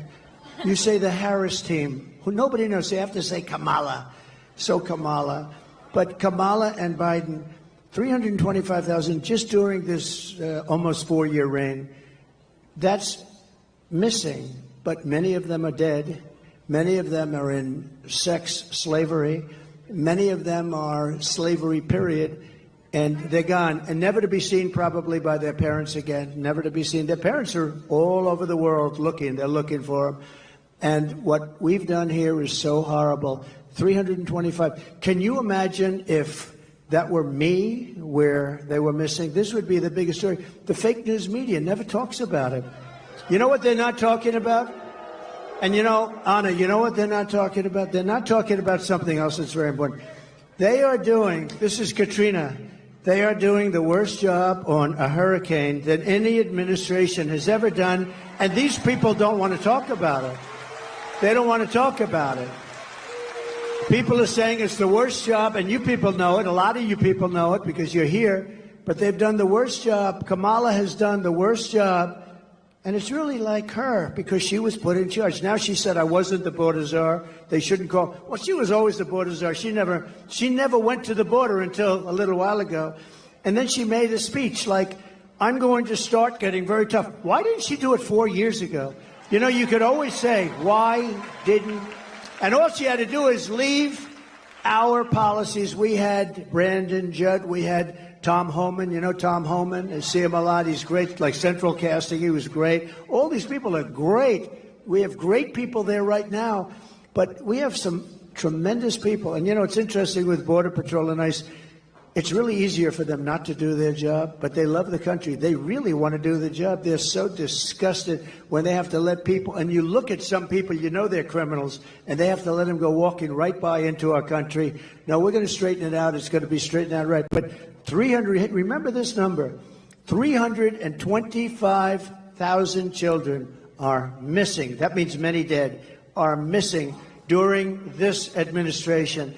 And that's almost unthinkable. And I can just imagine if that were us, it would be the worst story. They never talk about it. And the other story they don't talk about, and I'm doing this because we're on all that television. Look at all that television. The other story they don't talk about is what a rotten job they're doing in North Carolina and other places with respect to the hurricane. They are doing a terrible job.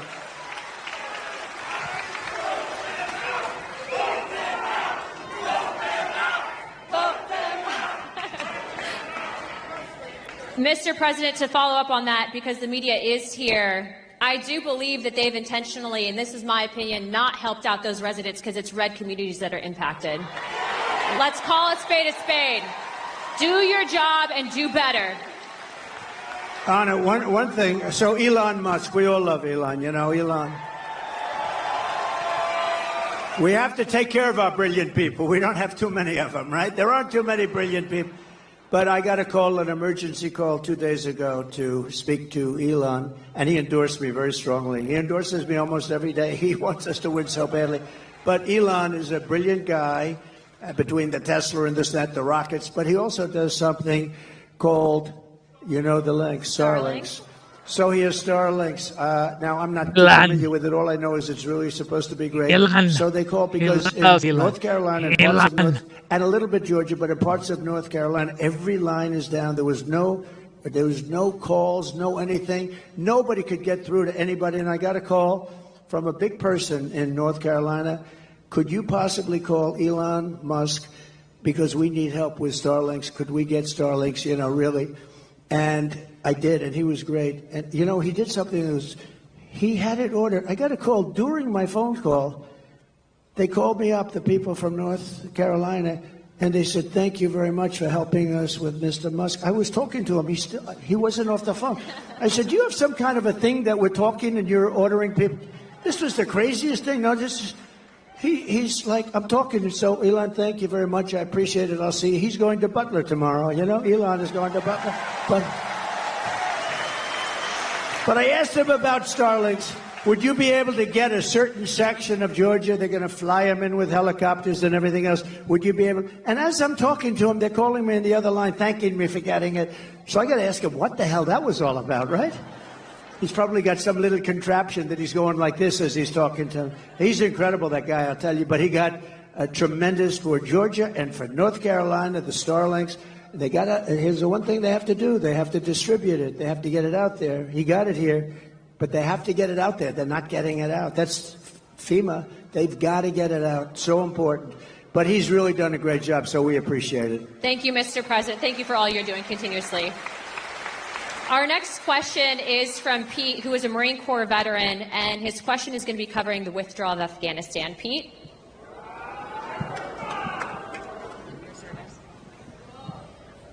Mr. President, I am Pete from North Carolina, and also a Latino for Trump. I knew I liked him.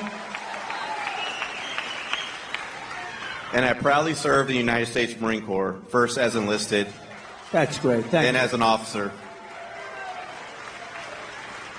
Despite what the Vice President says, we sadly lost 13 under her watch. It sickens me, many of my fellow Marines, as well as my friend, Lieutenant Colonel Scheller. There has been zero accountability for the terrible withdrawal. What will you do to make sure we have accountability for what happened? Okay, it's great. It's like, I know more about that subject than any subject we spoke about because I think it was the most embarrassing moment in the history of our country. There was never anything. I don't think Putin would have gone in and invaded Ukraine if that didn't happen. He saw that. He said, hey, these people are stupid people. They're idiots.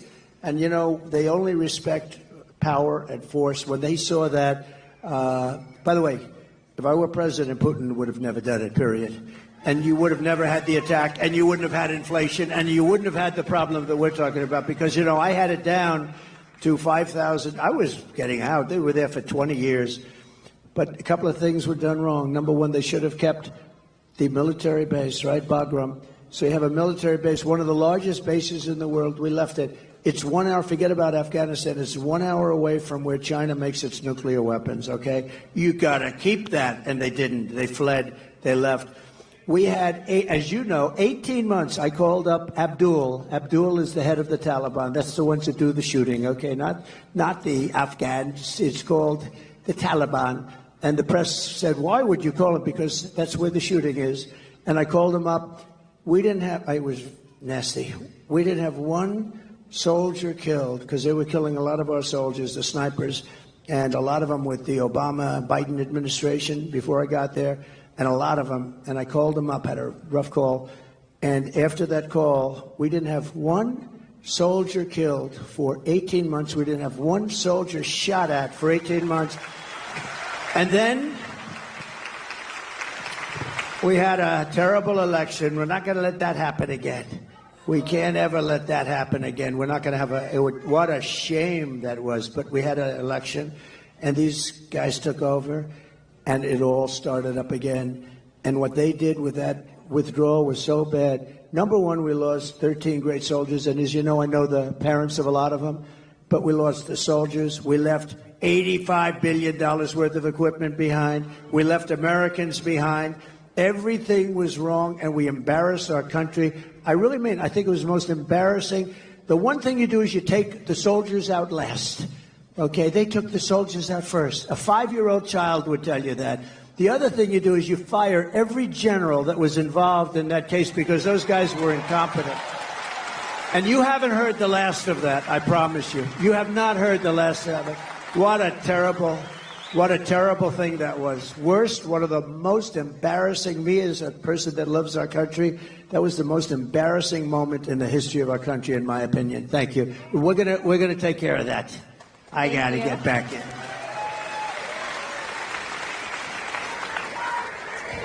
Mr. President is such a good title for him, isn't it? You do know she's a congresswoman, right? And a highly respected one. She's actually a killer with her husband and the most beautiful baby you've ever seen backstage. But she's a congresswoman from Florida, and I have to say she's a highly respected person. Thank you, Mr. President.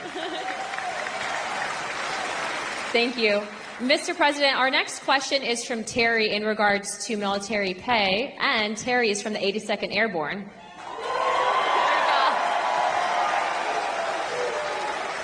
Mr. President, thank you for being here. My name is Terry. I have had the honor of serving with the mighty 82nd Airborne. I'm also a proud member of the Lumbee tribe, the largest tribe in North Carolina. We have one of the highest percentage of military service in the nation, a higher percentage of the overall population. My question, sir, is about military pay. You provided the largest pay raise in history to our military. Unfortunately, we have seen inflation skyrocket, and more service members and veterans are on fixed incomes and are finding it hard to pay for basics like grocery. What will you commit to increase military pay and bring down prices? Yeah, very good, Terry. I appreciate it, too. And it's very unfair. So I gave the largest pay raise in the history of the military, and I thought that was wonderful. But then when these clowns came in, these incompetent fools came in, they allowed inflation, and because of the energy policies, I think, mostly, but also because of their spending, but they allowed massive inflation, so your pay stayed here, and you were happy, and then all of a sudden the cost of bacon doubled, and the cost of everything else doubled and tripled and quadrupled. Interest rates went to 10%, so you could no longer, we were at 2%, and they went to 10%, so you could no longer buy a house. So many things happened. The answer is yes, I'm going to take care of you. I'm going to take care of our law enforcement, and you know who else I'm going to take care of? Our teachers. Our teachers are very underpaid. We're going to take care of our teachers. Okay? Going to take care. And I did it. I felt strongly. But, you know, the fact is that they got wiped out. What we gave you got wiped out by their inflation that they should have never had. That's another thing. You would have never had inflation because it was caused largely by really dumb energy. The energy went through the sky. That brought everything with it. So we're going to take care. But law enforcement also, and your teachers. Okay? Thank you, Mr. President. We now have time for one last question. So our last question. Make this a good one. Our last one comes from Matthew. Matthew? He was an F-15 pilot. I won't hold that against you.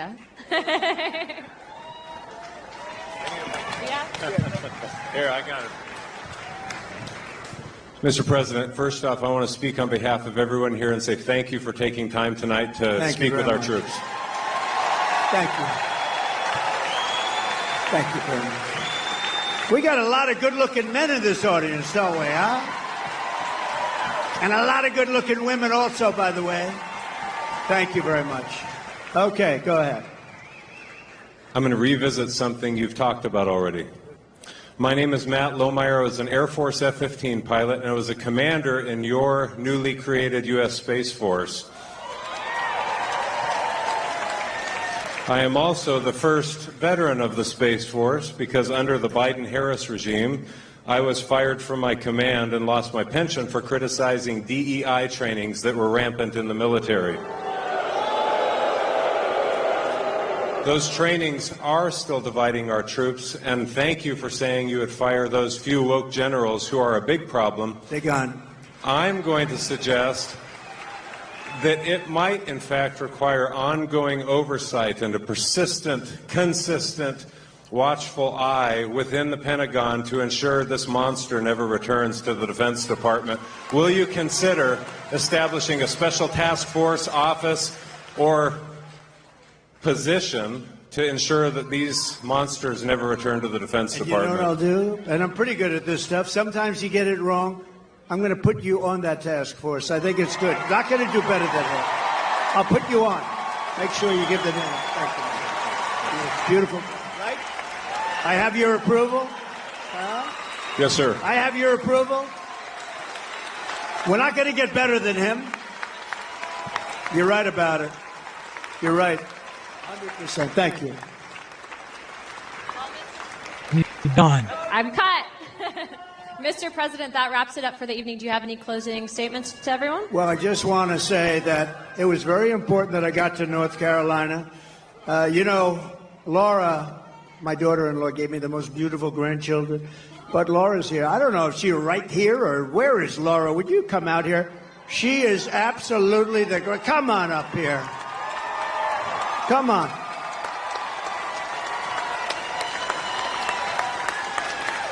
She comes from right around here, and she loves this state.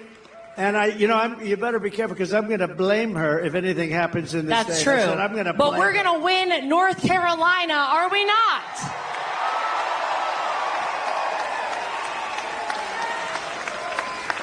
I am from right down the street a little ways in Wilmington, North Carolina, where I was born and raised. And I know I don't even have to ask this audience this question, but are we ready to send Donald J. Trump back to 1600 Pennsylvania Avenue?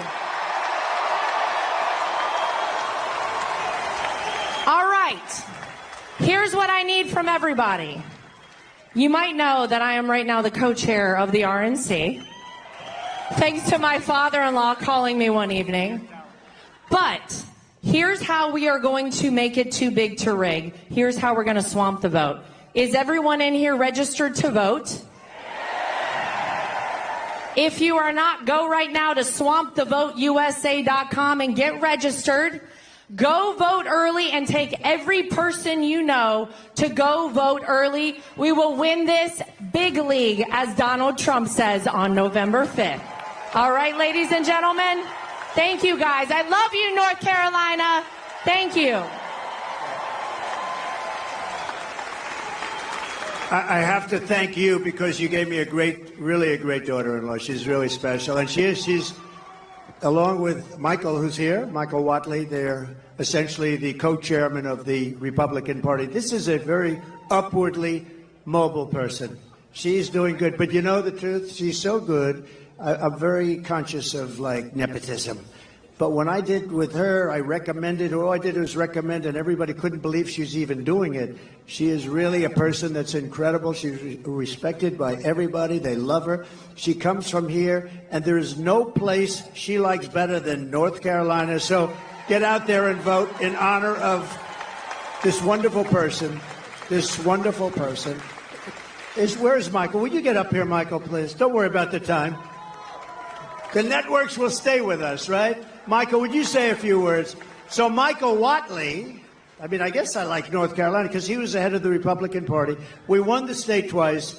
And last time, when all of a sudden around 3:02 in the morning, we started to fall off on a lot of things, it was ridiculous. But with this state, there was no fall off. He had 602 lawyers working for him. And I said, who the hell is the guy that did such a good job in North Carolina? Because we were leading in Pennsylvania. We were leading all the way along, and these people will do it. They have no shame.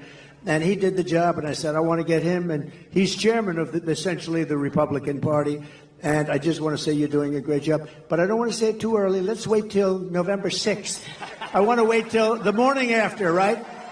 Then I feel confident that we'll say it. But so Michael is from North Carolina. He was the head of your party, and he did a great job, and he went to the top. And please say a few words, Michael. So to win North Carolina, we are going to get out the vote. We are going to protect the ballot. We are going to expand our majority in the House. We are going to flip the Senate, and we are going to send Donald J. Trump back to the White House as the 47th President of the United States. Thank you, Michael. Thank you, sir. Thank you, everybody. Thank you. Thank you, everybody from Fort Bragg. Thank you.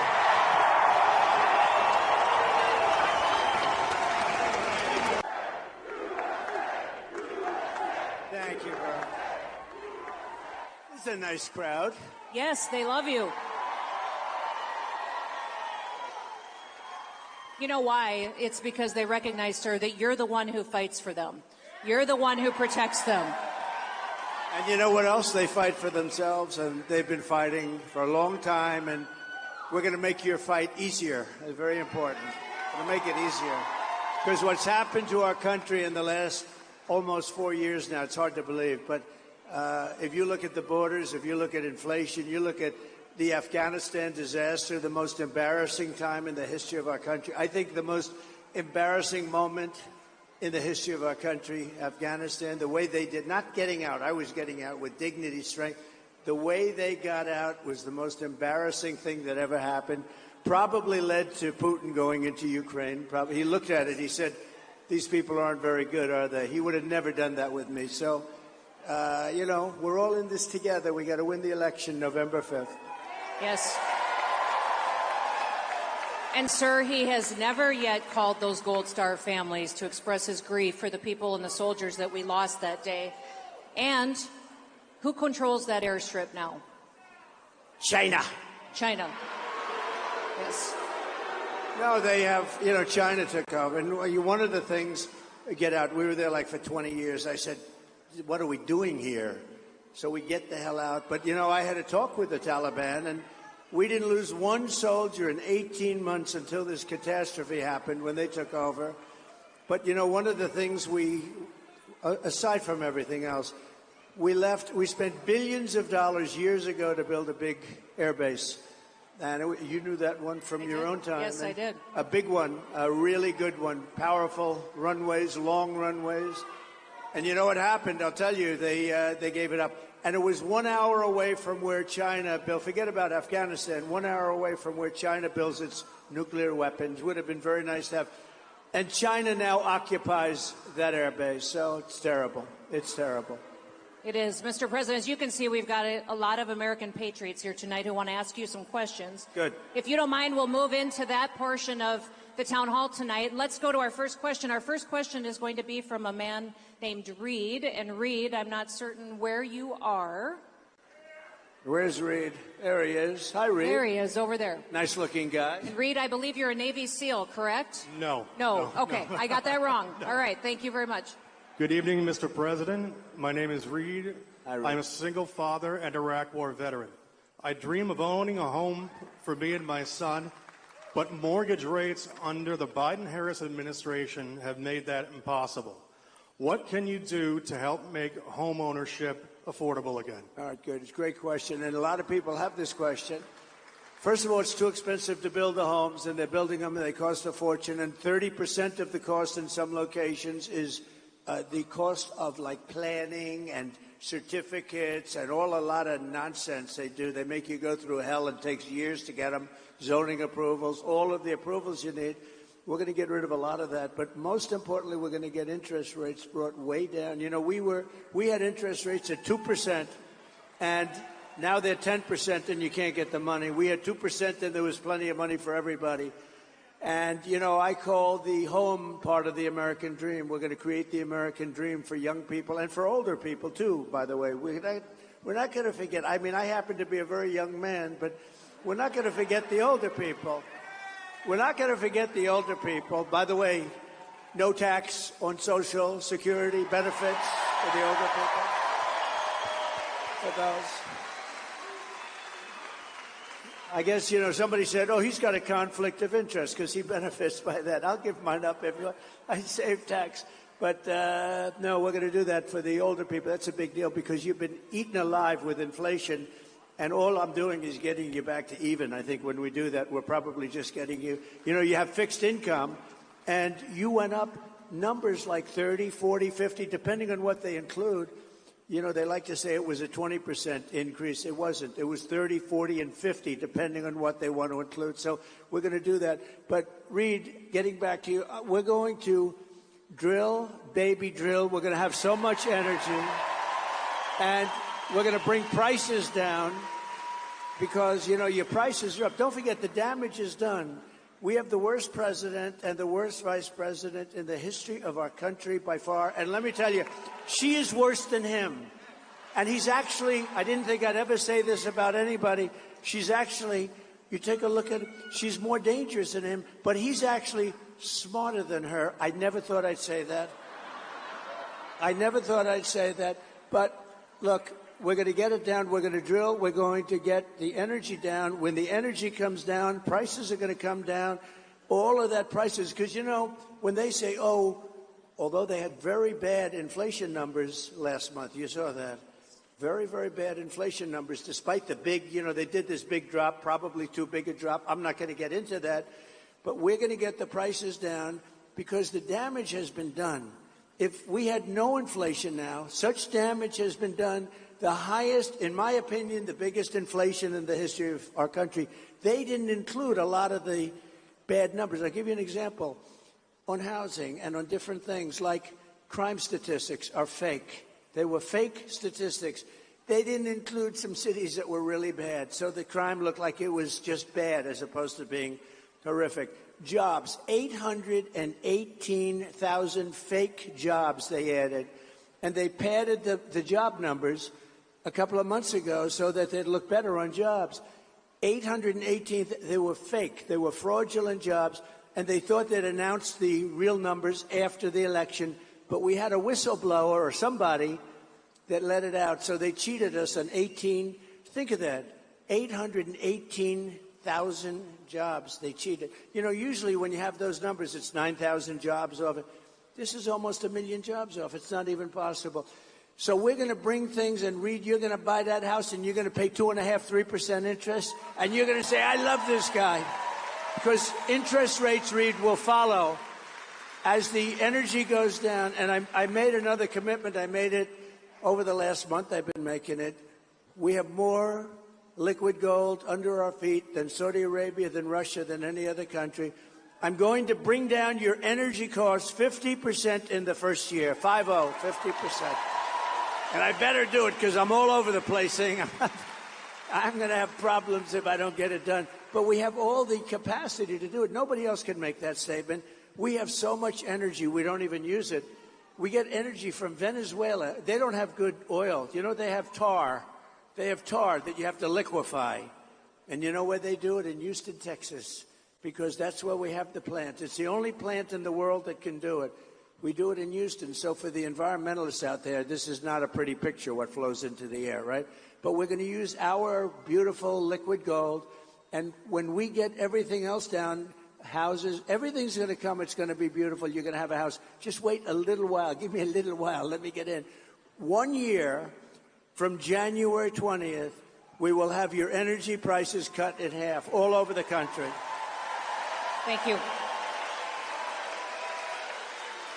And Mr. President, in reference to Reed and his family, he's not in a unique situation. 65% of Americans today cannot buy a home. That has dramatically changed under the Biden-Harris administration, and Kamala Harris has embraced the policies that made home ownership disappear and take away that opportunity from Reed and his family and 65% of Americans today. Listen, the American dream is still to own your own home. And now that is not possible because of what they've embraced. And you talk about liquid gold. If any state understands liquid gold and American energy, it's Pennsylvania. Yeah. The Commonwealth. Yes, the Commonwealth. Make sure you the know. Commonwealth of Pennsylvania. By the way, this is a really great governor, very successful governor. She read some of the numbers, and I thought she would, because why not? Nobody else will do it, but I will, because I do it for my friends. So you did it beautifully too. She has done a fantastic job as governor, and I will say this: I went to school here. I just want to forewarn her, because I've seen it happen, and it's career-threatening. Don't ever call it a state. It's a Commonwealth. And I was saying, lesson learned. Has somebody, because a lot of innocent lambs have come up and they start talking to the people of Pennsylvania. I love you people. I know you so well. I'm here all the time. But yeah, I went to school here. I went to the Wharton School, the great Wharton School of Finance. And they were great. It's a great place. But I went to college here. So, never, ever even think. I watched one man crash and burn. He kept calling it the state. I kept saying, it's a Commonwealth. And by the time the evening, I think his political career ended there. So Sir, tonight we have some special guests in the audience. We have a Gold Star family that is with us tonight. Mary and Charles Strange are here. Where are they? Where are they? Oh, here they are, sir. They're behind us over here to the left. Come on up here. Come on. They lost their son, Michael. Come on up. Come on up here.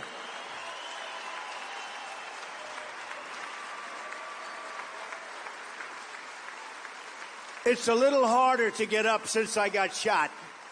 They've made it more difficult. Perhaps that's the way it's supposed to be. Sir, they lost their son, Michael.